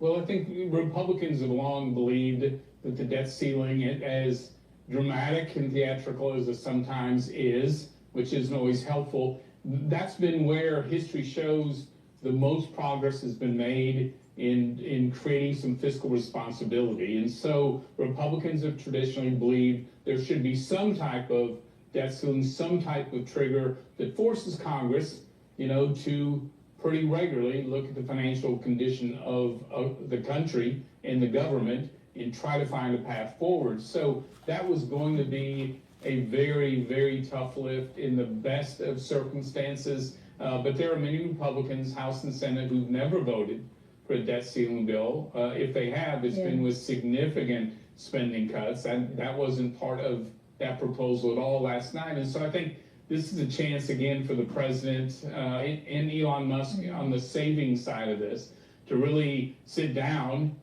internally, work with the incoming class of Republicans, because I think the field in 2025, where they hold the House and Senate, is so much better field to fight on than the one they have right now, where Democrats run the Senate and the White House. All right, former Congressman Kevin Brady, I do want to get to what this future Congress is going to look like with you. If you wouldn't mind sitting tight for just a few minutes, we would greatly appreciate your patience because we do want to go live to Capitol Hill. Joining us from his office right now is Democratic Senator Mark Warner of Virginia. Sir, thank you so much for your time on what is obviously a very busy week in Washington. As it stands now, with the reporting we have out of the House about their proposed path forward, splitting a bill up essentially into a number of different ones to be voted on, can this shutdown be avoided? Can your chamber vote on this before midnight tonight? Well, first of all, we have seen, I say this is somebody that was in business longer than been in politics. This was incompetence at a spectacular level. Virginia, Democrat, with a windmill on his desk.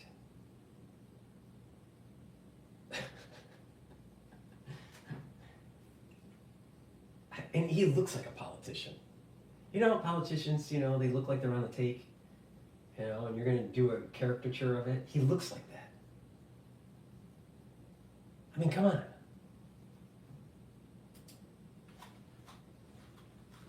Forward to working with Donald Trump where I can, but he prides himself on art of the deal.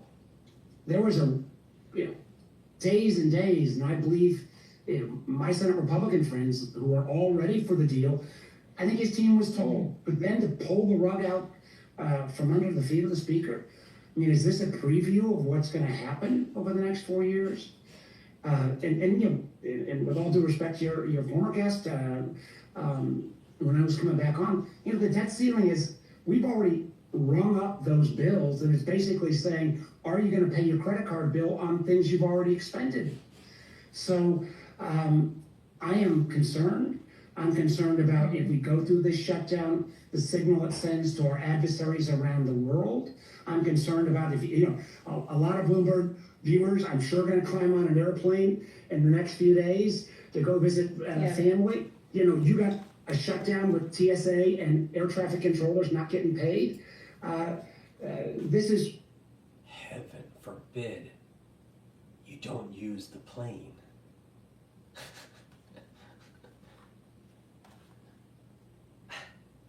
You know what? It's not a big deal. Shut down the government. Let's see what breaks.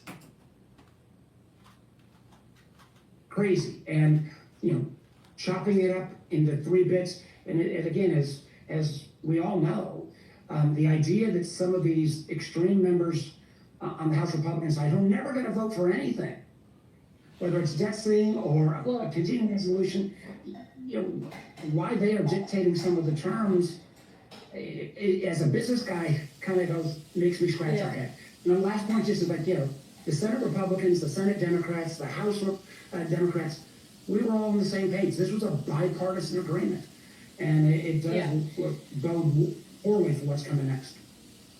Well, of course, that bipartisan agreement is no longer on the table. So what messaging have you gotten from your leadership, from Chuck Schumer, as to what the Democrats in the Senate will be willing to vote for here? What is the very lowest bar that you're willing to jump over to avert a shutdown? If anybody can predict what the House Republicans can pass, particularly if they're going to just try to pass it with their own members, they can't. I mean, the reality is, as people know, there are a whole group of members that will never vote for a continuing resolution.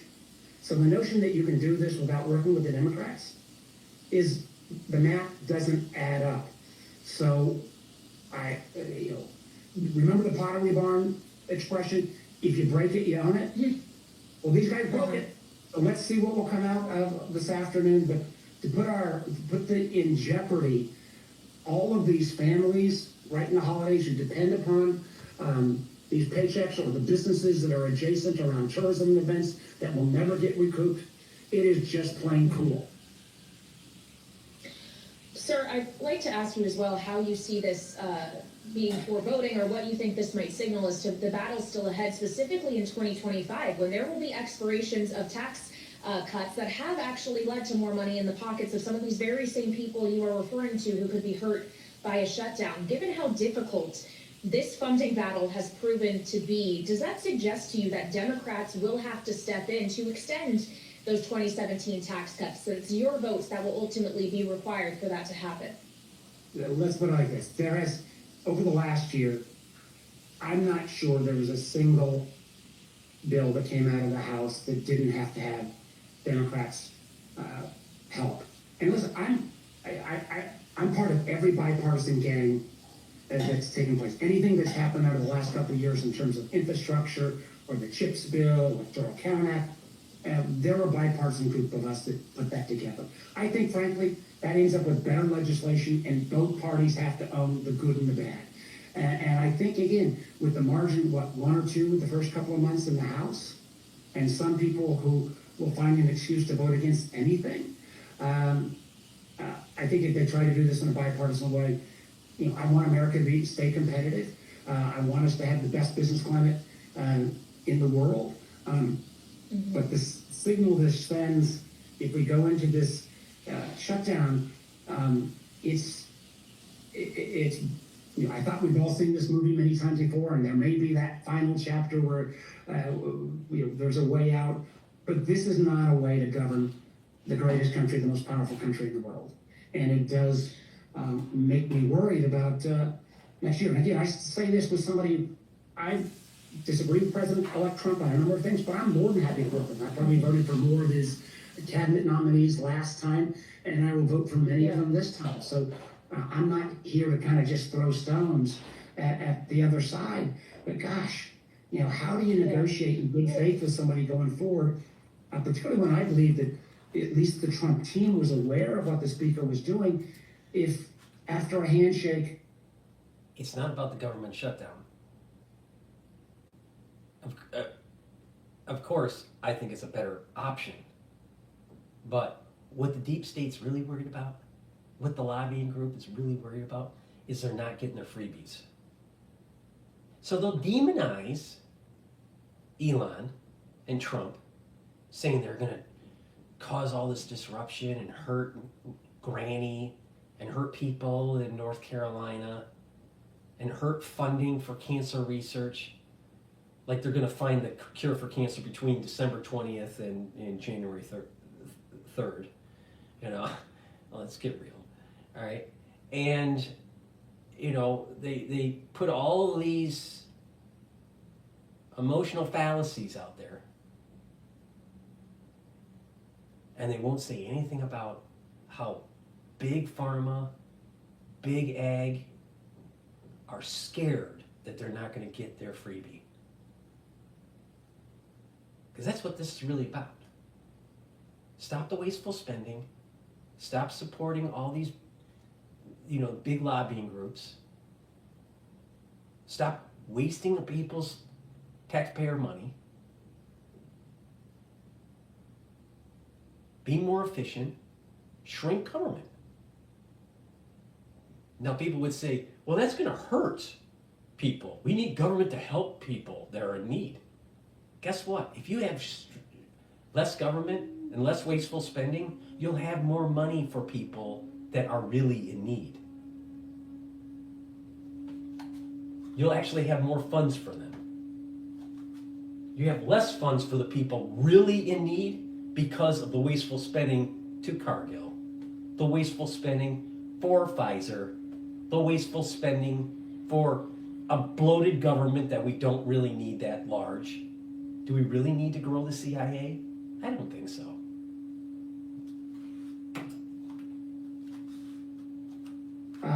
Somebody reneges at the 11th hour. Well, sir, finally, is it really only Donald Trump that will have to be worked with, negotiated with, or do we have to have Elon Musk's name on this list as well as to whose sign-off is going to be required to get... What's wrong with having someone that has a little bit of power because of their financial gift from the divine, all right, that's representing we, the people? We actually have kind of almost like a John Hancock moment. You know, John Hancock funded a big part of the revolution. That was the reason why he wrote his name so fucking large on the Declaration of Independence. So the King of England could see it over the pond. Elon Musk is our John Hancock. He has the financial wherewithal to tell anyone in Congress to fuck off and to stop wasting people's money.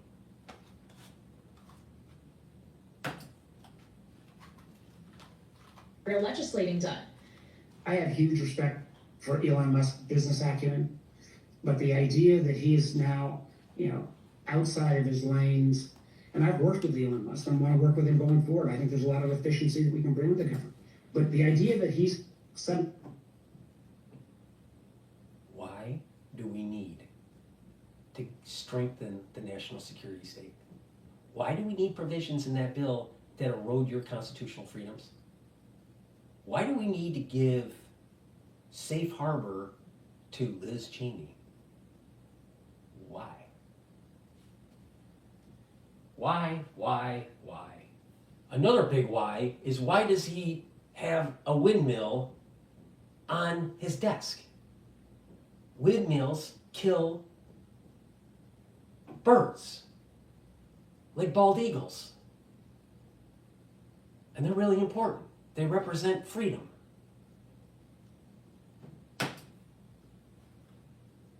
Why? Calling the plays for how the government is going to be funded or not. It'd be like putting me in as the coach for the Washington Commanders. The team would lose and a lot of people would get hurt.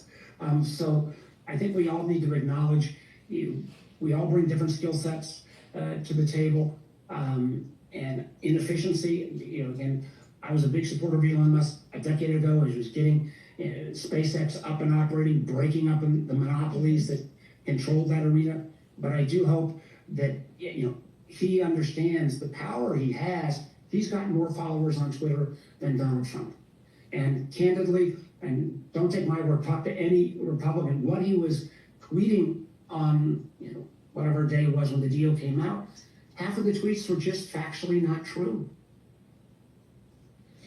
All right, Senator, thank you very much for hopping on to join us here on Bloomberg TV and radio. That was Democratic Senator Mark Warner of Virginia. Your time is much appreciated, sir. As is the time of former Congressman Kevin Brady, who has been standing by for us. He, of course, used to represent Texas and was chair of the House Ways and Means Committee. Now he's spokesman for the Alliance for Competitive Taxation. Congressman, thank you very much for sticking with us here. I'm sure you heard the words of Senator Warner there, just talking about, frankly, the fact that it has required Democrats to get a lot of legislating done in this 118th Congress, and the 119th, when the House majority is even narrower. That may be true. So how much are you catering your messaging as well at the Alliance for Competitive Taxation to Democrats who may be required to get any kind of tax package over the finish line next year?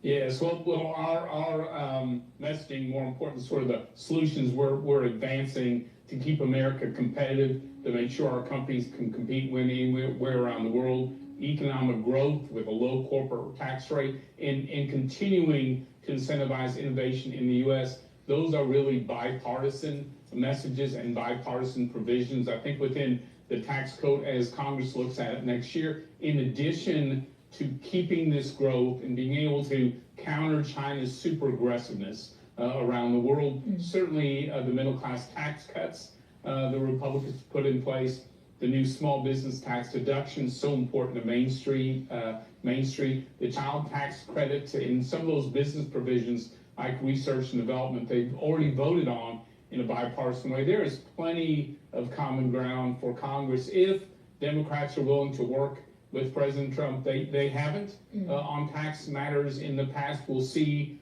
if they will or if it's needed. I think, again, a lesson from this early effort right now on passing a continuing resolution is that in a super thin majority, the president and Republicans, whichever party's frankly in power, has to work very carefully, very deliberately to make sure they've got those policies right and can advance them.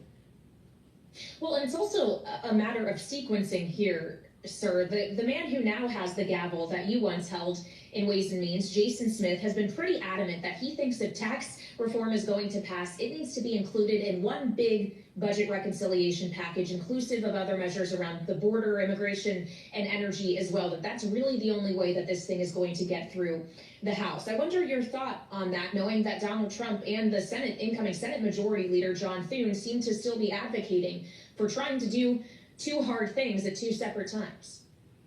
Yeah, so I think President Trump at some point is going to weigh in, sort of break the tie on the sequence. He's certainly, from holding that gavel at Ways and Means Committee, as you're doing a tax bill, you want all the factors that could be a leverage in bringing people to the table together. You want them in that single bill. So certainly Chairman Smith's proposal is a rational one, but regardless of whether it's one or it's two, I think one thing everyone needs to understand is it's a little like Mike Tyson's comments about heading into a fight. You know, everyone's got a plan until you get punched in the mouth. Well, reconciliation is difficult and it's complex, and you can have the best plan in the world on paper, but until you sit down with your members of Congress on your committee, in your conference, in the House, in the Senate together, you know, you don't really know where that sequencing is going to lead. And so I think, you know, it's good to have the conversations they're having right now about which strategically would work best. But at the end of the day, as they begin to meet with these new members coming in, as well as existing Congress, I think they'll get it. They will find a path. It'll become clear as they have those conversations. Well, and as we have the conversation about kind of the government ledger here, if you will, with the spending on one side, the revenue on the other side with this tax conversation, we've had this conversation many times before, Congressman, about the notion that Donald Trump does think some of that revenue can be supplemented by revenue coming from tariffs. And I know you aren't all for that idea, but he did introduce a new tariff idea into the discussion early this morning. He posted on True Social that he told the European Union that to help make up for the deficit, the trade deficit with the United States, they have to purchase large-scale purchases of our oil and gas. Otherwise, he says, it is tariffs all the way. And so while I know you aren't a big fan of using that kind of income to increase revenue, are you a fan of it as for using it as leverage in a negotiation? Is that ultimately what you think this is? Well, I hope so, in the sense that I think it's clear, President Trump is very clear. He believes tariffs work to our advantage in moving people to the table to have these conversations. And his priorities, obviously, border security, stopping drugs and fentanyl, stopping unfair trade practices, rebalancing trade, and getting the world to buy more U.S. oil, buy more U.S. products, help us stop Chinese transshipments, put pressure on Iran. I think he has a whole host, I think, of priorities, and he sees tariffs, or at least the threat and leverage of them, as a way to bring countries to the table. And I think we're all hopeful, because tariffs can be so damaging, usually more to the host country. Why shouldn't Europe buy oil and gas, especially the liquid natural gas that we have, instead of them being dependent on Russia? And it would be great to export our oil and gas so we can pay down our debt. Wouldn't that be wonderful? Like America than it is to the other countries you're applying it to. And so, yeah, I think people are hopeful that that these conversations and this approach works to bring countries to the table and we can find some common ground. All right, sir, I know we've gone overtime with you, so I just have one more question for you as a former member, a former leader within the House of Representatives. If you had a piece of advice for Speaker Mike Johnson now and as he heads into another speaker election just weeks from now, what would it be? Well, I would say, as a conservative, I would say I'm a big admirer of Speaker Johnson. Again, I think he's taken the right approach. He listens very carefully. Certainly his word is good. And he's, again, one of the most conservative speakers the House has ever had, who respects the views of the entire conference. He knows how thin this margin will be, not just today, but in the future. I don't know that I have advice except to continue to be you, because the principles and integrity you bring that office, that leadership, I think is exactly what we need right now. All right, former Congressman Kevin Brady of Texas, now spokesman for the Alliance for Competitive Taxation. Thank you for being generous with your time today, sir. Very happy holiday. Newsflash. Dr. Paul Cottrell has seen the first snowfall in New York City. It is 1:30 p.m. New York time.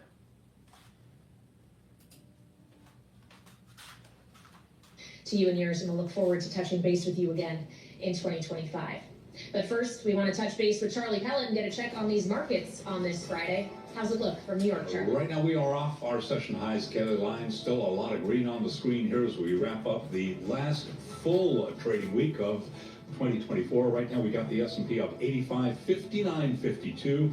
That is a gain of 1.5%. Dow Jones Industrial Average holding above 43,000. Barely. It is up 658 points right now, just about a gain of 1.6%. We've got NASDAQ up 276 now, up by about 1.4%.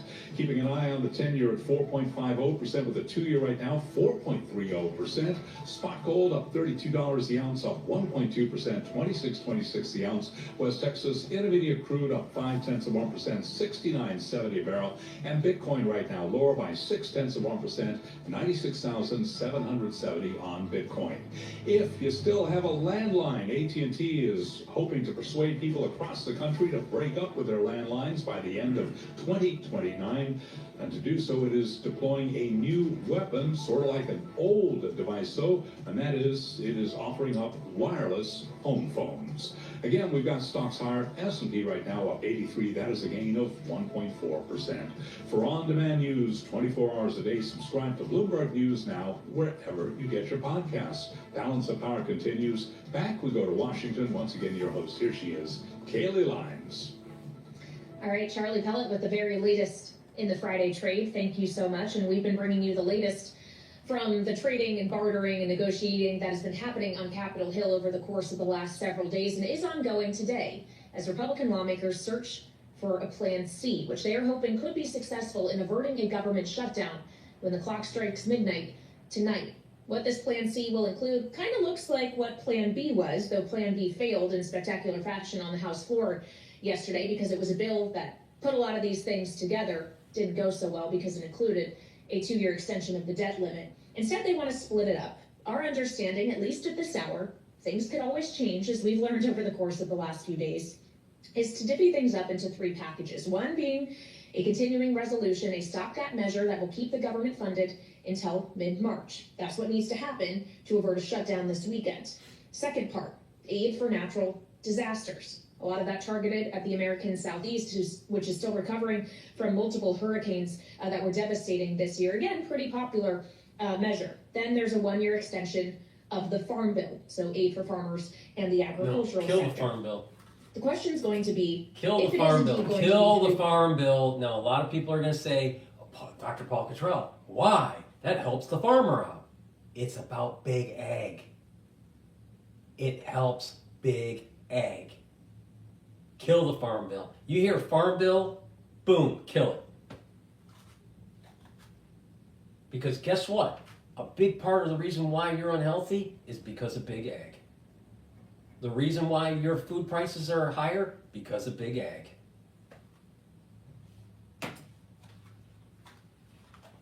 How quickly could they come to the floor?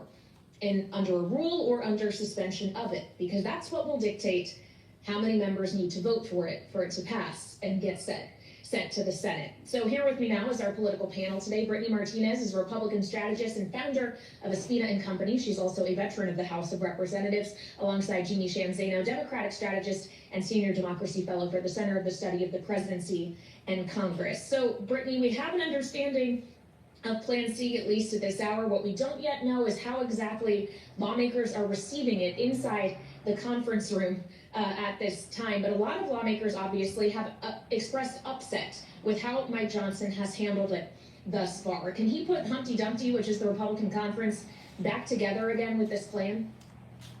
I mean, he's going to have to, or otherwise the government is going to close in just a few hours here. I Close think it. that, you know, Shut it down.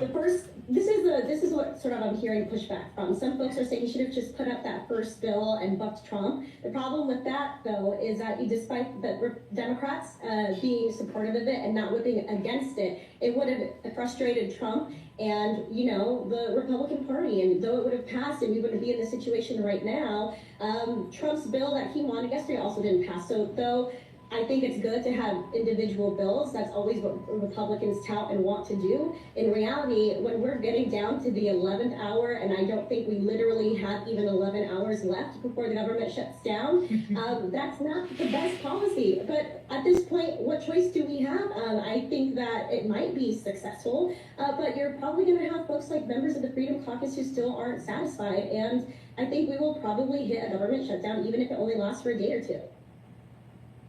Well, if you're with us on Bloomberg TV, you see we got the shutdown clock up. So it's about 10 and a half hours left until the deadline right now for those listening on Bloomberg Radio. But Jeannie, I was just speaking a few moments ago with Democratic Senator Mark Warner of Virginia. And when I asked him, hey, what are you willing to vote for here to avert a shutdown? He basically said, we can't predict what's coming out of the House. I just wonder how you take that answer, or what you're expecting really is the thinking from the democratically controlled Senate, which would be the next stop on this continuing resolution train. Yeah, and it was such an important conversation you had with Senator Warner, and in particular, he echoed what we've been hearing from Democrats, which was his Pottery Barn theme. You break it, you buy it, and that's what Democrats feel that the Republican Party has done, and so they've got to own that. In terms of this three-step process, if that does indeed come out, it's going to depend on what's in there. You know, Donald Trump tweeting in the middle of the night that maybe the debt ceiling should be raised for 4 years as opposed to 2 is going in exactly the opposite direction. If they're planning on something like that, Democrats won't go along with it. And quite frankly, they can't move forward, Republicans, because their own Republicans won't go along with it. And this speaks to a huge problem that the Republicans have. They have talked about fiscal responsibility, and yet they are supporting somebody who the Committee for Responsible Budget estimated has put forward plans during a campaign to raise the debt by $7.75 trillion. That was the moderate estimate that the committee put forward. How is that fiscally responsible? It is not. And that is what has driven this divide in the Republican Party. That is why you see Republicans, very, very interesting. Donald Trump's not in office yet 38 Republicans last night, without fear, stood up and voted against him and Elon Musk. And that is a precursor of what is to come in this all-Republican Washington, D.C. She hates Trump. Trust me. I watch a lot of Bloomberg. Well, on the debt and deficit specifically, and the debt ceiling, which Donald Trump has said he wants to raise or abolish before he takes office, Jeannie, I would point out that Democrats have been calling to repeal the debt ceiling for a long time. Just last week, there was, I believe, 17 co-sponsors on a piece of legislation in the Senate that would have gotten rid of the debt ceiling. So is it really appropriate to be changing the two now, or is this actually an area in which Democrats and Donald Trump might be able to work together? Well, they may be able to work together, but I'm so glad you raised that, because the difference is when Democrats want to raise or abolish the debt ceiling, which is fiscally sound and should happen, It is not for the narrow prospects that Donald Trump and Elon Musk put forward yesterday, which is so they can ram through an extension of the corporate and billionaires' tax cuts. That is what is adding to the deficit. That's why they can't get the support of people like Chip Roy. And so that is the problem they have. Yes, we need sound fiscal management in this country, and Elon Musk is absolutely right when he says we don't have it. The way to get it is not to shut down a bipartisan agreement hours before it goes through to keep the government open, and it is not to do so. You know, let's ask Elon Musk. He didn't oppose the defense spending bill the other day. Why not? Because he benefits from that. He did support the second bill that came forward, the CR, yesterday, once they stripped the China components out of that, because he benefits from it. So we have to think very carefully about who's benefiting from what. Yes, address the debt ceiling, but this is not the way to do that, and Donald Trump knows that, or at least... So let's just say that there are things that are in the bills that might benefit Elon Musk. But you have senators and you have representatives in Congress that vote for bills because they benefit from certain things for their state or maybe even for their portfolio. So why is it an issue? Why? You have lobbying groups pushing for certain legislation because they benefit from it. And I guess that's how the sausage is made. But my gut feeling is that Elon Musk is actually more for the long-term productive capability of the United States in the future that we can reach if we are just fiscally prudent, compared to a bunch of senators always on the take. Always on the take. You know, remember that CCR song? You know, the senator's son. The senator's son never goes to Vietnam. The senator always finds a way to benefit from the bill. You know what? I'm tired of the senators benefiting by pork bill spending. Tired of it. It's time for we the people that benefit. Even if it means smashing down a few agencies or a few departments, closing them down, shrinking government. Well, you're not going to be able to afford cancer research. So what?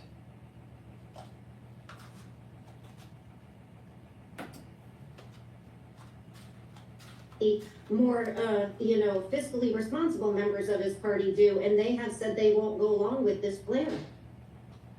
Well, as Jeannie alludes to Elon Musk here, Brittany, it does raise the question, as we've considered over the course of the last several days, whether or not Mike Johnson is going to be able to stay in the job as Speaker and keep the gavel in hand, how powerful the gavel really is, or if the Speaker of the House at this point is effectively someone who just has to act on behalf of the wishes of not just the president, but of the world's richest man. I think that Speaker Johnson is a good guy. I think he's pretty common sense. He is a pretty conservative guy, but he also is able to come to the negotiating table and work with Democrats, and we've seen that time and time again. Why do they hate Elon Musk so much? He's a billionaire. He's pushing the buttons. Guess what? You have a lot of lobbyists. When they work together, they represent trillions and trillions of dollars of market cap. But Bloomberg isn't talking about that. You know why? Because they get advertising revenue from them.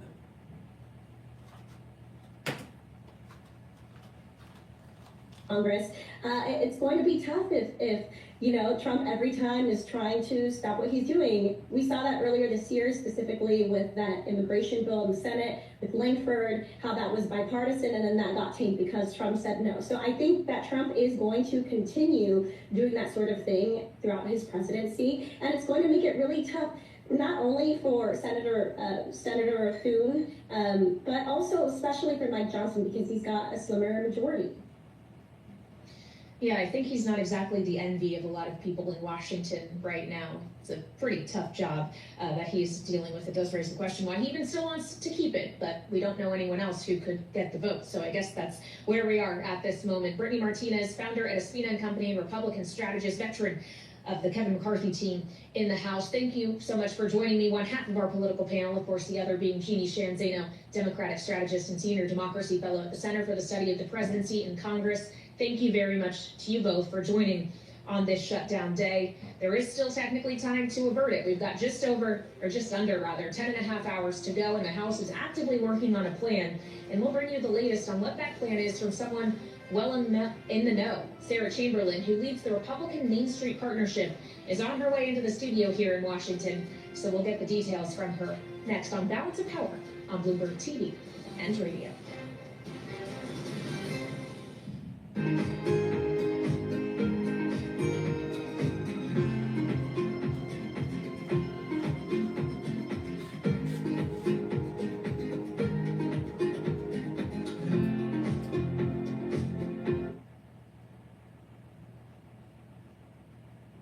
Hopefully I can beat the advertising here. Two most closely, Chip Roy, Tom Massey, and Ralph Norman. Could it get through rules? Is that the expectation, or does that bring risks in and of itself? It does bring some risks in and of itself, but we have kind of been given the signal that we do think it will make it through rules. Okay. And again, these members really want to get this done and go home. And it's a clean CR. There's not a lot in this like the original bill earlier this week. And disaster relief, you have to have disaster relief. And again, they'd be separate bills. So we do think that they would make them through rules. Yes. And what about the Senate? If it makes it through the House, I do believe it will make it through the Senate, absolutely. But having said that, they won't happen until tomorrow morning, so we may have a very brief government shutdown. And of course, it would be a Friday night into Saturday, Right. so the actual effects here in all reality might be very minimal, so it would be avoiding still the worst case scenario. So when we consider that both of these options do seem to not address the debt ceiling, which Donald Trump has explicitly asked for, he said either lift it until 2029 now, when he will be out of office, Right. or get rid of it entirely. Why are members willing to go against him on that potentially? Why would Speaker Johnson go against his wishes? Because they just don't have the votes within the Republican Party, and there's no Democrats, though in the past, the Democrats said they would really like to do that. There are no Democrats willing to join with the Republicans to make that happen, so that is off the floor for now. Doesn't mean that next Congress it won't come back, but right now they just need to get the CR done. Well, and really what Trump has said is that he wants it done before he takes office. That's January 20th. Right. The new Congress starts January 3rd, so theoretically there would be a few weeks at which Congress could try to get that done when they have both Republican majorities. The hope right? is, you're right, but we don't know if we're gonna have a speaker. That's another whole dynamic in there. Okay, well, you brought it up, Right. so let's get into it. So Republican Main Street Partnership members do support the current speaker, absolutely, no question. But there have been some other members that aren't sure if they're going to support the speaker. So there is a chance, I hope it's minimal, that we may not have a speaker come January 3rd. And then for those of you who remember, it becomes many votes, people put their names in, it becomes a real mess. But more importantly than all of that is the Congress does not get sworn in without a speaker.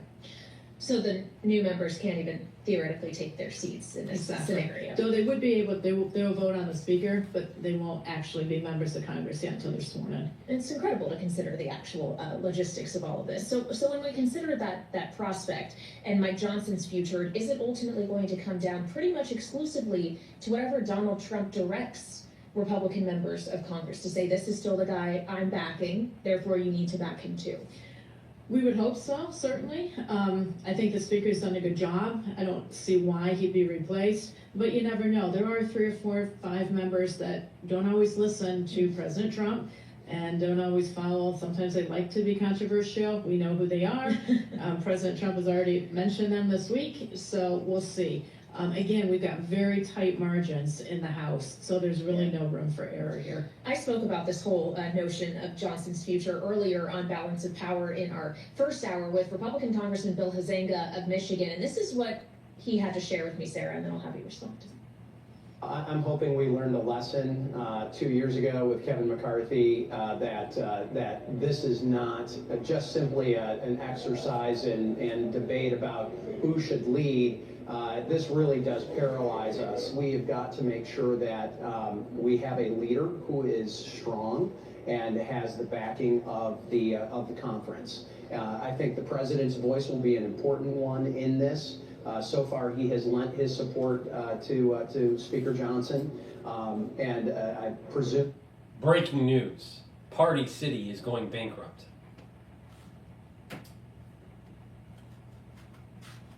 That continues, then I think the speaker's in a strong position.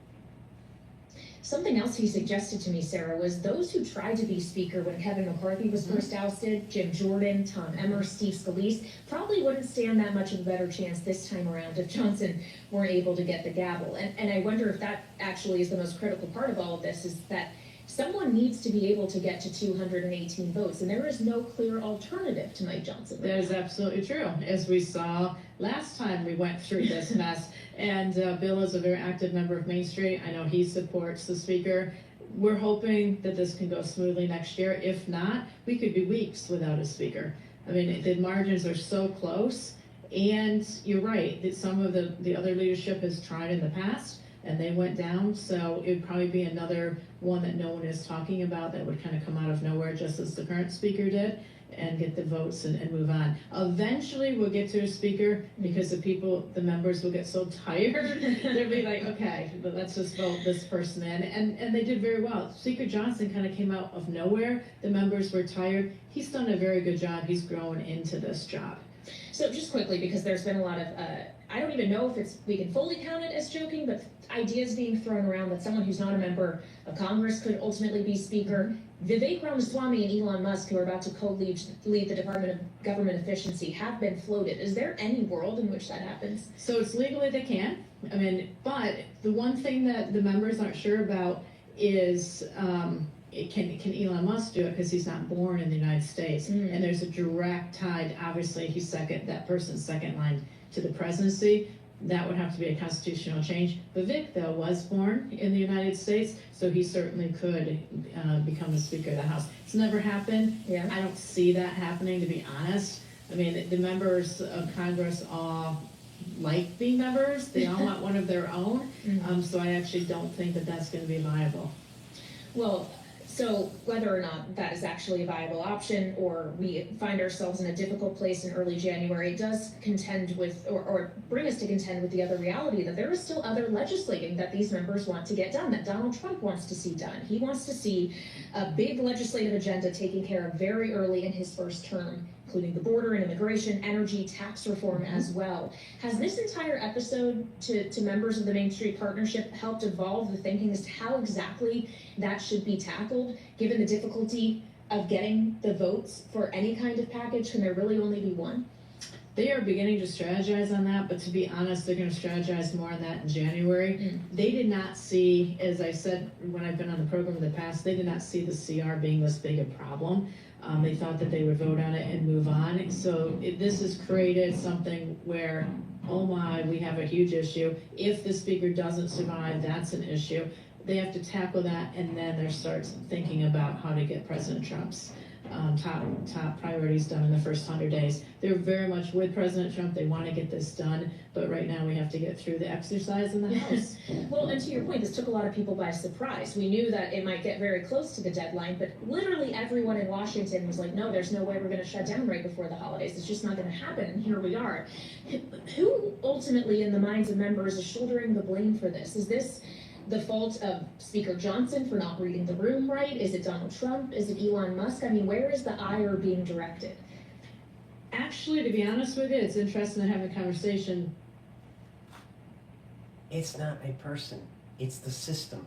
The system is spending too much.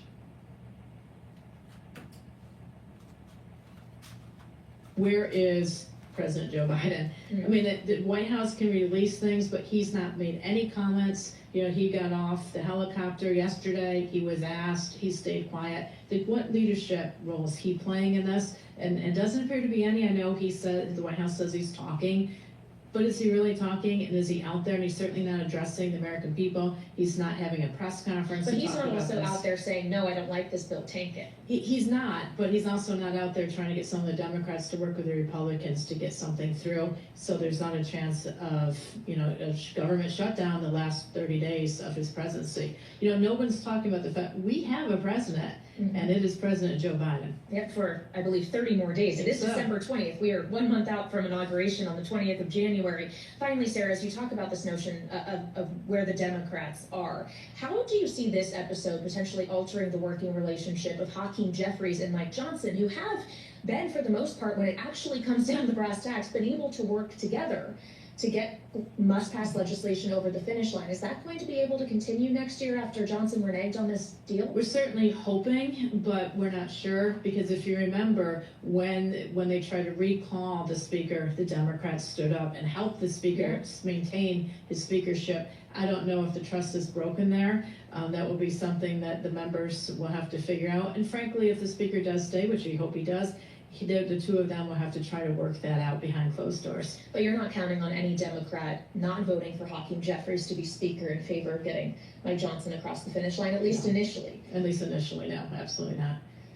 All right, it has been quite a week in Washington. Certainly has been a week for Sarah Chamberlain and the members of the Republican Main Street Partnership, and we'll see how this one plays out. Again, we are not yet at that resolution point, as Sarah just reiterated for us. There's kind of two options on the table here, and it's not clear which option will be selected by the Republican Conference, which is still meeting right now. Sarah Chamberlain, President and CEO of the Republican Main Street Partnership, thank you so much. I hope you are able to enjoy the holidays and that the members eventually get to go home for them. You've been a great friend to us here in 2024, and we'll look forward to more in 2025. And I'm looking forward to more coming up in the late edition of Balance of Power, because we could be, frankly, in an entirely different place by 5 o'clock p.m. Eastern Time, which will only bring us 7 hours away from that midnight deadline tonight to avert a government shutdown. Again, option A may be a clean continuing resolution passed under suspension, which would require 2/3 of the House to vote for it. Option B might mean that we don't actually see votes on anything until tomorrow, so we could get a technical shutdown. We'll await firm word from Mike Johnson and the others in the Republican House, and the Senate, of course, has to chime in here as well. So we'll bring you the latest on the 5 p.m. edition. In the meantime, Bloomberg Business Week is straight ahead right here on Bloomberg TV and radio.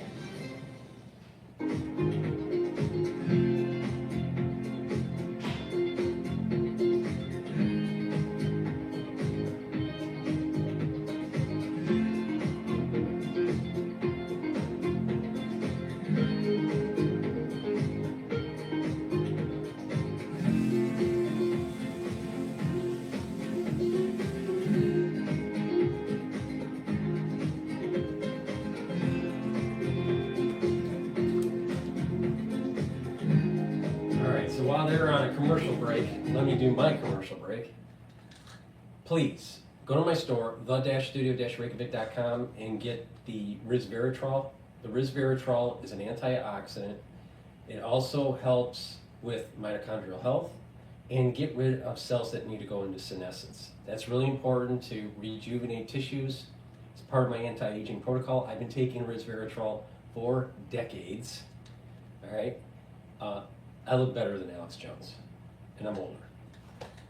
So get the resveratrol, and it stacks really well with NAD+ and ubiquinol and C60. C60 is a very strong antioxidant. You take a teaspoon a day, every day, right? And what it'll do is it'll soak up free radicals, boost up the health of the mitochondria, so your ATP will go up, and there's less stress on the cell, so that your tissues will perform better. So go to my store, the-studio-reykjavik.com, and get the C60. It's a 2 ounce, a 4 ounce, and an 8 ounce configuration. You can get it in MCT coconut oil, avocado oil, or extra virgin olive oil. It's important that C60 is suspended in a lipid, in an oil, for better absorption. In addition, if you take this on an empty stomach, you'll have better absorption into your system. And if you take it before a workout, you'll have a better recovery. So please go to my store, the-studio-reykjavik.com and get the C60.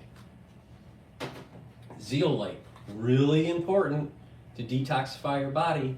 You can get rid of heavy metals, toxins, chemicals by taking zeolite. Take a couple drops underneath your tongue, just a small drops underneath your tongue, couple, and then drink it with filtered water.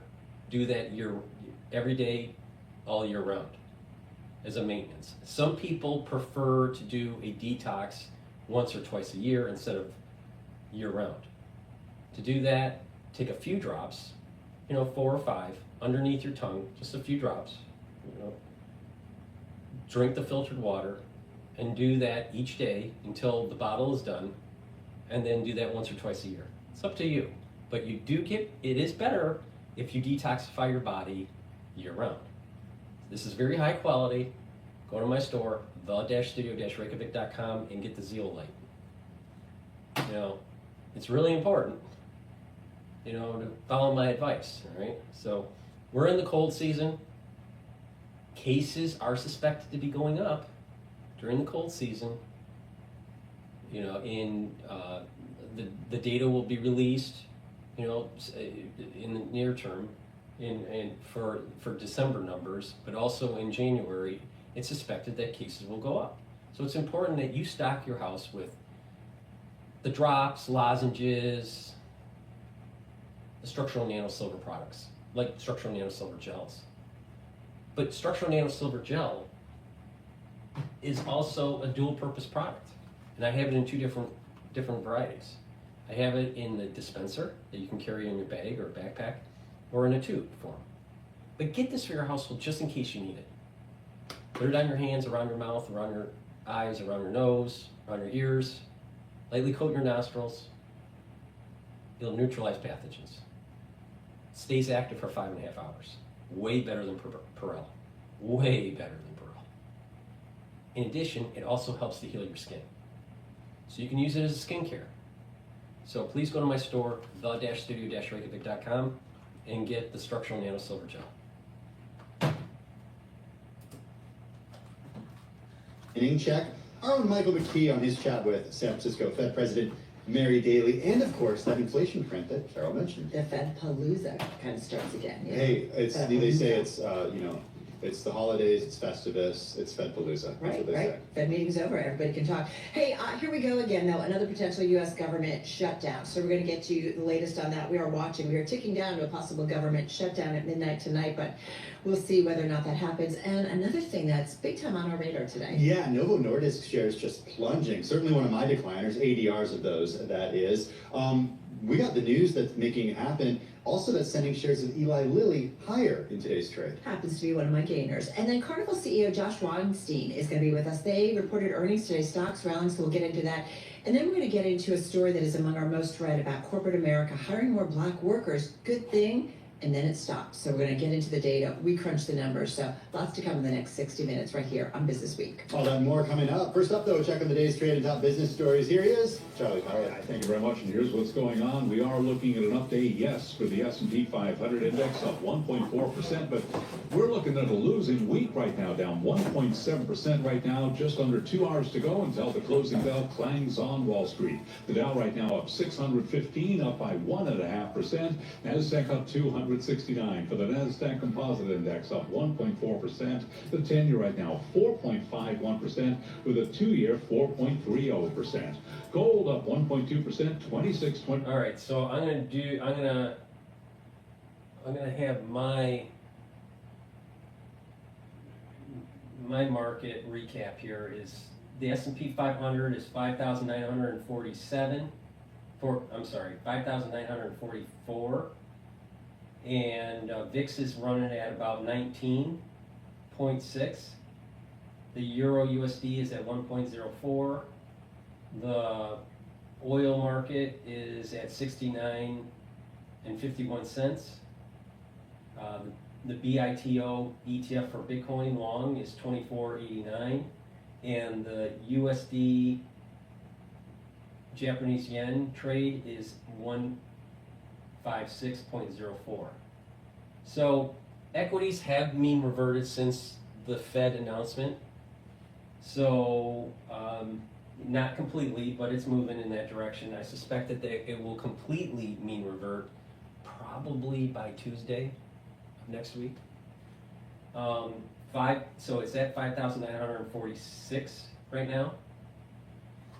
I still think that the S&P 500 will close anywhere between 5,800 and 6,000, and I've been saying that for months. So it seems to be playing out. So that's the broadcast for today. Thank you for listening.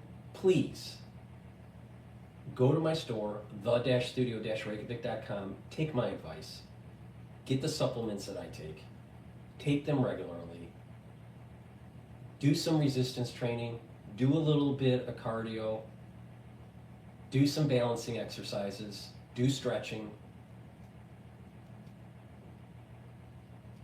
Get proper sleep.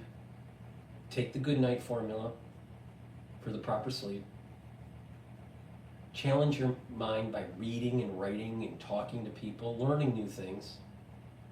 Be positive. I know this show is a little bit a free-for-all. All right, I know that. It's done on purpose that way, to give you a little bit of comic relief. But the thing is, it is in your power to slow down the aging process and to better yourself. And so mindfulness is really important. Some sort of spirituality or meditation, right?